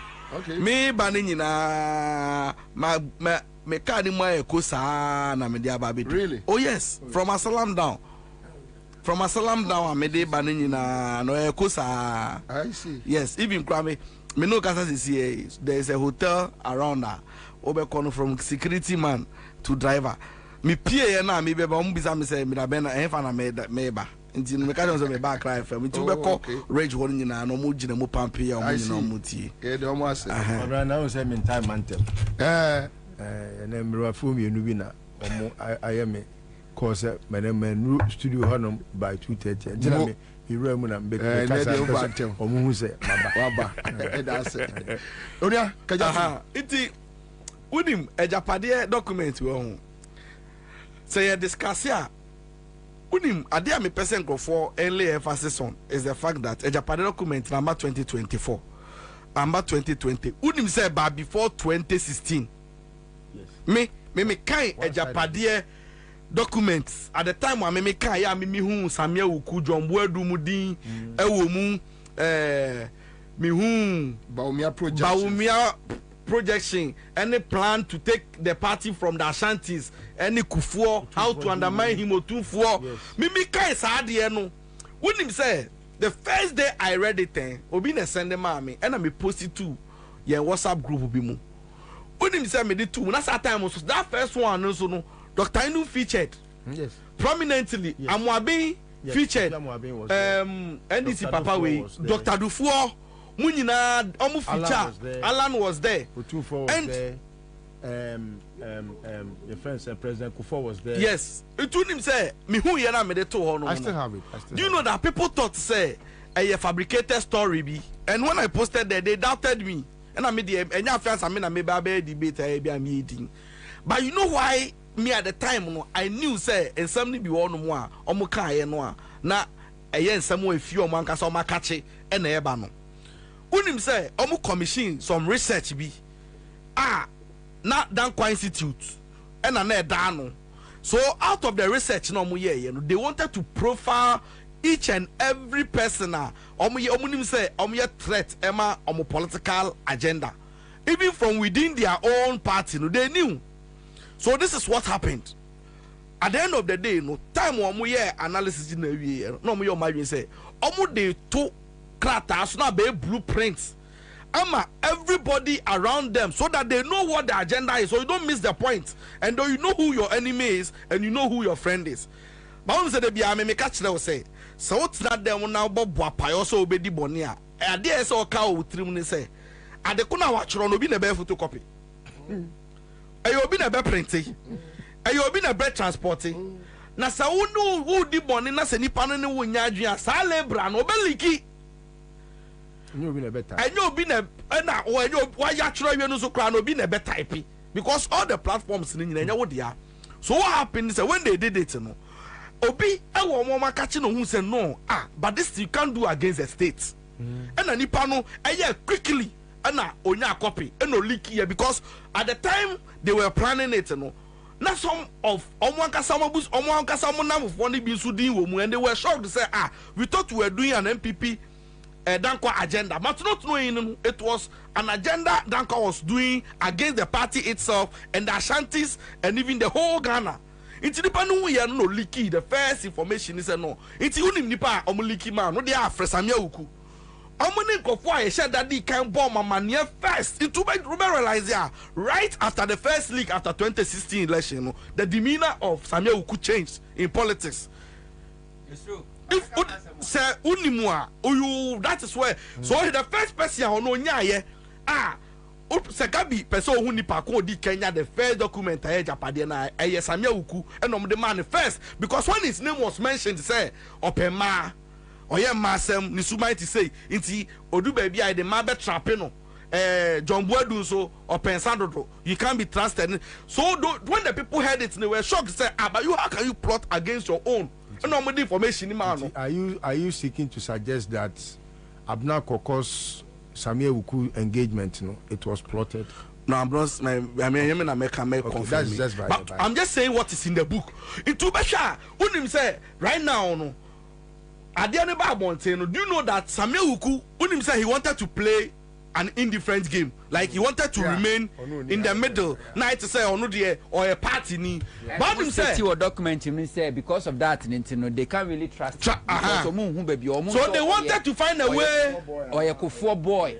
Until they wanted to kick him out. It also realizes and I kick your koya on sheshe. And no play game no more say no me neutral.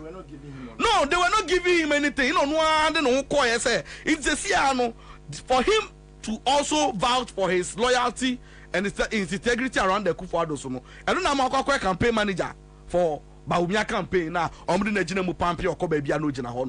See this document when it came out, and you nasemo. And if somebody tells you say, oh, I think say we have 2 documents that have come out. The first one is different from this one. No, part 1 and 2. Say continuation, revised. But the content necessary, agenda no necessary. Yes, it be a become by me purchase one. Eddie can buy before 2016. Modify. No, along the line. Solid. And you know what people must know. The question you should ask yourself and say, is it mere coincidence? Say. And some no cat anymore, maybe kind of 2016, no, and manifest real in 2024 now. It can be mere coincidence. It can be. See, Mimika say no. They will take over only outlining major institutions who say sectors are if they control in perpetuity family no ending here and even in opposition no, they will control the economy. They said they will hijack the oil industry. They will hijack ECG, yes. Telecom company, no. Yes. They will hijack it. Yes. Ghana Water.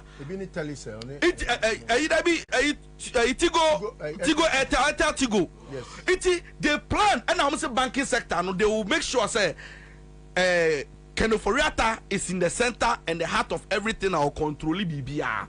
So. Were predicted. And I mean, say the first agenda in the book, no, they said they have to instill discipline and fear in Ghanaians, and they'll start from the media. So exactly 1 month, 2 months, they started known as Osla.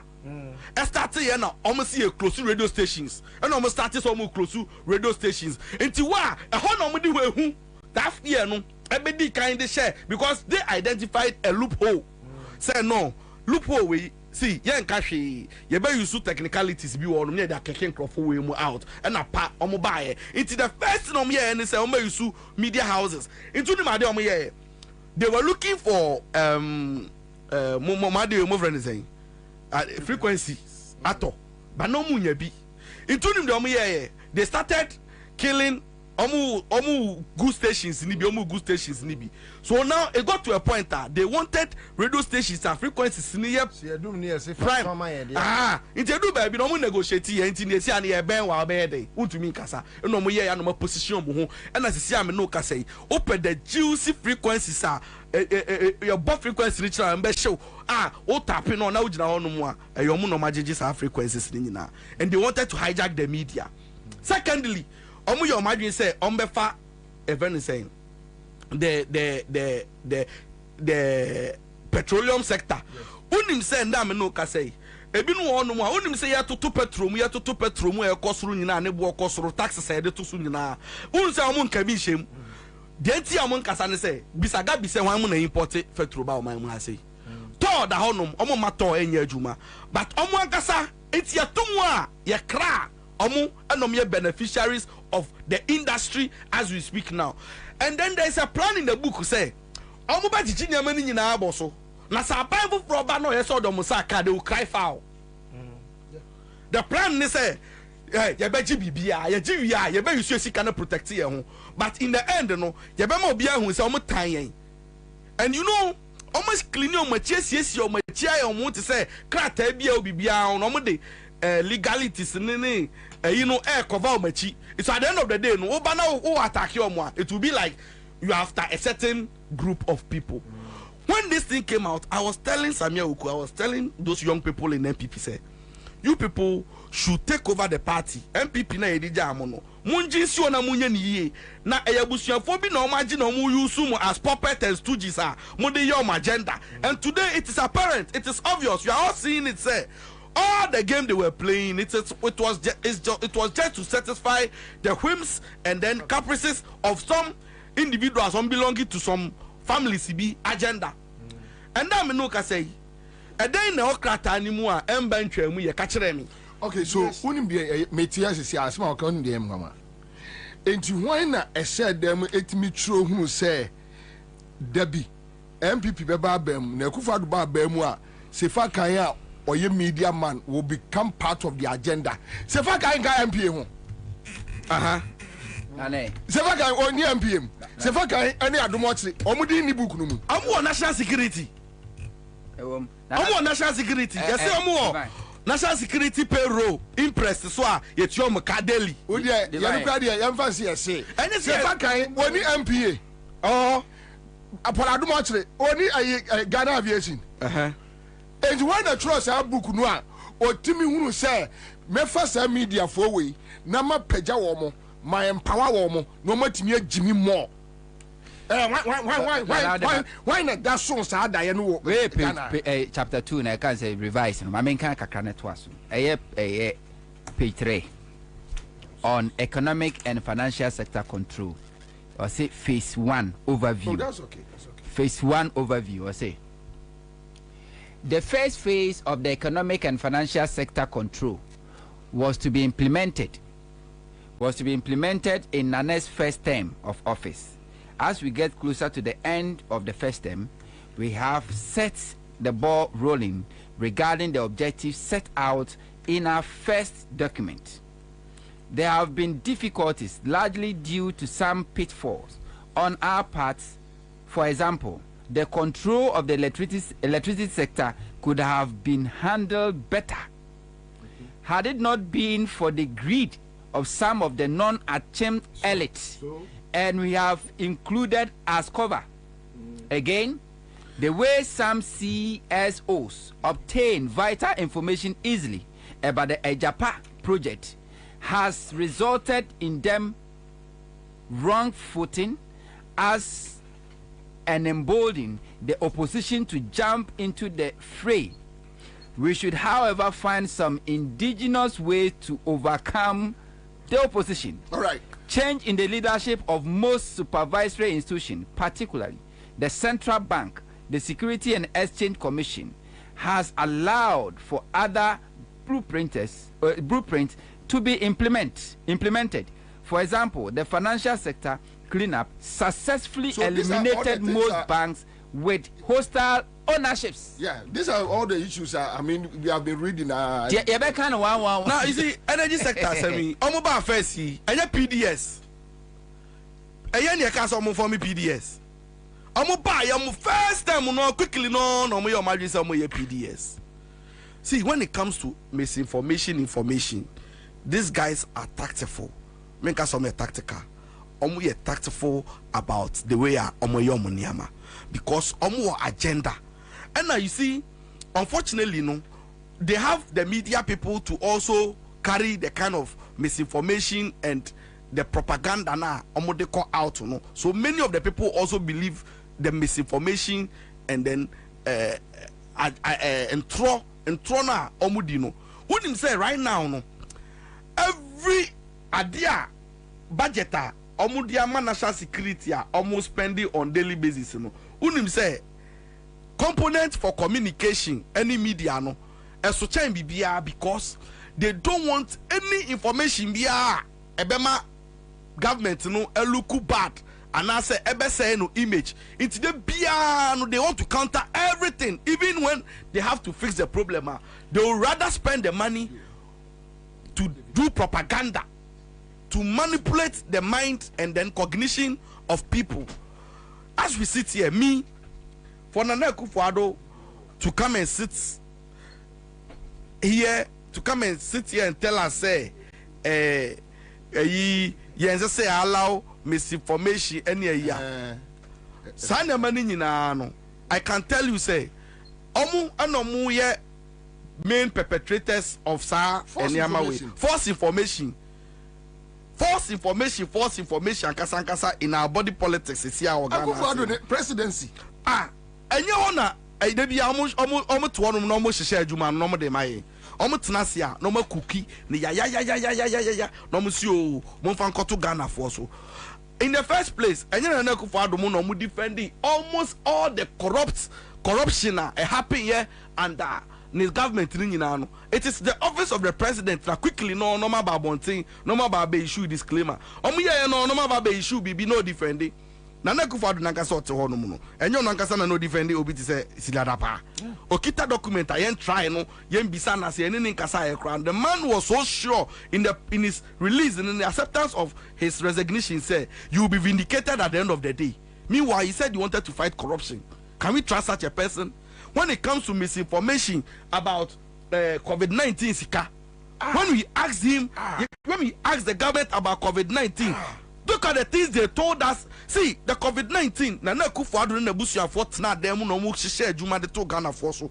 When COVID-19 was not even in Ghana, no mo farm plan say no. Yen fa yenya o ma te say echiche scammer African countries. Ivory Coast wakoje omo de. Nti yen declare say enso COVID-19 ni bi. Na ka oluman oluman ye say yare we COVID-19 yare affect old people or more underlying health conditions. Nana Akufo-Addo be gina radio so ni TV so ye fellow Ghanaians catch Ghana for say mo no smart mama nko party obe hu no gina party ase no sa obe hu no gina yi ase no sa ugidi say COVID-19 na o baby ni nyina ye the kind of misinformation na omo the two system ni mu and they embezzled and made money out of this whole agenda. Now yet ha imagine this misinformation obi betumi abeka kire say 24-hour economy entumi nye adwi entumi nye yi but you sold one cedi every month ebetua phone car for 200 years ebetumi aye ya sa nipa mi no ugidi say one na misinforming ne nyonko one na yanji nindi tio obi si 24-hour economy wo si anu de enya feasible entumi nye adwuma na de wo say every month we be the one cedi ever beji phone me phone here that is a me turn 1,002 so see me tua one cedi every month bia na is almost 180 years okara me tua wi o ka sa asem we amenu me ni sankrof we mumie no why na me hu say or your trofo na say or missing for me the general public. For me, I believe say Ghana for no omu tie no omu to aba no omu nim nyansa no, they should be able to decipher between who a bad person is in power any obia or a genuine or the adwuma hye ne so obeye me na Akufo-Addo mo me hu obia na se o gina honum na se o show sign say onya aba obeto amaba omia na me yam hye me unim say madam for guy bi ni abayewa bi enyisan ye a mo koto edin enene nansa ena me din na omawo okay omo say so omo ya okay when you say obanti omawo omo madam fu bi ni oba bi awo omo kwa koto din ena ye friend say o say eduedum no kwa fa so nyem no so open sa so de o friend me say me koja no na me so omi ntumi nko na me pese me bo bia ni din unim say omo koto din o say okọ bebi omo to din no abusuafo no ehun video bi efa abaomia ho na ohwe mo posture na omo de to onum na o se edin to no kra no onya kwanto bio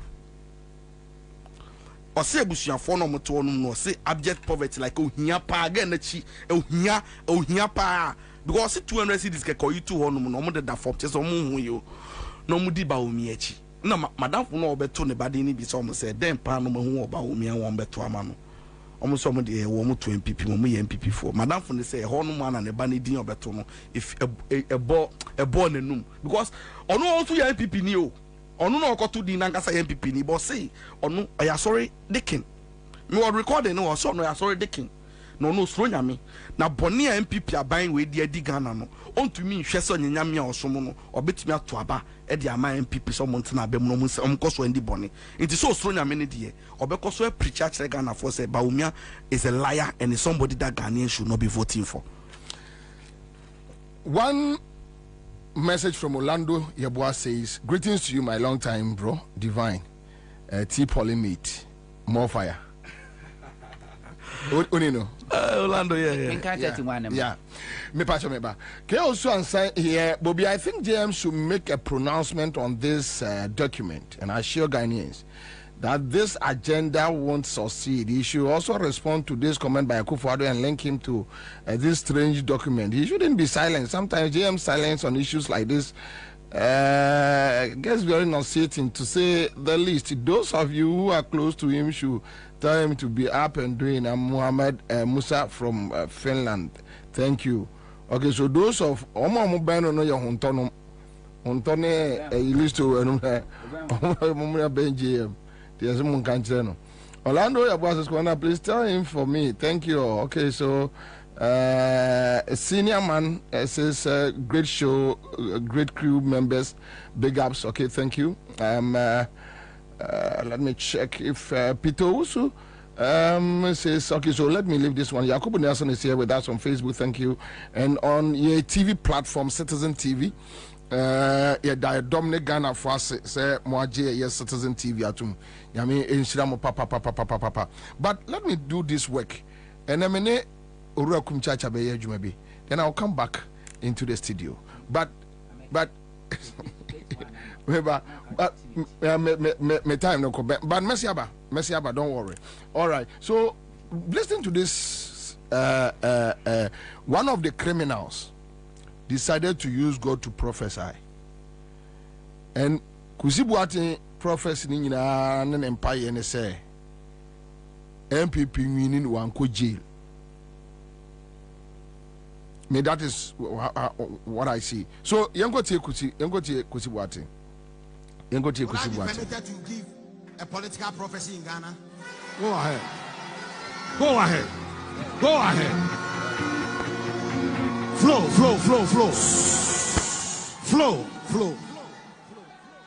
I have a question to ask the IGP, who happens to ask for that thing that Okujeto said is true. He's my son. Why is it that political scientists can give a forecast and nobody will tell them to stop? Some will give a forecast and say that during this election, this one will lose or win. Nobody talks about it. And that is what they have studied. Unfortunately for me, I dropped out of school. And this is my profession. So why won't you allow me? Or you still don't believe me as a prophet?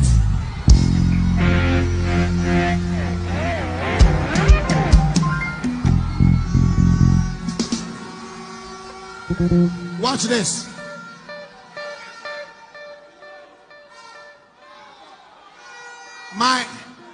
The people that they say are my party members, NPP people, if they don't take care, they will lose almost 7 to 10 seats.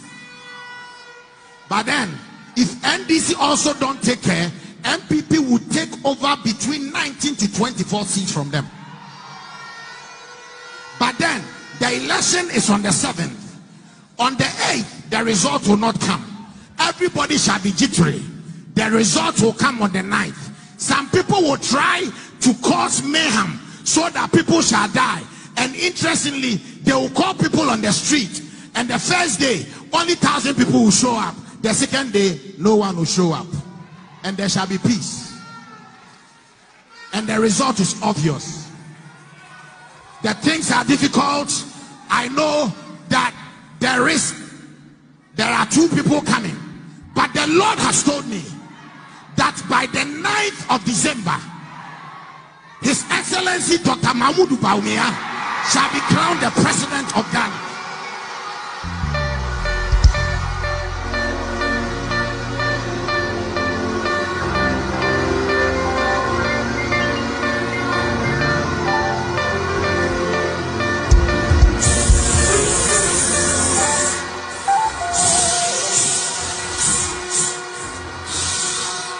This is not,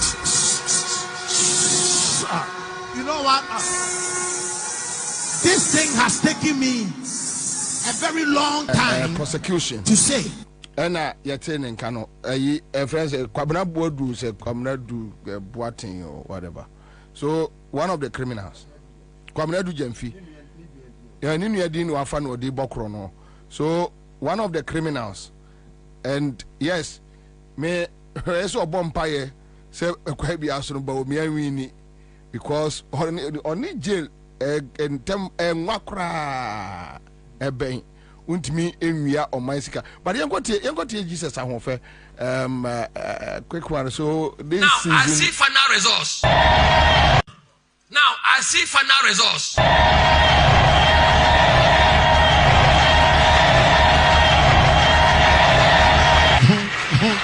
Final results. I see final results. Who will declare? In the spiritual realm. Papa will declare. I said, hey, I see final results. Hey, who will declare final results? In the spiritual realm. My God. Cash the leadership prophet. Papa Judy. Listen. Write it down. Yeah, Judy. NDC will win 52.7%. 52.7. 52.7. National Democratic Congress. Listen. Nothing can change it. Nothing can change it. Nothing can change it. NDC will win 52.7%. NDC will win 52.7% of the national election results. I see wind of change.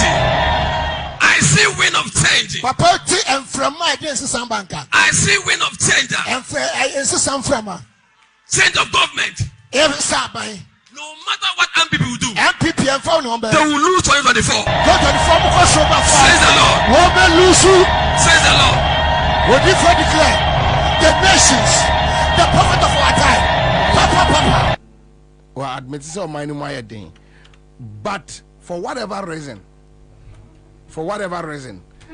best to him, best known to him, no, or no say a moya thing there. But omo mama on my no should continue. Yeah. Even okay, we know on your politics. No, or express a prophecy. The prophecy is say one can say nyame prophecy or no only prophecy. Ah, okay. Also a school dropout or no profession and one can say a calling. Yes. Say nyame friend na adwuma nyame friend so me a profession say they would now choose adwuma oye but obi nyame friend there say nipa ne pose on pe nyame na friend to be now obi ehun the appointing authority na onim say o cancer so say ono fi say o se ba omia ye na danfo pa na oni ba omia $1 da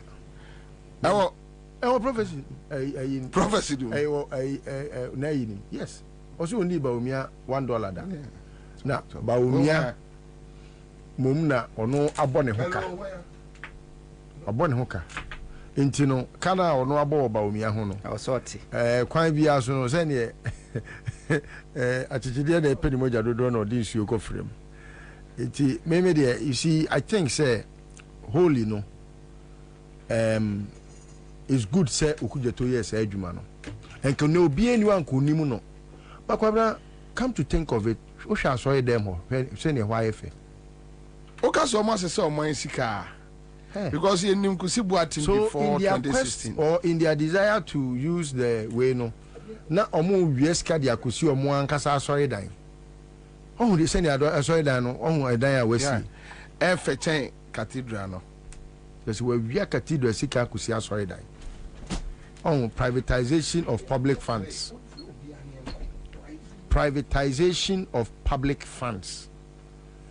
So Kusibuatin wonu ni nua wu UK okofra ni nua ni din to ne ho so Kwabena du Jamfi nya enanu mienu nya passport mienu nya tin numbers mienu nya ID cards mienu national identification cards mienu.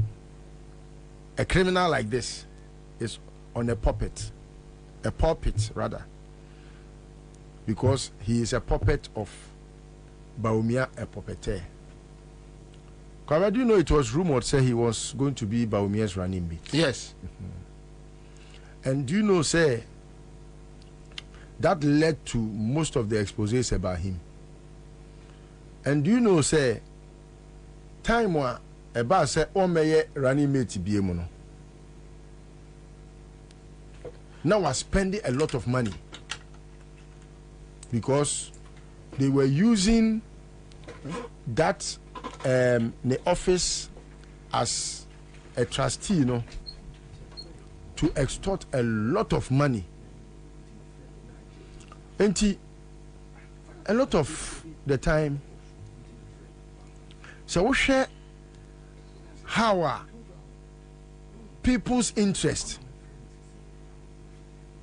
Etimima omo erefi nyame asem na fe they use their own a year. Ebiasida, the reason why I find this a very topical thing to discuss is because yes sir, Kwabena say me I don't discuss fools. Me we Jimmy ama me wait me nyasofo nyankopon nimu no. We me hia na am de me ni bia no nyankopon nya me hwe. We but a plan, a scheme. Omo hu say Ghana 4 year easy to go with when it's about sofo no wakasa. And untino they oftentimes use them. Ebina Owusu Bempa was used by Akufo-Addo when he realized say Owusu Bempa etimi attack John Mahama. You are right. And until yen use Owusu Bempa, but it got to a point that when they used him and realized say, Akwawe, you become a weapon against us. Nana Meba, just a minute. Prophet Kumchacha, I will line also. I think say it drops. To us. Omu say yang hwe ya Owusu Bempa na ye use no. He will become a weapon against us because he doesn't like Bawumia. Just because Bawumia has that character trait of, you know, a certain which is best known to them. And almost no me and Tata, me and Bruno. Your Bruno na say you to a fiase ni ene ye kakra afiasa ko so hwe mu a ye betime yusu ni biem. And they are using him. Okay, say Owusu Bempa ka say Akufo-Addo bedi o man nani mo man ni mu be in this onuso prophecy wa ka bi and na Kwabena asofo no bebre enna me no ka say apart from mo ben to me no to say I don't like to even mention names, let me leave them. They are on their own mission. Momentum from ra. Okay. Prophet Kumchacha, founder of Heaven Gate Ministries. Prof Akwaba. Senior Wadaroma Medioso. Boko de. Adom ne doso. Umpa bontini. Prof, yedi nkomobi. Edru seasons say ya na munu ya no ejamo kansem kakra kire ye. Yenim ekwaya eya muni nyame fa so kasa. Nenso eye ofre adwuma. Wunua kusi buatin. What follow ne nsɛm a ɔne na sɔre ma no adi ɛne deɛ ɔsɛ nyame aka akyerɛ no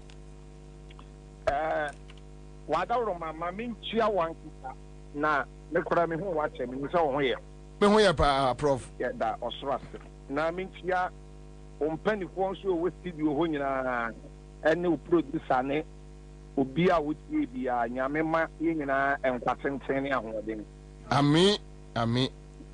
Me tie kakra bi na me wo office bi. Eti mantumi antie ni nyina nkwa wiye na me two car because of say me drive when into o producer frame. Me dey gina baby a me pa dey. Eti my student tie ni nyina nkwa end dey. Se bi a wadawro ma obuo ni ani dey mo betumi eti e ho kakra ma me. Okay, so or shall say me say mama okay me mama me pacho ma all right okay so let's go back na yenko tie pacho jina so na ye bo mo tie yenko tie give a political prophecy in Ghana. Go ahead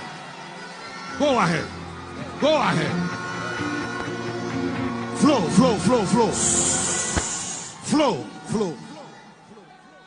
I have a question to ask the IGP who happens to ask for that thing that Okujeto said is true. He's my son.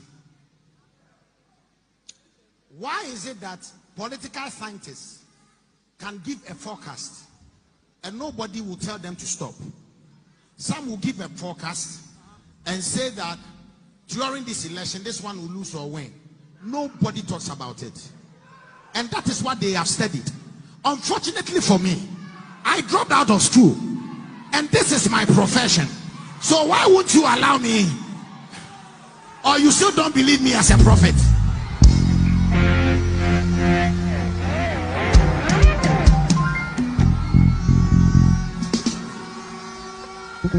Watch this.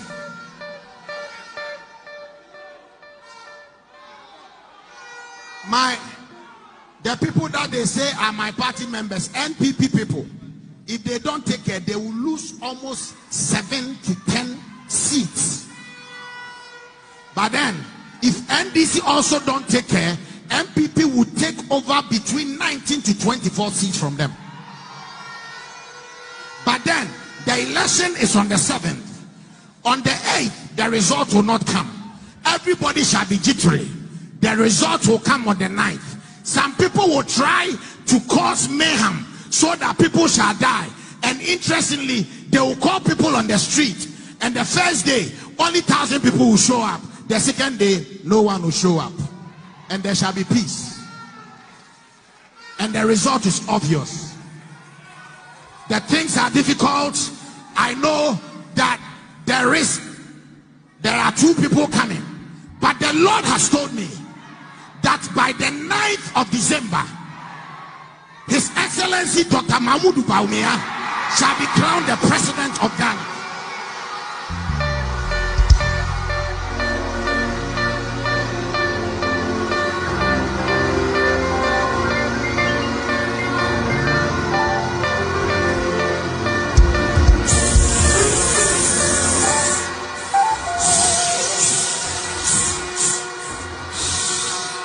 This is not. You know what? Quite a form. They are all canon. Me also for whom Chacha me yin tom. And now, me yin tom and yin tom be a muda. Me this software me yin yami juma. 35 years in ministry. Now, the me pastor me can say December 7th. I could do on the 9th December, no. Miss of Kukumitacha menso. My camp at the Ato say the MPP are buying a committee Korean should be a more. Miso Sofudia no member resign. Capitamen Sakatre would have say they would have my resign. Mean yes of wood. That's all with you, me. Mitiopa. That's the Miniano Canon. I'm not that. I didn't hear. Maybe I also could judge a say. Yes, we are so smooth in sack. And I won't be a mood do. And I could give me a new one now would be Emma. And I would this yet to the one. Sabi won't turn and fear you for a year that. Me. My can't will Kuromo say. Me fracture bigger. I am a same preacher be.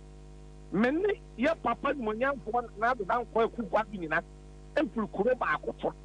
See the American. Now, 2016. And the 2012 for Bible 2016 Ebano. Mr. B. Americans and make man to a back, men no cry on a man to a bar my NDC. Met to a back at the man. MPP, but it's so for that I remember Diana. But I see any maybe I should send you a I say, so what they do my hammer. Now, Mamu, not to compare another than Kwabena. I'm Mamu. Make me a little figure as serious work can straight at all say. Your papa John Mahama Mamuno. And you better 2 million, 4 million better. I think I buy with Yamamu. I do be a also Yame. I do be a what you want, I want plan of correct. I do be a what a passive swat. What would you want to do from the year to my? It's media also could ask my cousin. But, Prof, although Kusibuat say Nyamena Akachino, and Yamamoya din, dear Nyame say a Bekoswaya din. Nyame say any member. Also, Yamina catches a Baumia, and never my idea about Baumia Bewini. And you're not correct. Yamin can't say in level. So. So.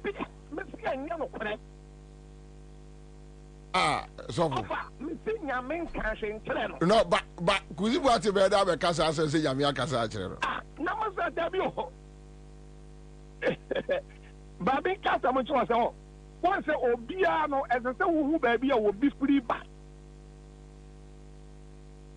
mede national cathedral ade a yɛ 1 minute ayi kɛkɛ mpakyɛw tuma national cathedral baayɛ mene sɔfoɔ a mewɔ kurom a metumi ka nwasɛm asɛ national cathedral no ɛmmoa yɛn ama nkurɔfoɔ bɛdi matam ama asɔfoɔ mpanyifoɔ yi bi abɛka sɛ meyɛ falastini menye nyame sɔfoɔ meyɛ borɔnsam sɔfoɔ ɛbaayɛ ayɛ de saa asɔfoɔ mpanyifoɔ no so national cathedral no ɛnyɛ no guaseɛ na ɔnkɔgye ɛne yɛ mu sikadie ayɛ piepieeɛ mewɔ wɔ na asɔfoɔ mpanyifoɔ no bi frɛfrɛ me sɔfo wobuwɔ nie sɔfo wobuwɔ ni sɔfo wobuwɔ ni wei pagya na ho ɔsɛm awerɛzan wei pagya na ho ɔsɛm awerɛzan wei pagya na ho ɔsɛm awerɛzan wɔntɛrɛ asɔfodie no ma menka asɛm nkyerɛ wo ɛsoro sɛdeɛ woyusu w'adwen ɛde ka biribi sɛ asomasi bɛba power asomasi bɛwie ni ɛna somo sɛdeɛ wobɛka sɛ nyame sɛ ne sɛ ɛno no yɛtumi gya agye ne mmienu yɛhwɛ baabi a wogyina yɛ papa kosi bo waten baabi a wogyina no wogyina hefa ɔsɛ ɔno yɛ ne nkurɔfoɔ da keka sɛ ɔyɛ MPP ni yɛ ne nkurɔfoɔ na keka ɔsɛ nkurɔfoɔ keka sɛ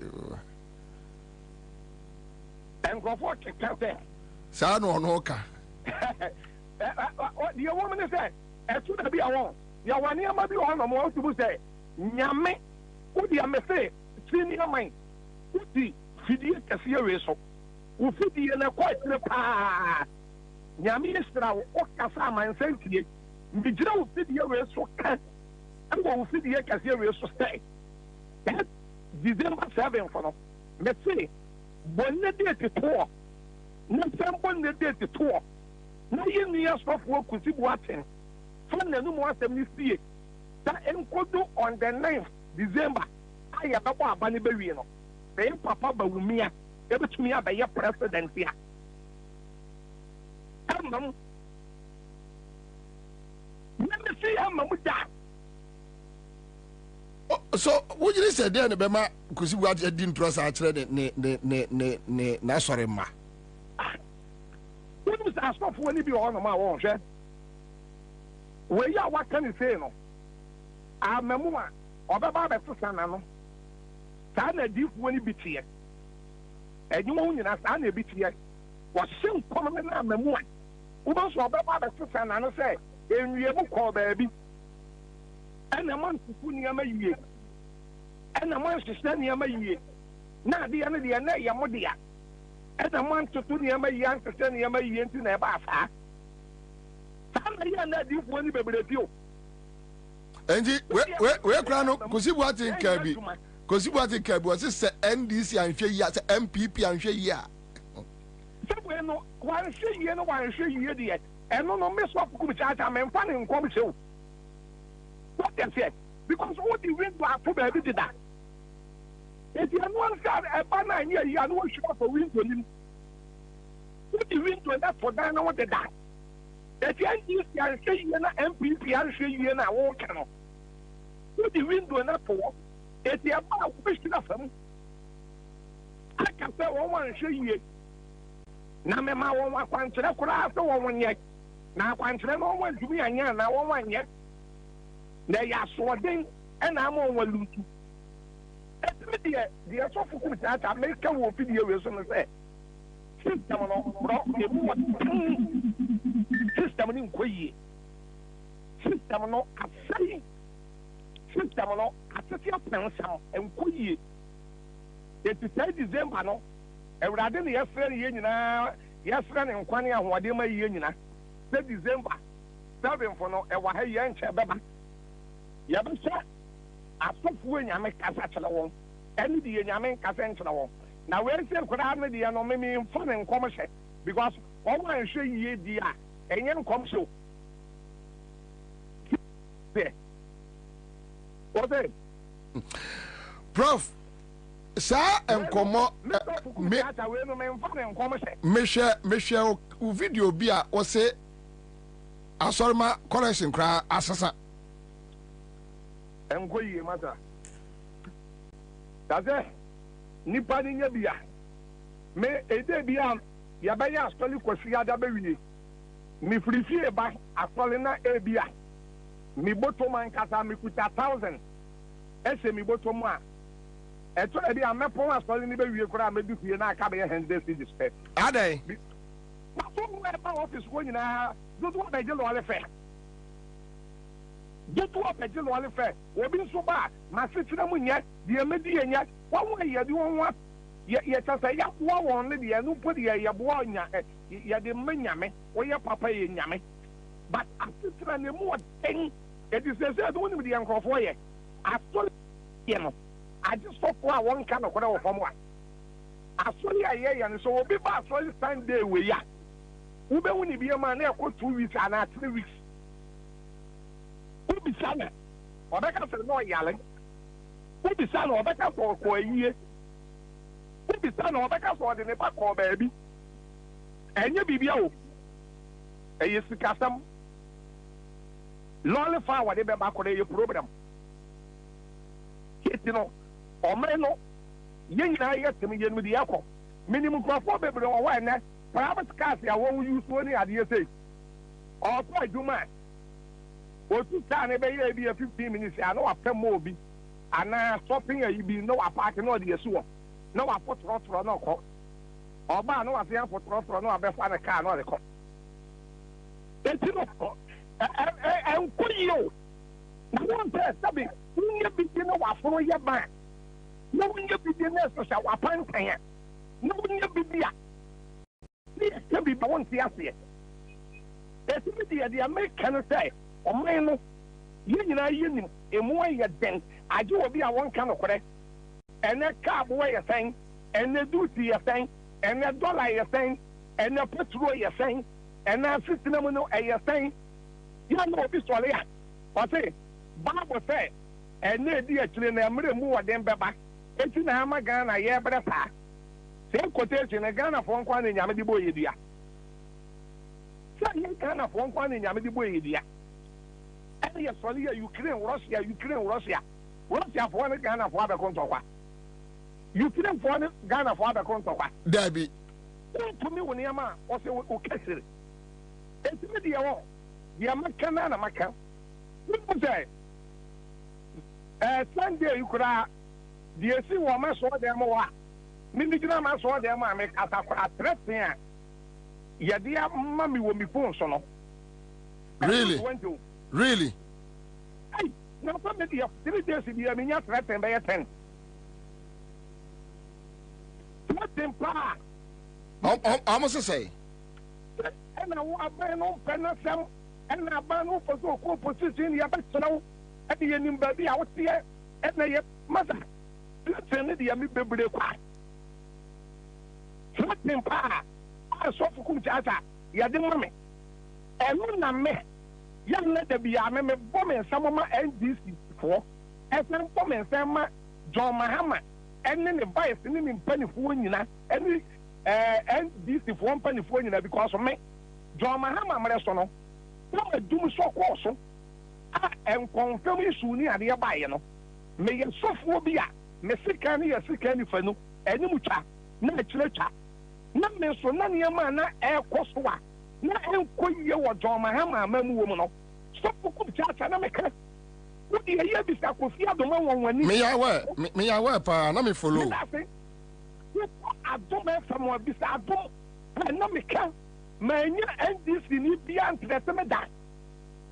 Sabio, every baby has stubby for me. Won't to me, you should wear the NDC for you to try for us then. My John Mahama, Manesso, someone none here may be questionable. I know me make man, NDC need Yaman and the Semedan. Won't be one more to me. But another year, we be questioned the end in Koye. John Mahama, Manesso, do so ever yet. Maybe I said, do so as I am Charlie. Do so very companies. Do so into Crofova Solia, a Sole, You're offering the idea could be to ya. A soft work can hear the year, Duman, and could you in Ami Cabby? Or be in one of more threatening soft Kuchata. Some may you say, but at then and never yet. At then and never yet, be Cosso. No, yeah, can't. You put Miss Soft Kuchata, Kuran, and some for 4 boys and some mammy. What them might tell them? Jomama, former President Jomama. Wow, Reverend might tell them Solly, ya. What you woo, and Ansah for you, and Ansah for it. And what is the Reverend might what you will and what is to be Papa, I could be a friend of Bishop Ayensu, that in the end. No, Oboase. I'm not John Mahama, Emerson. No one yet did no. And no two on dim. What two on dimbium?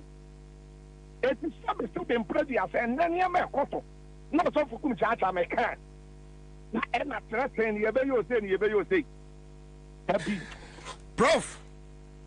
Senior. Erade Emma Yakwana one day, Minya studio, Kabeme depa. But Yadasi Bebre, Yamin Shaw. Mate. Yamin Cow. Ami, Yadasi Bebre. All right, so that's it live on Accra 100.5 Citizen Show. We are back in the studio, and but for Mesaba Munina Kwabena, other issues are no person tackle, but just 1 minute on this matter. Okay, so just a minute. You know, me very religious.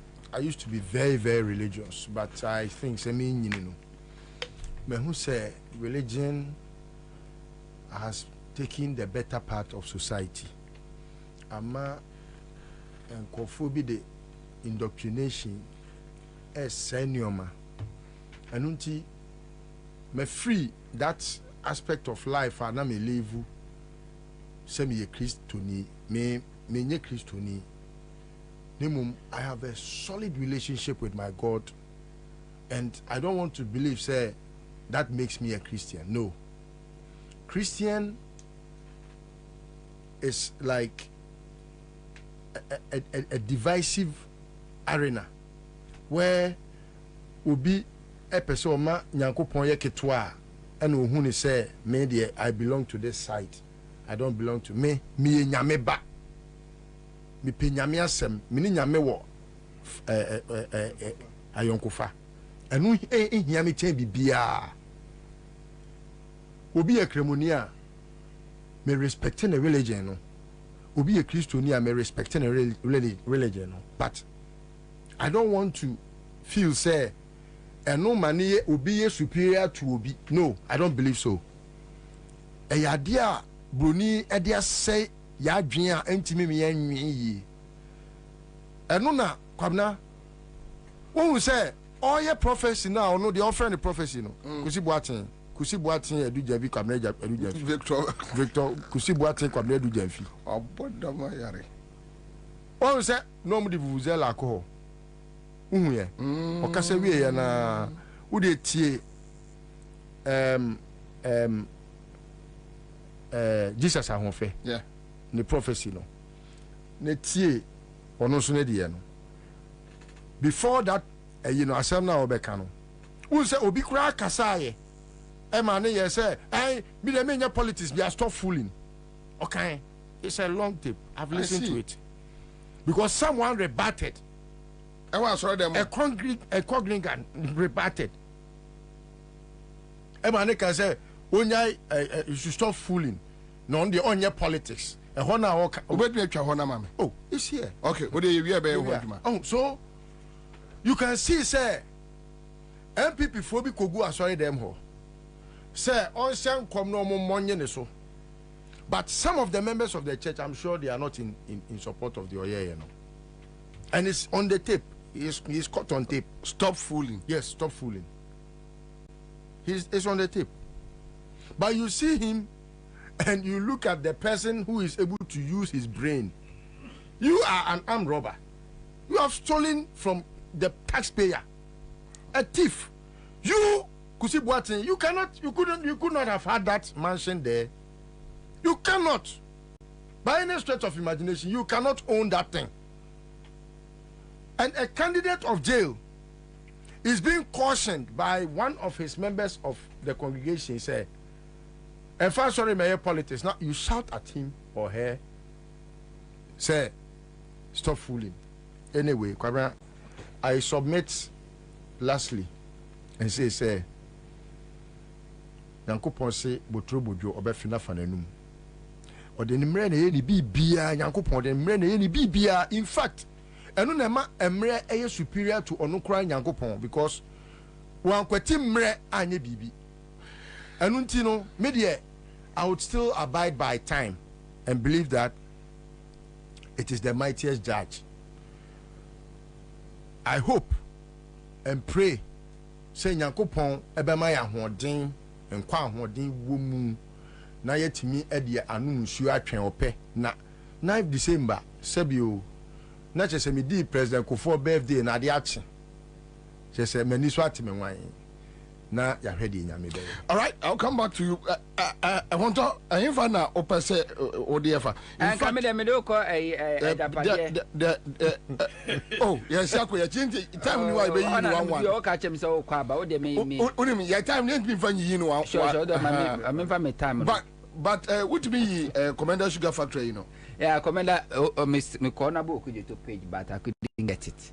And the latest news you say Abanse or the Commander Sugar Factory, my Chinese firm.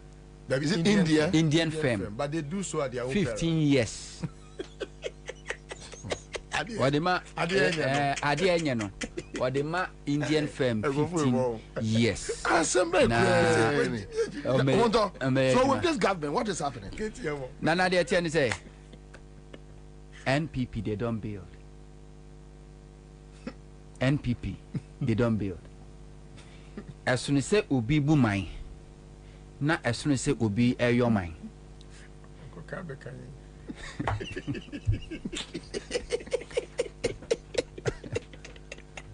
Kwame Nkrumah ebe your mine, ebu mine. All your mine no or chichiri or mine no or the needed infrastructure. Or the to her or such the good leadership. Rollins ebe bu mine ebe ye mine. Rollins is so kahopa and not by a hospital, the regional hospital. Dudona was built by a year Rollins. Ya kwan be on moi ye na no ye kwa santima po. Akwa unam so say he we say Rollins na ye. Yeah. Yes, intervention. Yeah. Oh yeah. Kufuor ebe bu mine. Kufuor obebu mine. Wambe your mine. And inti na unhu hospital a Kufuor 8 years we see it. Unhu school a we see it. Nemum ubehu se Kufuor baaye no. Okay, Ghana for National Health Insurance Scheme na ndisi for crash asie na mame to aswe. Perishable policies. Ano de baaye. Oko UK kwasira aban so na me support him na apemfo. Mama apemfo a wo free within a period of time. Kufuor so make sure say e be see the end of the tenure and by the time Professor Mills buy na free maternity policy no any hobio because na says Professor Mills funded it with state funds. Yeah, any hobio. At that time Ghana for so developing interest home and to say aban no kopesika no de babeshim. Mahama ebe bu mine ebe your mine. Mahama chire good leadership ahobrase obuo ni die and de man Ghana for. You can infrastructure so you can see infrastructures are woodwa Mahama build including Commander Sugar Factory. Akufuor adu bebu mine onu kwade na na bedi de. Onu de amamu onu anyansa na woni bi. Oman no so awanchechire. Ontime nchechire. Nemom de achechire wo ho no. Eno wo sani mu na wo tom. Ebi ni Commander Sugar Factory. Ghana ha etie. Before Mahama be frabam na every year sika de import sugar esichire is over $400 million. More. Yeah, it's Anameka is over 4. Say, sugar, I imported about Ghana is about billions of dollars. Mama call Commander, I call a century consensus. No, said no. Said ye beya a seed na who di be jinan and national. A quaben de bet me a faso akati import. Tinia manibu one my enya bet me a producer ha. And Tian consistent $1 with city. Na yam fan kwa manoni enti ye no ha say ya at least sie ntimi kura embra ni nyina kura betimi akate eso bi enti okofa bibia na friend broiler project edby yemfa ma Ghana for ma no monkokra eye enkokɔ no at the same time now the discussion mu support farmers ntimi grow mu business enti with time no poultry farmers ni grow no na ye reduce the importation of chicken and the Commander Sugar Factory esoso bae say Commander Sugar Factory no entimi Commander Sugar Factory no sugar na ebe produce no entimi satisfy Ghana ye demand but at least between 40 to 50% there annually no ye betumi say na be ya ene na eswati nti Commander Sugar Factory cha say na ye adwuma once I grow a demand na ekosro no na afi ye expand ye betumi akobe before and the buy and or revive a year Kumasi Shoe Factory and so Sergeant for the Kwame Nkrumah na build ye said ye be ya a police for na soldier for mpabwa de bia ya kra fra ma no neba enu se the dollar na kofa de ba said a be ya e betumi anti one ye revive Kumasi Shoe Factory ye revive ya a soldier for immigration custom fire service police all the security agencies so omo mpabwa nyina no eye Kumasi Shoe Factory and e be produce ye hia sika emfa enko kakra emfa ema na fekura ya nkwala school mpabwa abide the social intervention policy by a year free uniforms and free sandals shall say for Professor Ms. Mahama Betwaso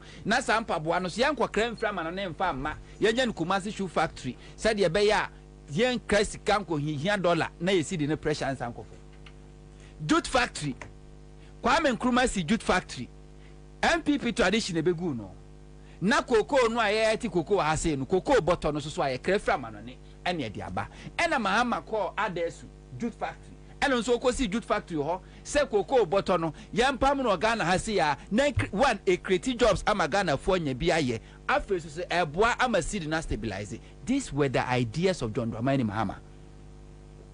Now Akufo-Addo baya 8 years ni Commander Sugar Factory anya adwuma ye kwaka ka jezo 2023 April Commander Sugar Factory ebra eye nana ma hemfo ko ne naso oso April ene be sha ase ye adwuma yeah I remember I say by April the next okay twanim se be so do anso atua lanchemanten so ye say aban ko we say obe diversify obeton ana Ghana for say hene ha afiesa kwate om se do mo ye ne say omo be kra eye unfinished product e dey free India no ma be finish e wa ha sei na Ghana for say na factory na sie akuafo asase na da hoyi ama asase kura akrofo kura ka se papa kwasi ndum akotwa asase ni bi ahwe di asase no e dey kwa koti university enti enkonkoje Mahama so onye asase na da hoyi enti isi da ka che factory na se nya adwuma no factory na se nya adwuma no o se Mahama factory na nya adwuma afi dey okwa akokra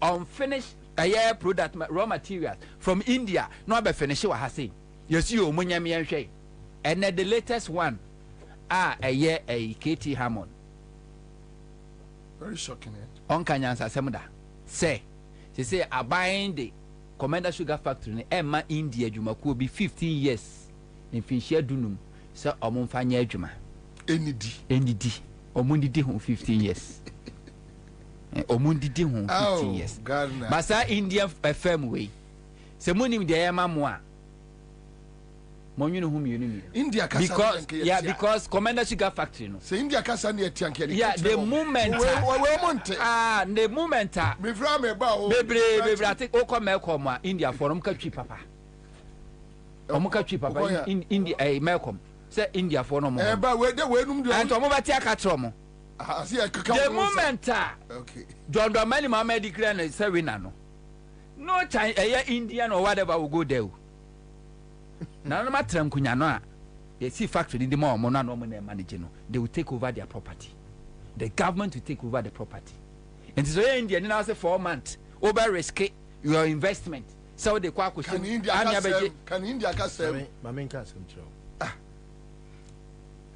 oh me express an opinion don't think say India food be na pa o mpese o mo be ye o mo sha kire o mo na e factory na e na o ma sha da akofa India for bia o mo te ba bi make a crampo no omu pa aduane ade munya e no ma show mu suit no ma dunu omu trim sa India ni we kobusa ni din ahwa wo hu because wabɛhyɛ Ghana ha baabi am accommodate no omo na yes and now say o ma hyɛ da kofa na free India India so come ho pa e no mo de na ba say minua bra na yen yusu don't ever think say Centuo say Centuo China for be there omo ade omo na touch you see it's for that family Omampeni Kufuor be president Amam never allow for anything private China and India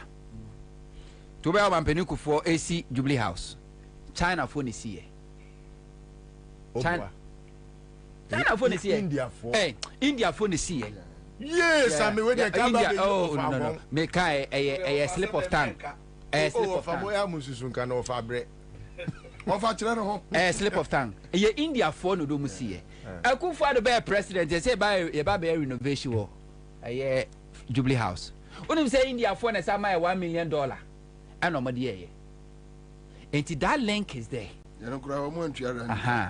that link is there over the China forces so you know the first time a China force say kwan organize and now Omampeni Kufuor and a China for you say road contract because it's a China for prison for ebegu enkra omo ya campaign womo koye fundraising wo China say yon ko find America no Omampeni Kufuor person e hu say China for ono mudin sa wo so galamsey for na do mo bae wona do be my road contract ye ko say China for prison for near do ma ba na do mo euro contract omo wi omo say kwa na san na omo ti si galamsey mu ano mu tu galamsey enti say yon ko fa no ho eni nti na Canada Japan ba omia ne eye otiko jaba mo ekokoye lala sulala ewo ho ena indeed ena ye ka say contract omo dia man e fa Chinese enti omo nim say omo ni say India for no was a partnership enti say omo de mo a omo timi ata omo chi they will need money to fund their campaign and even when they are in opposition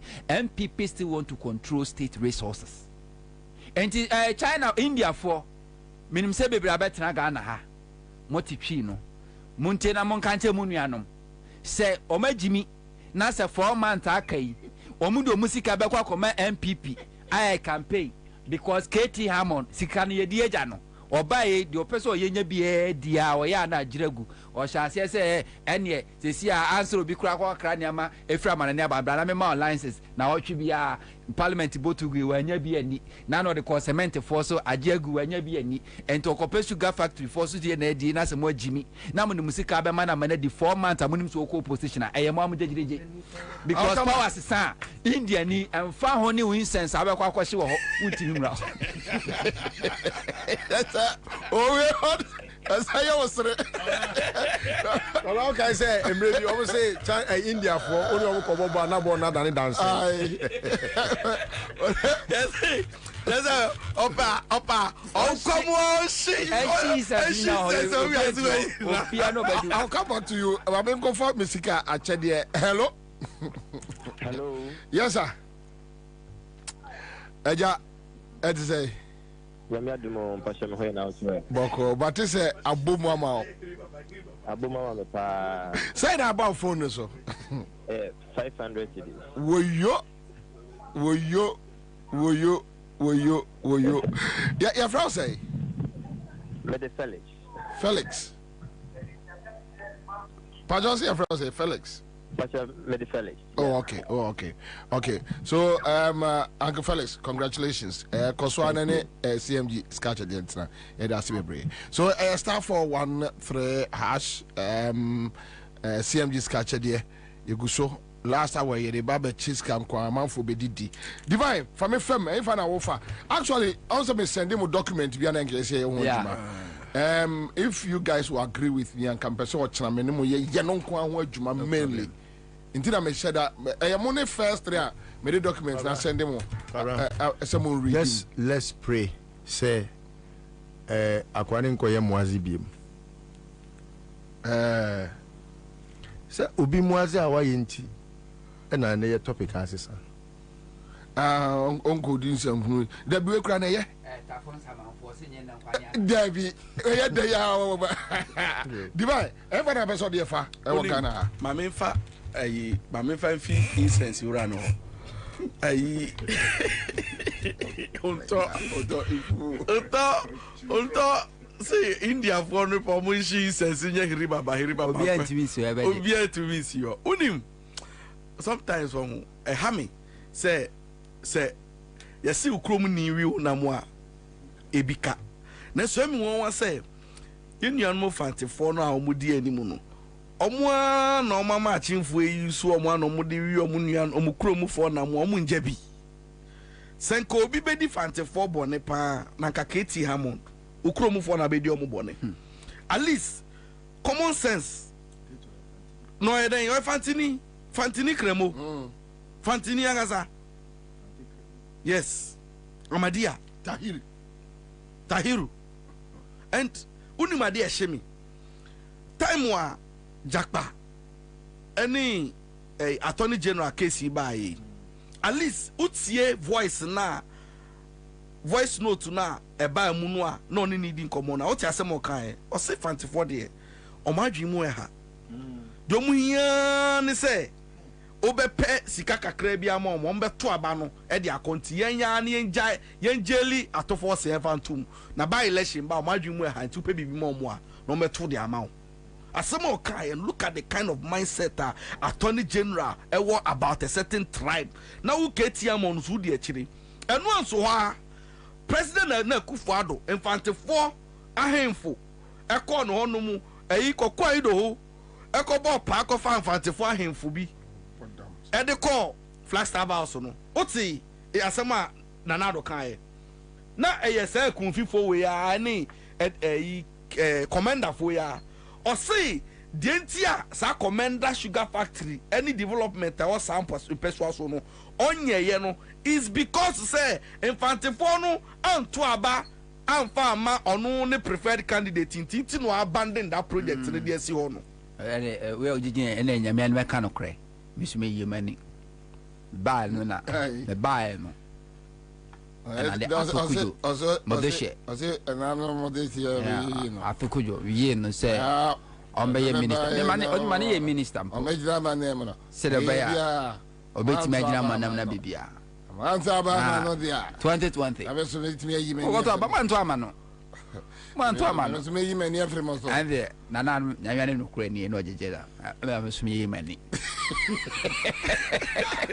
enti awara sa achira mu no de unim so madwi amba so se papa na didi o matem abamu ha say ever na yesi ento aba ma wa eno unti development you wan fan ko ba unim ade no mu ye ni nyina e plan unim say omo ye clean up exercise bi omo ye sweeping bi sectors omo jija nyina omo sanka ni nyina no omo tuetue sa sectors ni nyina indicate amon bed ne ba ye utie commentary no utie sticker sembi oka and bravo bi oka ni oligarchy monopoly and we won't tolerate and we allow a plan unim say now the energy sector the health sector the whatever sector in a banking sector in no they have hijacked but what they have not been able to penetrate right now no cement manufacturing no how many control no it is a see no omo per way a honso no omo best typeful omo progress omo dia sanso aba be shem that's the whole plot and it's against just one man. Yes, it's just against one person. It's targeted. Cement we are capping, we are putting this thing on it in it's against somebody just because obini nyadwin. Again, when him say some of the sectors Oma rendano like Oma rendano useless. Oma rendano me pesa brofo ba ko na nete ba me nkai redundant ene da ho why is what brofo kakra o nteve brofo dey say na omaja bayunim the main agenda ne say omaja ne sa no a na omabusuafo no it is some of the places ni wo no mo a obeto ne yesi o China fo bi omobua omo a na if data bank e ke no for data ja kura no unu so masesa e de nkrofobia Seychelles company no omo de ni nyina tire Ghana o no man to say expatriate bi na only data bank meanwhile it is for them And this is all part of the Japadia plan. Omudi yenti. Omashada. It will be company no register. Check. Amavu bebre refi. Unim say aban we buy. Bibi omu register biya. Omu register no margin. Refi omu. And they think say Ghanaians will not remember. Okay. Omu yes have for gold for oil. Edi omu de toso. Okay. Ejapa. Royalty. A Japan royalty vehicle, something. Special purpose vehicle. SPVC no muye nyina. Obo say a Japan this, a Japadia this, this, and no mudi here. Okoje, your friend is saying, get fund Krakoje. Yes, yes, all of these things nyina. It's a signature thing na. Omudija omu nchirima. It's almost say I didn't we are normal fair chile. It's this companies no mu yen they come and uni mishia penny back we no ka say me I say omo sika ma sika no omo timi fan ka ma no ne uni say me no ka say Gabi wo case wo UK. Oh yeah, really? Yes, me no ka say see omo money laundry ska case wo UK omo ka ho asem. Yes, our court Gabi wa court. Yes, Gabi wa court. See, I'm no kase wo UK. Our defending money laundering case be on against himself. But see, and we are here today. All of these things. No, but I think, sir, Gabi Beka saying no cray, and I mean, who story be a baby? I can't remember. I may be wrong. Patch or many information. But that is what has been rumored over there. Yes, and I make no. Now, because I say me who baby say. Whether almost UK statement be from UK. Were you expecting him to say? Anyway. 2% Conga say or nearby in she or nearby wash. My. What I say? It's no, my sir, I did when or system nimu and no more per coin be so and no more bush for or more chiche. Omunya sika masikano one sikanim to me come on it. And you know, omo shisha no mu invest no omo shisha aban bibia no matter. Ute Charles Eduwahin Sani tape na anas HM. In the tape, no, the guy was just telling you how they are embezzling and rechannel the money, they are cleaning the money. Until right now, no, see, every government official be a estate developer. Last time you could be a estate be a developer on was see a guram or maybe sana just time is obey or be honor or be developing in 50 years time, but since you can't say or pay BD here because at least all this infrastructure you can't say it will not lose money, it will not lose value. And no go what assassin man time we see no musia because sikano mu baby a bank omutimi fanto omutimi fancy. It is a sikano mutimi fanya hwe no omo tenase a enu bi no omo tenase omo si o yenton hotel se maye ho because sikano balance wo ho omo tenase a omo si yenton epo no emfa maye ho epo no mo ton. Like everything, they are selling for themselves. Into one more, yes, we can buy this. No, I state property. So this thing they are doing, what you also, Commander Sugar Factory, my India for. Your more music can I be no more cleaning. We have a badge now, as I negligence, as I be judgment debt. It's plan. So on a sign contract. Who tan MOUB. At the end of the day, so be chemua. Was answer enya. So in Kofu Majiatiama, but me say can't afford necessary December 7 February. Almost shiny on my eye. Yeah, necessary to me Kasa 3 1 on Kofu am a bad haircut. But I didn't say, men from where I sit, all that we need to do is see our Ghana and see a bit me a policy. Ballot boxes ne keke. Si etimi yire woman was street ni mu a Kwabena. Because they say no, the only way out for them and they say omde ntokwa beba. Omo be use omo police need there about 70% of the police is against them. About 60% or 65% of the military is against them. And your omo research omaye. The BNI has that report and they know omo yefra napo edie no na napo de no omo skew no and those figures ni nyina no are with them so they know say eba kitikiti a so they will try to target some few places on say Canada Japan akwala aba ko mo koto aba no ebe kan say recruit no mo recruit Fulani for Ghana Immigration School e wa asen no yeah asen for su o se ko Fulani for no do so chen friend say no ano no but omo nyese bia Fulani for no mte o they go to Niger and bring them into omo and they will use them on the election day. So to add to what you are saying, you know, media, I believe the ordinary Ghanaian, I am making that. Bobie, I make a same chiro. Unim, o plan na wakani nyina ye fine. But me so mate ba ko bi. Omo your margin say election time ne be so a, omo identify party agents are omo reps for NDC for no. Na mo induce omo with huge monies for them to abandon posts. And I say they will be negligent on their duty. Nobody ashamed.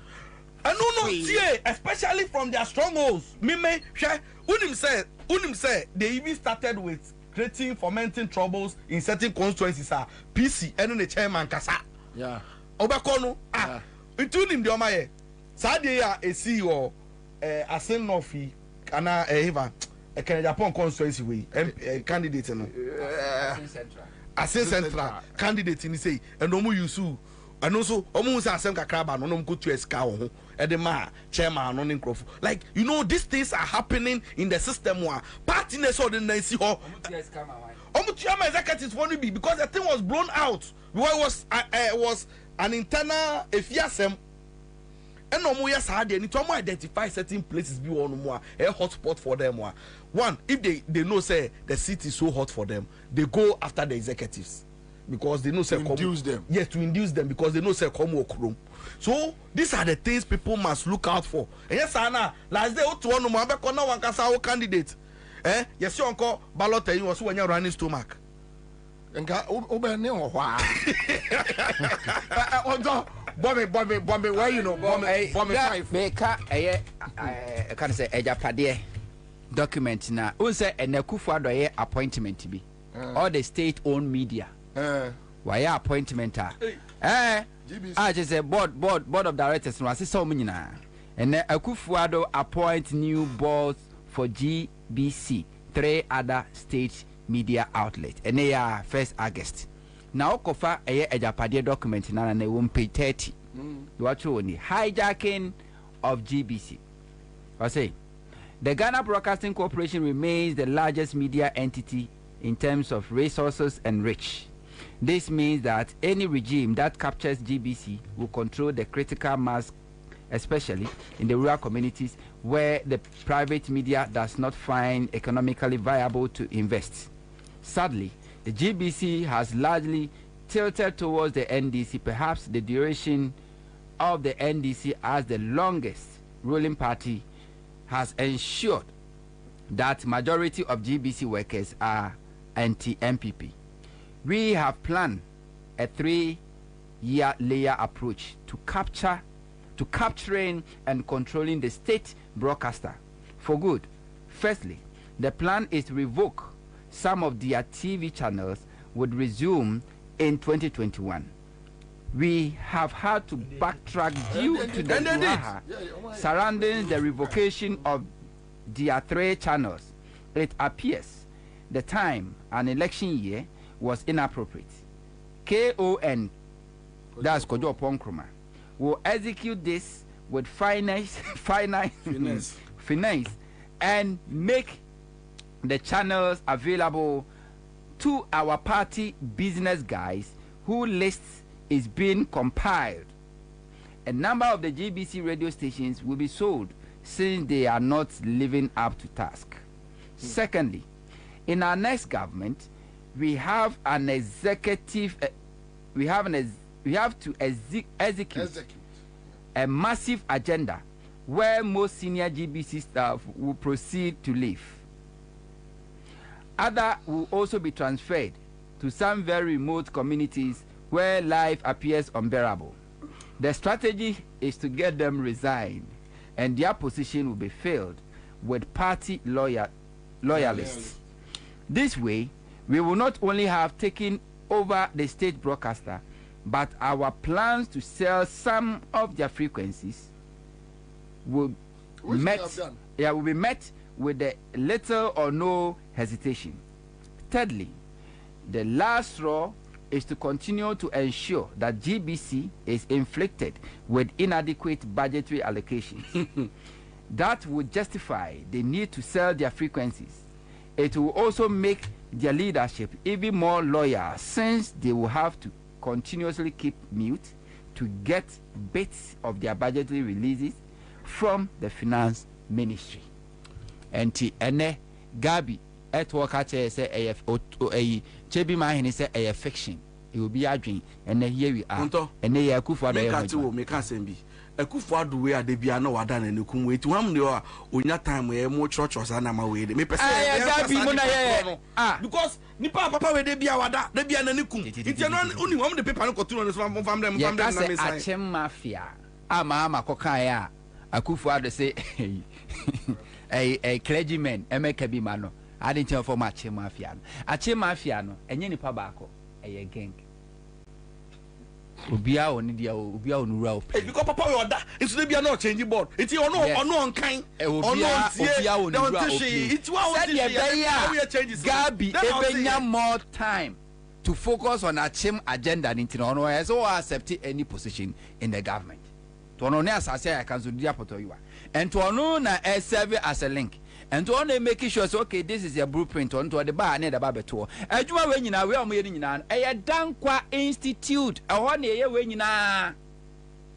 Dankwa Institute, a 1 year when you know, a coup for the policies or so, dear by every agenda of Chassis Free a Dankwa Institute. Dankwa Institute, no, and your MPPDO, a year the Achem Mafias. Omeka to say MPP or tradition, the Dankwa Dombo Buzia, Zanomoka. 3. But JB Dankwa side, and that's the Dankwa Institute no Muyeno. They executed the Achem agenda.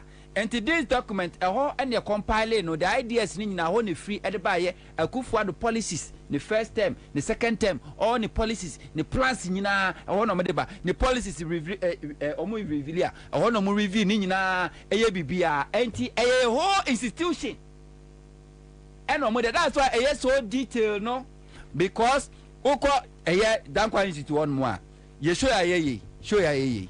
Ya sign will be on the Jumani say from Anopa Kosi Numre program be a year wa cry FM biano una wo monitor or ponwa no be swaba to mo run 24 hours economy no mo run or ponwa no be swaba enti oba bebusa me say lady biana me adwuma me money din okoye adwuma ho ti say show ya ye on me has topics be no me discuss here assemble na list we kan here assemble na Bobie kan here guest e ba nyina assemble na mo kan here messages e ba here no what was the response on the buy every show and it say we guest e ba shows na why flyer na mo dey atum page ni akopy na dey akoto ho and every day omunim issue a ya discuss in the media omunim topics a ya discuss omunim the reaction a Ghana for there no ma adopt means a omudi be neutralize. This is it 24/7 adwuma mo ya no adwuma mo ya no na e shase happy omanpeni ku 4 pence George omanpeni ku 4 pence no mo shase don't mind them Kwabena Japan sabe no mo office no Wakanda se ba no mo akoye owe Alajo Bob Marley omina ya adwuma ho pen Babylon yes omo monitor Babylon Alajo Babylon I go for the take over no de ko share Dankwa Institute for ase omo yes adwuma no enti research and omo ye anything omo no omo ye very keen MPP are very keen when it come to the media young control media no because when we say the media they control the masses. Anything I'm making sure say even their strongholds need there. Accra had 50-50 strongholds they don't go there. And to go Ashanti region to make sure they will survive. And to mama family any grow. Every media be or criticizing this government, you know. Or more poaching was afraid they would just say what tra a pit or near Jow life for the amount. TMPP ni central there omo pepa anoma wo say GBC no dey na ehu ye GBC channel TV yanton omaton yanton ene GBC GTV koto bonjana say GTV afekura de omo de ni bre but yentwe TV license nyasa yentumi nya. This is it. Ente japade ne de enya fiction reality. Thank you, but divine Ochra yebe dealing with the NIA document, but divine 30 seconds. What do you want to share document? What do you see? Just 30 seconds. Will be we say just seconds. I say whoa. No, Ochra yeah. My T40 I say we will do it. You know, when I saw it, me na me just say mistake I be peer me phone so because me am share me the one, and I think say, you know, when you see some of these things and you know what people are doing against the states using state agencies I wish say unim de meminyaya nanka ye kasa nanka your community radio like nko obian TV because anyama ye hu no they are like everybody if everybody sees it they should be angry. But when say be woman microphone things are happening like this just say letters are running, let's try center ya trust confidential secret coded, don't allow this, all of these things are happening. Bobie, it's sad. Listen, Oshemu as usual senior yenyina enim no ya asifisem na media I will rest my energies for tomorrow because thank you. I think sir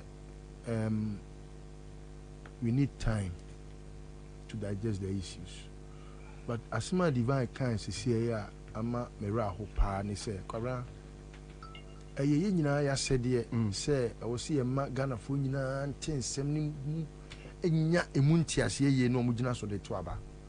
Many are those that go to the polls without knowing or having any knowledge as to what don't have any information has happened in the previous years.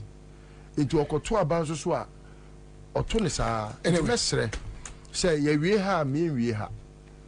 I think say we should channel it through some other cortesis a bit me aboa ama asem akofo. Nana me receive a document I thought say just one report.